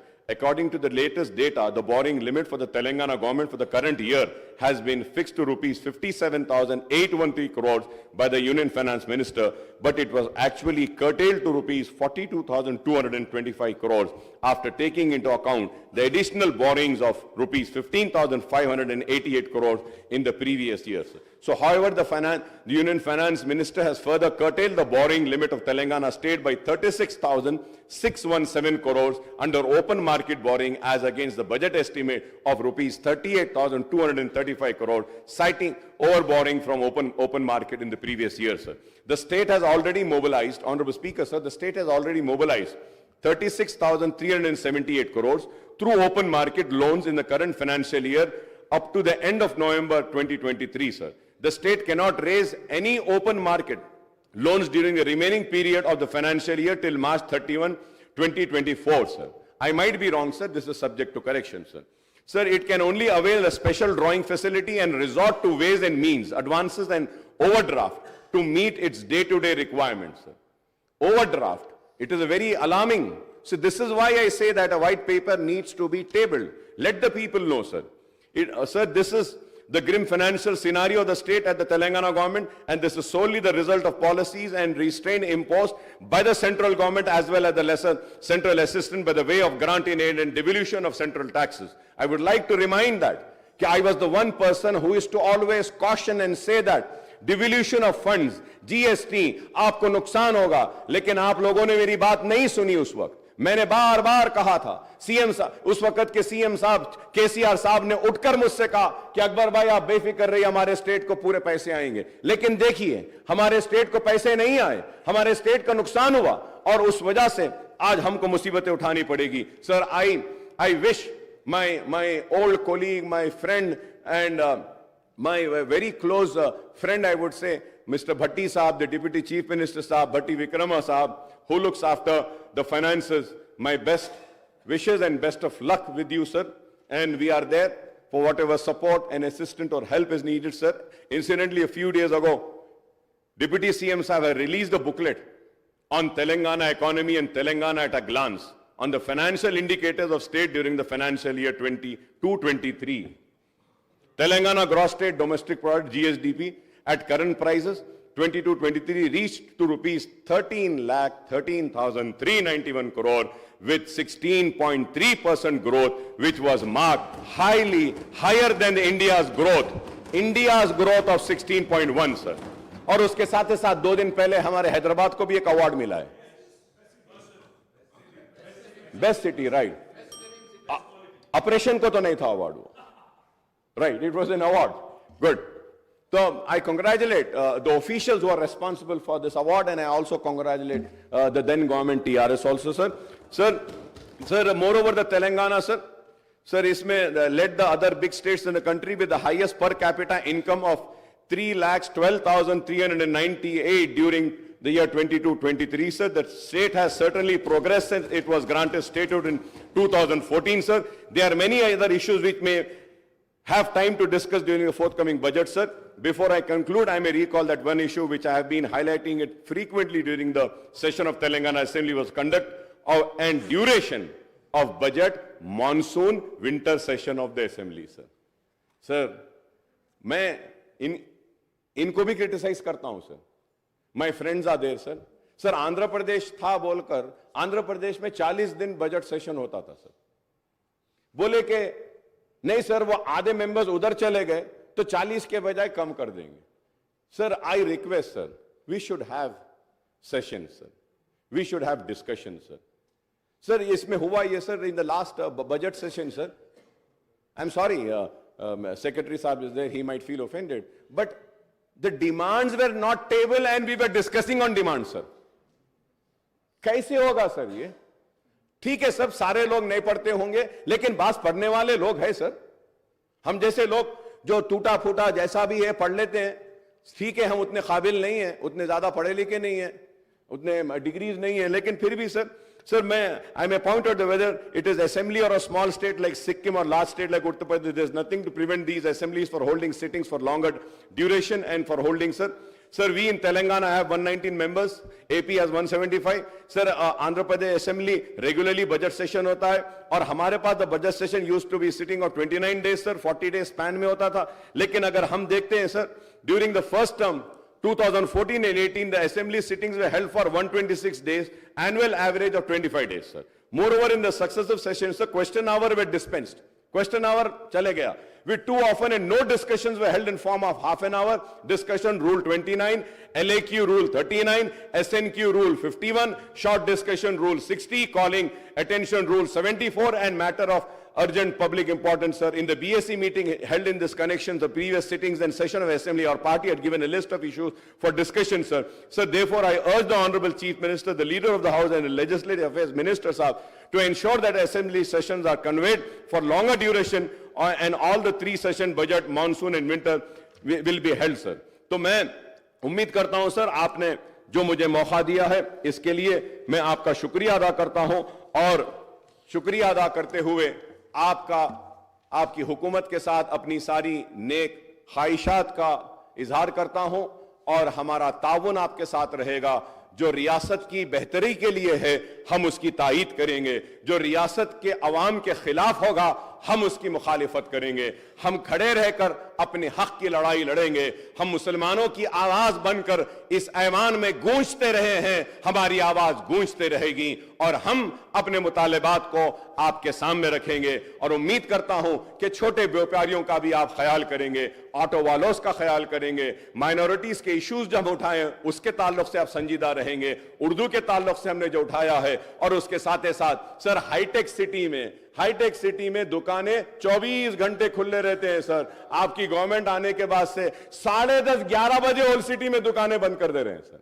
ये छोटे कारोबार वाले हैं sir, थोड़ा उन पे भी रहम करिए। मेरी आपसे अदबन दरखास्त है कि एक मीटिंग भी बुलाइए, माइनॉरिटीज के इश्यूज को हम आपके सामने लाएंगे, आपके सामने रखेंगे और उम्मीद करते हैं कि आपकी हुकूमत काम करेगी, आवाम के दिलों को जीतेगी, अपने मैनिफेस्टो को मुकम्मल करेगी। चाहे कितना भी पैसा हो वो अपने जबान से, अपने मैनिफेस्टो से, अपने तयखुन से और अपने जो उम्मीद जो आवाम को दिलाई है उसको नहीं तोड़ेगी। बहुत बहुत शुक्रिया स्पीकर साहब।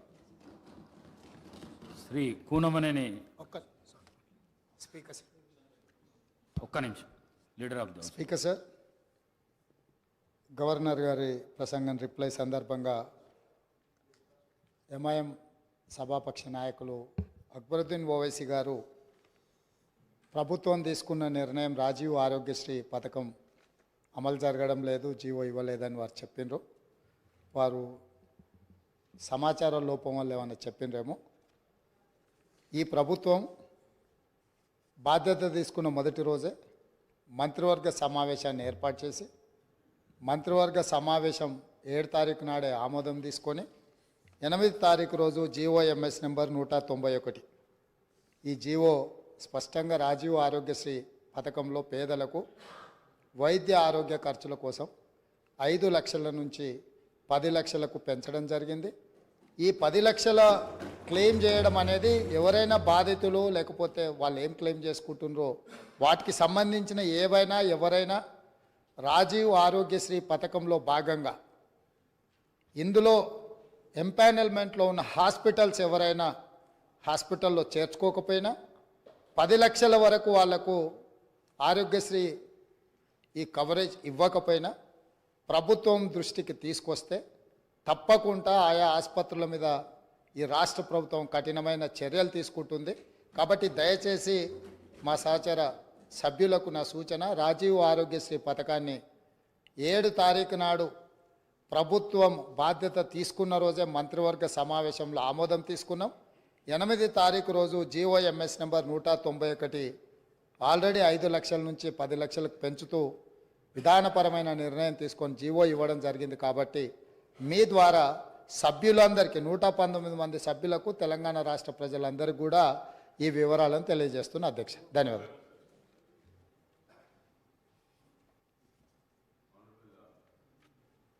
Well, Chief Minister Saab, I thank you and I welcome that the GO was issued about enhancement of Arogya Sharif to 10 lakhs rupees.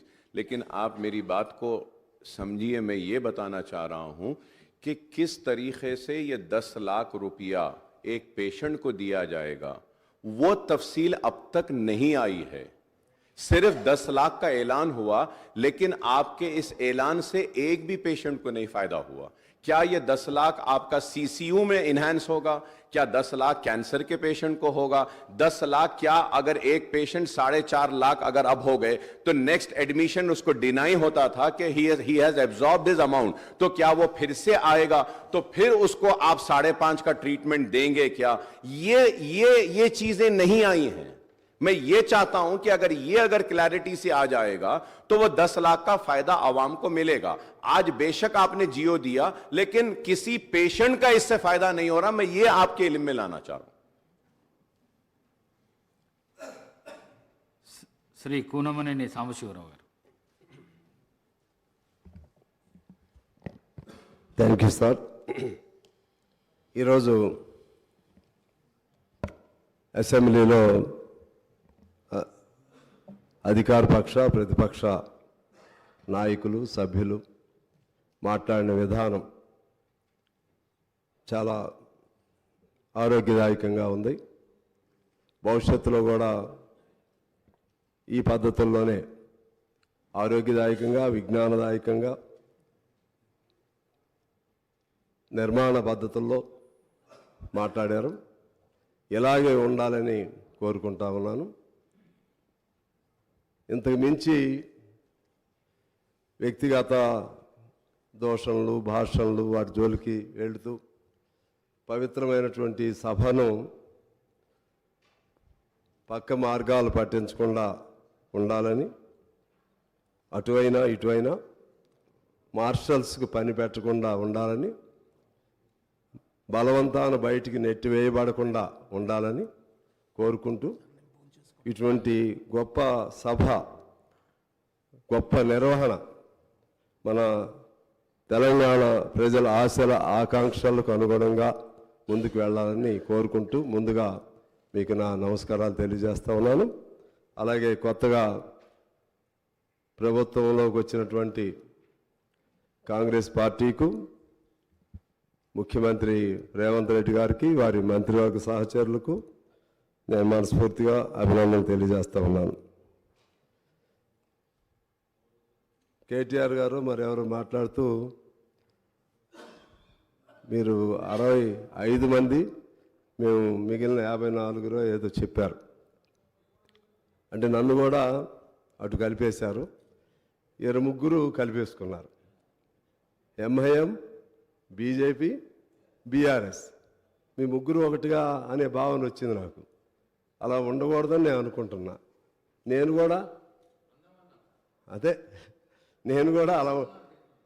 అలా ఉండకూడదని నేను అనుకుంటున్నా. నేను కమ్యూనిస్ట్ పార్టీ అఫ్ కోర్స్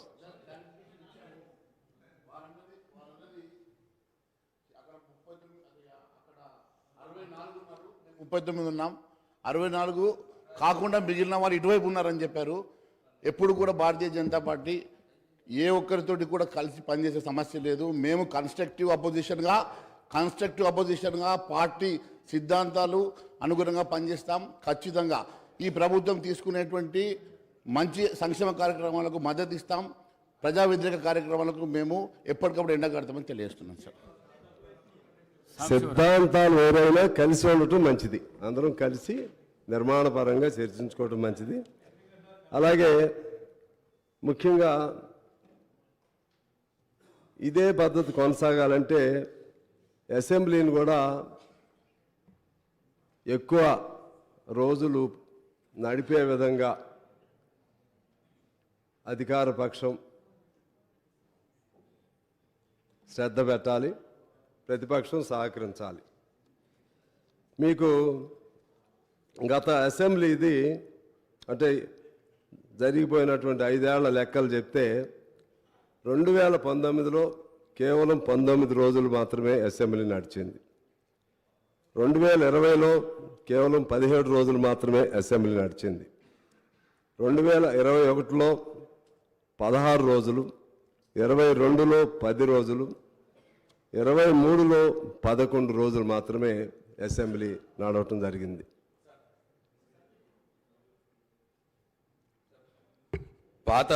పాత అసెంబ్లీ గురించి మాట్లాడినారు కాబట్టి పాత ఎల్ఏ మినిస్టర్ నేనున్నాను. అప్పుడు అసెంబ్లీ ఎన్ని రోజుల కంటే ఎక్కువగా అప్పుడు మేము అవలంబించిన విధానం ఏంటంటే ఎన్ని అవర్స్ జరిగింది, ఎంత కన్స్ట్రక్టివ్ అవర్స్ జరిగింది, ఎంత క్వాలిటేటివ్ అవర్స్ జరిగింది అసెంబ్లీ అన్నదానికే మేము ప్రాముఖ్యతనిచ్చాము అధ్యక్ష.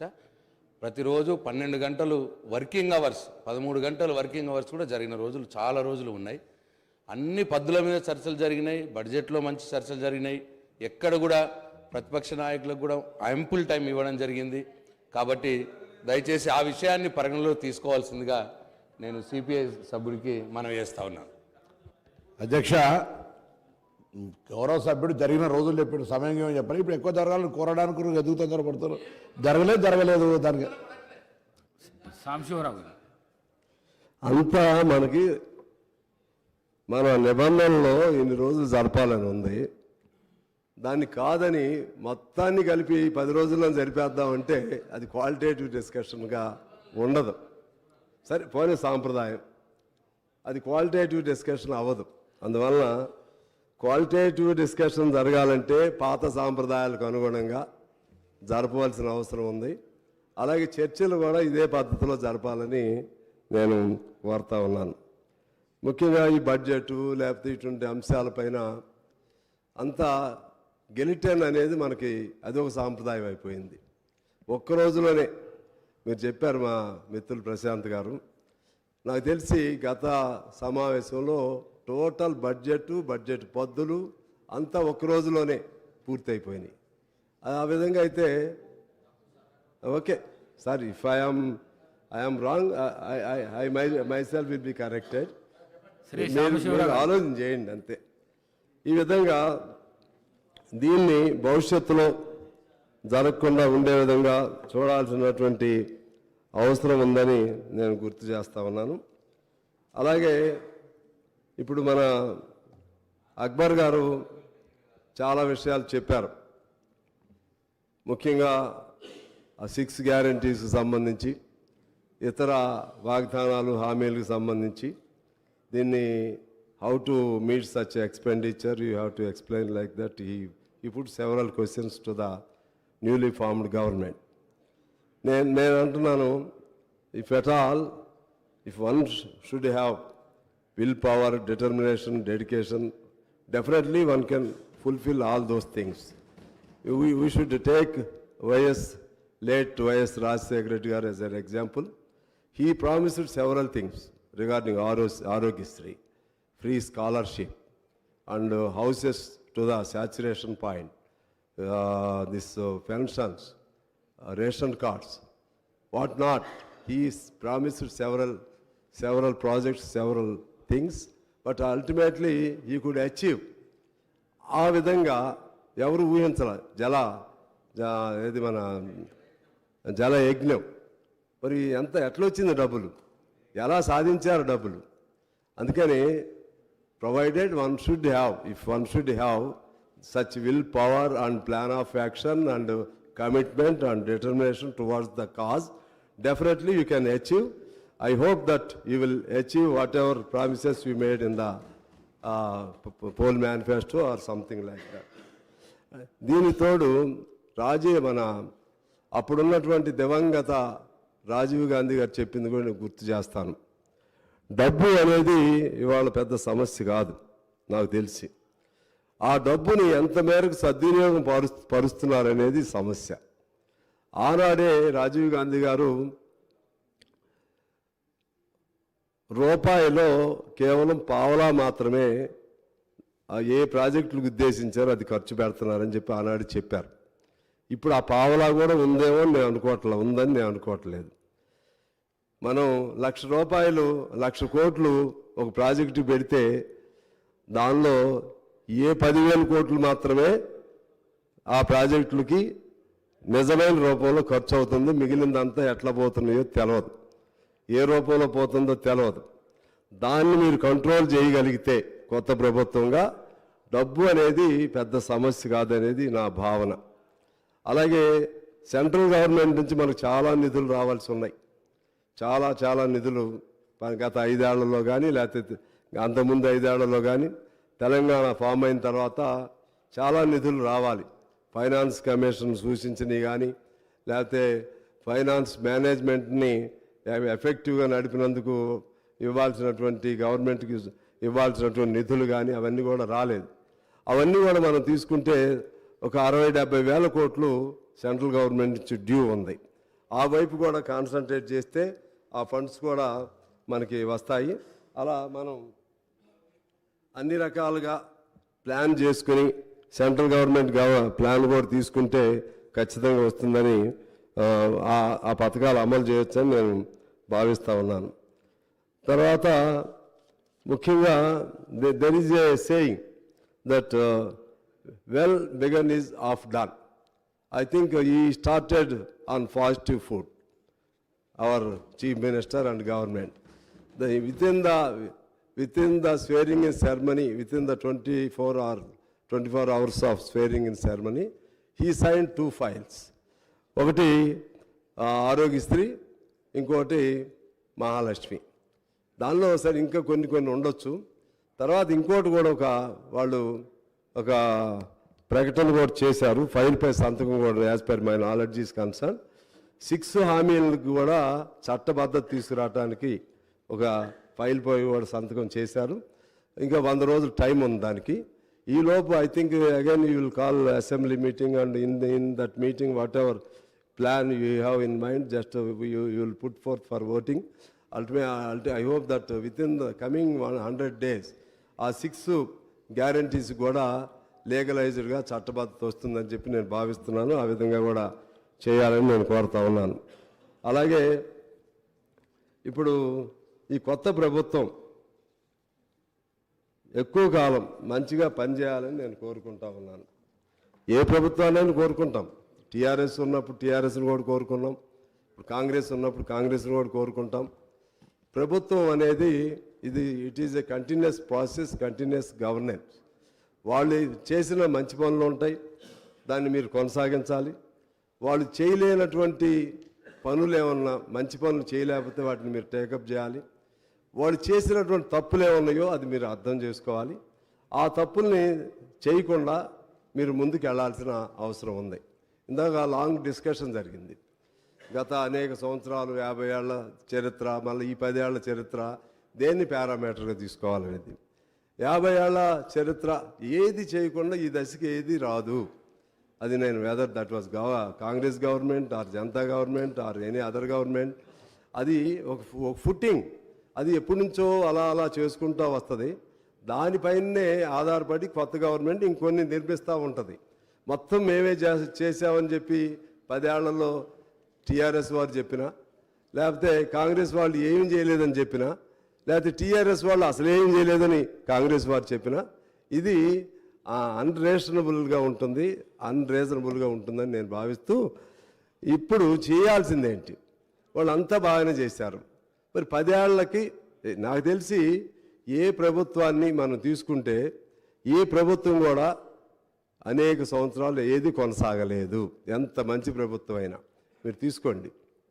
ఎన్ రామారావు గారి ప్రభుత్వం కొనసాగలేదు, కాంగ్రెస్ పార్టీ ప్రభుత్వం కొనసాగలేదు, ఈవెన్ మా కమ్యూనిస్టుల ప్రభుత్వం ఉన్నటువంటి పశ్చిమ బెంగాల్లో కొనసాగలేదు. మీరు ఏ స్టేట్ అయినా, you take any state, no party continued for several years, 1 or 2 terms or 3 terms, if not 4 terms. ఎవరైనా సార్ ఏదో సందర్భంలో ప్రజల దానిపైన యాంటీ ఇన్కంబెన్సీ వస్తుంది, లేకపోతే ప్రజల అంబిషన్స్ పూర్తి కాలేదనే భావంతో వస్తుంది, ఓడిస్తారు. కాబట్టి ఓడిపోవటం అనేది ప్రజాస్వామ్య ప్రక్రియలో అది కూడా దాన్ని స్పోర్టివ్గా మనం తీసుకోవాలి. ఓడిపోయాం కాబట్టి వీళ్ళు ఎంతకాలం ఉంటారో చూస్తాం, ఇది ఎంతకాలం ఉంటుందో చూస్తాం, మీరు సంవత్సరం కూడా ఉండలేరు. ఇటువంటి భాష ఎవరు వాడినా కూడా తప్పని నేను భావిస్తూ ఉన్నాను. ఎవరైనా ఒకరిద్దరు అత్యుత్సాహంతో మాట్లాడినా కూడా అది ఈ మధ్య పత్రికల్లో చూస్తున్నాం. అంటే ఏం చేస్తారు? ఒక సంవత్సరం కూడా ఉండదని అంటే అర్థం ఏంటి? అంటే కొనుగోలు మొదలు పెడతామా ఎమ్మెల్యేని? ఎవరినైనా మళ్ళా అటో ఇటో బేరసారాలు మొదలు పెడతామా? అది ప్రజాస్వామ్యానికి కొన్ని తీసుకురాదు. అటువంటి పదాలు వాడకూడదు. ఎందువల్లంటే మహామౌలికే ఓటమి తప్పలేదు. చంద్రబాబు గారు ఓడిపోయారు, ఇప్పుడు మన కేసీఆర్ గారు ఓడిపోయారు. వీళ్ళు కూడా బాగా చేస్తూ ఉంటారు, లేకపోతే ప్రజలు ultimate judgements are the people. వాళ్ళు ఏ నిర్ణయం చేస్తారో దానికి మనం కట్టుబడి ఉండాలి. కానీ మన తెలంగాణ సంస్కృతిని, తెలంగాణలో ఉన్నటువంటి మన ప్రజలలో ఉన్నటువంటి నీతి నిజాయితీల్ని పక్కదారి పట్టించే విధంగా గత 10 ఏళ్లలో అనేక కొనుగోళ్లు, అమ్మకాలు విపరీత స్థాయిలో జరిగాయి. రాజకీయ నాయకులు, ఎమ్మెల్యేలని మనం చూస్తే ఎంతమందిని కొన్నారో, ఎంతమంది అమ్ముడుపోయారో, నిజంగా వాళ్ళకి చిత్తశుద్ధితో పలానా పార్టీ బాగా ఉంటుంది, మేము అందులో చేరుతున్నాం అన్నా కూడా యాంటీ డిఫెక్షన్ లా ఉంటుంది. ఆ యాంటీ డిఫెక్షన్ లాను కూడా దాన్ని కవర్ చేసుకుంటూ ఎంతమంది అమ్ముడుపోయారో మనం చూసాం. అమ్ముడుపోయినటువంటి ఒక్కళ్ళు కూడా ఈసారి తిరిగి అసెంబ్లీలోకి రాలేదు. అంటే ప్రజలు అమాయకంగా లేరు, ప్రజలు తేలిగ్గా లేరు. నిన్నగా మనం జరిగినటువంటి మా ఎన్నికల్లో చూసాం. నిన్నగా వ్యక్తులను కొనేస్తున్నారు, సర్పంచులను కొంటున్నారు, ఎంపీటీసీలను కొంటున్నారు. ఒకరు కొంటాం, మళ్ళీ దాన్ని మళ్ళీ ఇంకొద్ది డబ్బులు ఇచ్చి ఇంకోళ్ళు కొంటాం. ఈ కల్చర్ ఇది ఎక్కడి నుంచి వచ్చింది, ఎలా వచ్చింది? చివరికి భారతదేశంలో నాకు తెలిసి తెలంగాణలో ఉన్నటువంటి ఒకనాడు తెలంగాణ అంటే పౌరుషాల గడ్డ, ఇది పోరాటాల గడ్డ, తిరుగుబాటుకి బానిసత్వం లేకపోతే స్వేచ్ఛ లేనటువంటి తనానికి వ్యతిరేకంగా నిలబడ్డటువంటిది. దీనిలో అటువంటి కల్చర్ని ఎవరు కూడా డెవలప్ చేయకూడదు అనేది నేను కోరుతా ఉన్నాను. ఎందుకు ఆ సందర్భం ఎందుకు చెప్తున్నానంటే జరిగిన తప్పులు జరిగినాయి, ఇక నుంచి జరగొద్దు. మీకు ఉదాహరణ చెప్తాను. 2011లో లెఫ్ట్ LDF కేరళలో ఓడిపోయింది. ఎంత తేడాతో ఓడిపోయింది? 0.09 ఓట్ల తేడాతో. ఎన్ని స్థానాలు తేడాతో ఓడిపోయింది? కేవలం నలుగురే అప్పుడు UDFకి ఎక్కువ ఉన్నారు అక్కడ. కానీ LDF ఒక స్టేట్మెంట్ ఇచ్చింది, మీరు నిశ్చింతగా పరిపాలన చేసుకోండి, మీ ఎటువంటి అస్థిరత కల్పించం, మీ ప్రభుత్వానికి ఎటువంటి ఇబ్బందులు కల్పించం అని స్టేట్మెంట్, అంటే కమ్యూనిస్టు నాయకత్వంలో ఉన్న LDF ప్రకటన చేసింది. 5 ఏళ్ళు కూడా సహకరించింది. ఆ పద్ధతుల్లో మనం ఒకరికొకరు సహకరించుకుని ముందుకు వెళ్ళవలసినటువంటి అవసరం ఉందని నేను మనవి చేస్తూ ఉన్నాను. అదేవిధంగా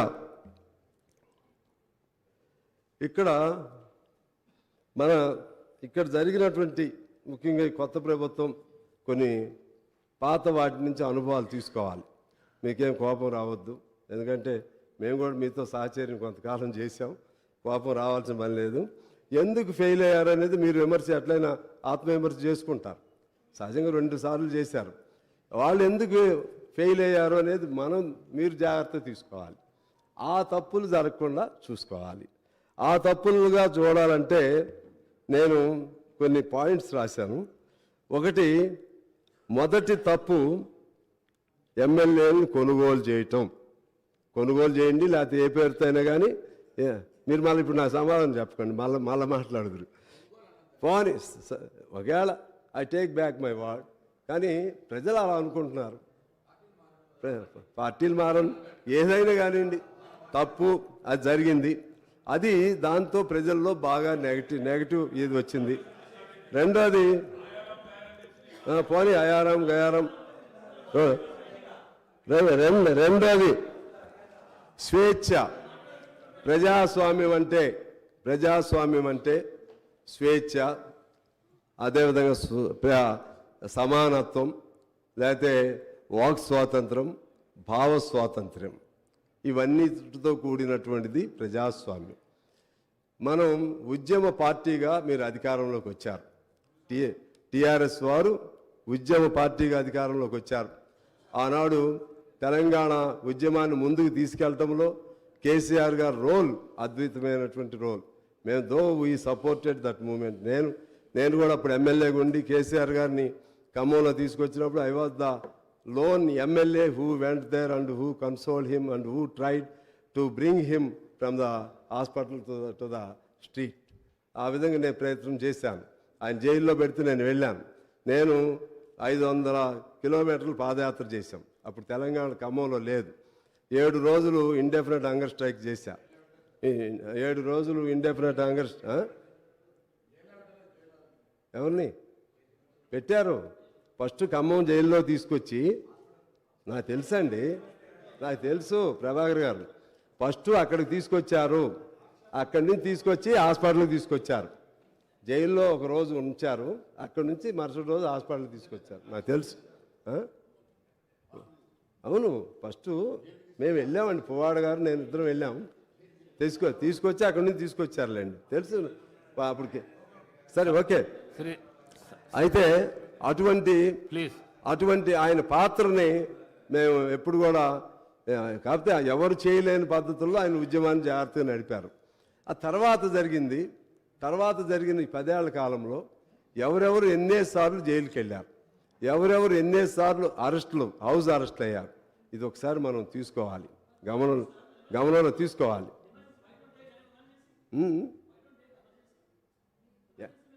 ఆ తప్పునే మీరు చేస్తారా?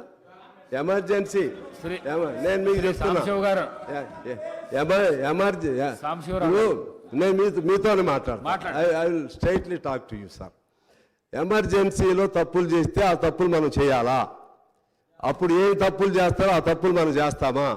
ఇప్పుడు కాంగ్రెస్ పార్టీ కొన్ని తప్పులు చేసింది, అందుకనే కదా వారు కూడా అందులో నుంచి కూడా తిరగబడి ఆ తప్పులు సరిదిద్దుకోవడానికే సోనియా గాంధీ గారు తెలంగాణ ఇవ్వటానికి సంసిద్ధురాలయ్యారు. ఆ తప్పులంటే ఉమ్మడి రాష్ట్రంలో జరిగినటువంటి కొన్ని తప్పులు ఉన్నాయి, కొన్ని మంచి పనులు కూడా ఉన్నాయి. మనం అవి చేయొద్దు కదా. ఇప్పుడు కూడా నేనేం చెప్తున్నానంటే, అవి వీళ్ళని చేయొద్దని చెప్పడానికి సూచనగా సలహాలుగా నేను చెప్తున్నాను. ఎందువల్లంటే సార్, మీరు అంగీకరించకపోతే నేనేం చేయలేను. నేను వ్యక్తిగతంగా ఏం మాట్లాడట్లేదు. కోదండరామ్ గారిని ఎన్నిసార్లు హౌస్ అరెస్ట్ చేశారు చెప్పండి? ఇదే రేవంత్ రెడ్డి గారిని ఎన్నిసార్లు హౌస్ అరెస్ట్ చేశారు చెప్పండి? మేము మీకు సపోర్ట్ ఉన్నప్పుడు కూడా ఎవరైనా మంత్రి వస్తుంటే, ఏదైనా ప్రాంతానికి ఎవరైనా వస్తుంటే మమ్మల్ని అందరిని కూడా ఎన్నిసార్లు అరెస్ట్ చేశారు? మేము సపోర్ట్ ఉన్నప్పుడు కూడా మేము మంచి ఉద్దేశంగా కూడా చెప్పాం, ఇది మంచి పద్ధతి కాదని కూడా చెప్పాం. ఇలా చేసుకుంటా పోతే ప్రజల్లో నువ్వు బంగారం పెట్టు, బంగారంతో కూడినటువంటి లేకపోతే పంచభక్ష పరిమాణాలను పెట్టు, హంస తూలికా తల్పాలను ఏర్పాటు చేయి, నువ్వు ఎంతైనా చేయి, స్వేచ్ఛ లేనటువంటి మానవ జీవితాన్ని ఎవడు అంగీకరించడు. తెలంగాణలో అసలే అంగీకరించడు. తెలంగాణ అస్తిత్వం, ఆవిర్భావం మొత్తం కూడా అటువంటి తిరుగుబాటులో నుంచే వచ్చిందని నేను మీకు మనవి చేస్తున్నాను. ఆనాడు 48లో 45 నుంచి 52 వరకు జరిగినటువంటి ఆనాటి ఉద్యమం కూడా ఆ విధంగా తిరుగుబాటు ద్వారానే వచ్చింది. అయినా కూడా పాతయన్నీ మర్చిపోయి మరలా మనం ఇది శాశ్వతం అనుకుని, ఈ అధికారం శాశ్వతం అనుకుని ఎవరు కూడా చేయటం తప్పు అనేది, ఆ జాగ్రత్త తీసుకోమని నేను మీకు మనవి చేస్తూ ఉన్నాను.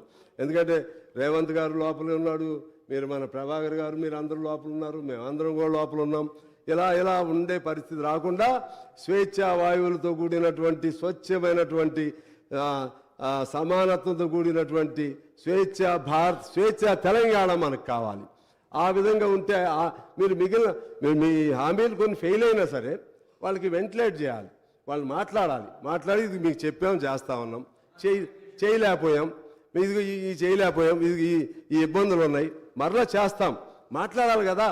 ప్రజలతో మాట్లాడకుండా మనం స్వీయ నిర్బంధం పెట్టుకుని మనం ఎక్కడో కూర్చుని ప్రజలు ఒక చోట ఇవాళ ఎందుకు మార్పు వచ్చింది? ఇప్పుడు మీరేమి ఇవ్వలేదు, ఇంకా ఏమి ఇవ్వకపోయినా సరే 2-3 రోజుల్లోనే ప్రజల్లో ఒక ఆనందమైనటువంటి భావనలు వచ్చేసినాయి. ఏదో మేము పంజరం నుంచి బయటకు వచ్చినట్టుగా భావనలు వచ్చినాయి. ఇది ఎంతకాలం ఉంటుంది? ఉండాలని కోరుకుంటున్నాం. ఎందుకంటే ప్రభుత్వాలకు ఉన్న సహజమైన స్వభావం ఏంటంటే రాజ్య స్వభావం అంటారు దాన్ని. ఆ రాజ్య స్వభావం ఏంటంటే అల్టిమేట్గా పోలీసుల మీద ఆధారపడతారు, పోలీసుల మీద నిర్బంధాల మీద ఆధారపడతారు, జైళ్ళ మీద ఆధారపడతారు, ప్రశ్నించేవాడిని లోపలేస్తారు, ఇంకా ఎక్కువ ప్రశ్నిస్తూ ఒప్పాలని చట్టాలు పెడతారు. చట్టాలు పెట్టకూడదని తెలిసి కూడా మనమే ఉద్యమాల్లో చేస్తాం, మనమే ఆందోళన చేస్తాం. ప్రతిపక్షంలో ఉన్నప్పుడు అధికార పక్షంలోకి వచ్చినప్పుడు అవన్నీ మర్చిపోతూ ఉంటాం. దయచేసి అటువంటి వాటి జోలికి వెళ్ళొద్దని చెప్పడానికే నేను మీకు ఇవన్నీ కూడా చెప్తానే ఉన్నాను. అదేవిధంగా ధర్నాలు లేవు, ఆ రోజుల్లో అసెంబ్లీలో మాట్లాడే అవకాశం లేదు, ఆందోళనలు లేవు, సమ్మెలు చేస్తే ఉద్యోగాల నుంచి తీసివేశారు. ఒక్కో సమ్మె తీసుకోండి, చిన్న వాళ్ళు, ఎస్సీలు, ఎస్టీలు, పంచాయతీల్లో పనిచేసేవాళ్ళు, మున్సిపాలిటీలో పనిచేసేవాళ్ళు, వాళ్ళని సమ్మె చేశారని చెప్పి మీరు సమ్మె చేస్తారా? సమ్మె అనేది బ్రిటిష్ వాడే మనకి ఇచ్చినటువంటి చట్టం. బ్రిటిష్ వాడి కాలంలోనే సమ్మెలు చేసేసాం, వాళ్ళని తీసేశారు. అది కరెక్ట్ కాదు అని చెప్తున్నాం మేము అప్పుడు చెప్పాం, ఇప్పుడు చెప్పాం, రేపైనా చెప్తాం, మీకైనా చెప్తాం, ఎవరికైనా చెప్తాం. మా బాధ్యత అది, మా బాధ్యత. ఇవాళ మీ సపోర్ట్తో నేను గెలిచినా, కాంగ్రెస్ పొత్తులో గెలిచినా సరే ఇటువంటి ఇబ్బందులు వచ్చినప్పుడు ఖచ్చితంగా చెప్తాం. చెప్పడం మీకు మంచిది, ఎవరికైనా మంచిది. అందువలన మీరు కూడా తప్పుగా తీసుకోవద్దని నేను కోరుతా ఉన్నాను. జరిగినాయా లేదో ఒకసారి మీరే చూసుకోండి. ఓపాలాంటి చట్టాలు కేంద్రం ఇక్కడ ఎందుకు పెట్టాలి మనం? ఎన్ని ఆర్గనైజేషన్స్ మీద బ్యాన్ పెట్టారు చెప్పండి? పౌర హక్కుల పైన బ్యాన్ పెడతారు, అది కేంద్ర ప్రభుత్వం చట్టం. కానీ అమలు చేయాల్సింది మనం. దాన్ని అమలు చేయొద్దు అనుకుంటే చేయకూడదు. నాకు చట్టం తెలుసు, నాకు I know the law. Even central government decided to put any case against any person. It is a discrimination of the state government to follow it or not. ఇది మీ పరిధిలో ఉంది. మీరు ఎన్నిటిని బ్యాన్ చేస్తారండి? 26 ఆర్గనైజేషన్స్ బ్యాన్ చేశారు. దాన్ని మాట్లాడొద్దా? ఏం చేయొద్దా? తీసేయాలి. ఓపా చట్టం ఫైట్ చేయాలి వాళ్ళు కూడా. నేను అంటున్నా ఓపా మీద నేను వాళ్ళకే చెప్తున్నా. మీరేనండి ఎటు చూడాలో నేను చూస్తాను. ఆగండి. నేను అనేది ఏంటంటే మీ అల్టిమేట్ మీ వైపే చూస్తాను. వీళ్ళు డైవర్ట్ చేస్తున్నారు. నేను అనేది ఏంటంటే అటు కేంద్రంలో డ్రెకానియన్ లాస్ ఏదైనా ఉన్నా సరే అమలు చేయకపోవటం అనేది మన ప్రెరోగేటివ్. అది మన పరిధిలో ఉండాలి. అది జాగ్రత్తగా ఉండమని చెప్పి నేను మీ అందరికీ కూడా మనవి చేస్తూ ఉన్నాను. అదే పద్ధతుల్లో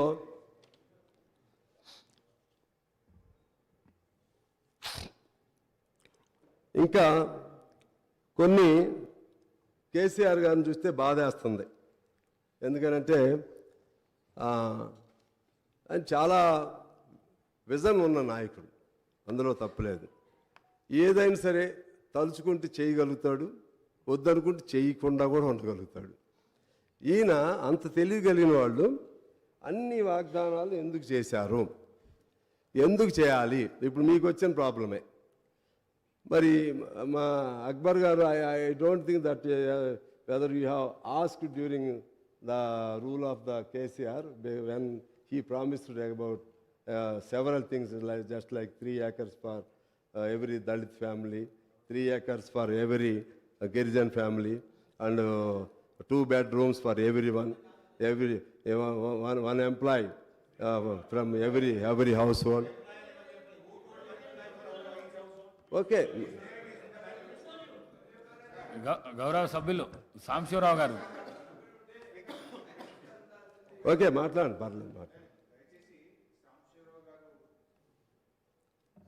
కాంగ్రెస్ పార్టీకి మిత్రపక్షం అయితే సంతోషం. కాంగ్రెస్ పార్టీకి అనుకూలంగా మీరు మాట్లాడండి, మేము కాదనము. ఎందుకంటే మీరు కలిసే పోటీ చేసినట్టు తప్పులేదు. కానీ ప్రతి ఇంటికి ఉద్యోగం ఇస్తామని ఎక్కడన్నా చెప్పినామా? మా మేనిఫెస్టోలో ఉందా? నేను ఐ ఛాలెంజ్ ఎవరన్నా ఎక్కడన్నా మేము ప్రతి ఇంటికి ఉద్యోగం ఇస్తామని స్పీచ్లో కానీ మేనిఫెస్టోలో కానీ మేము ఎక్కడన్నా చెప్పు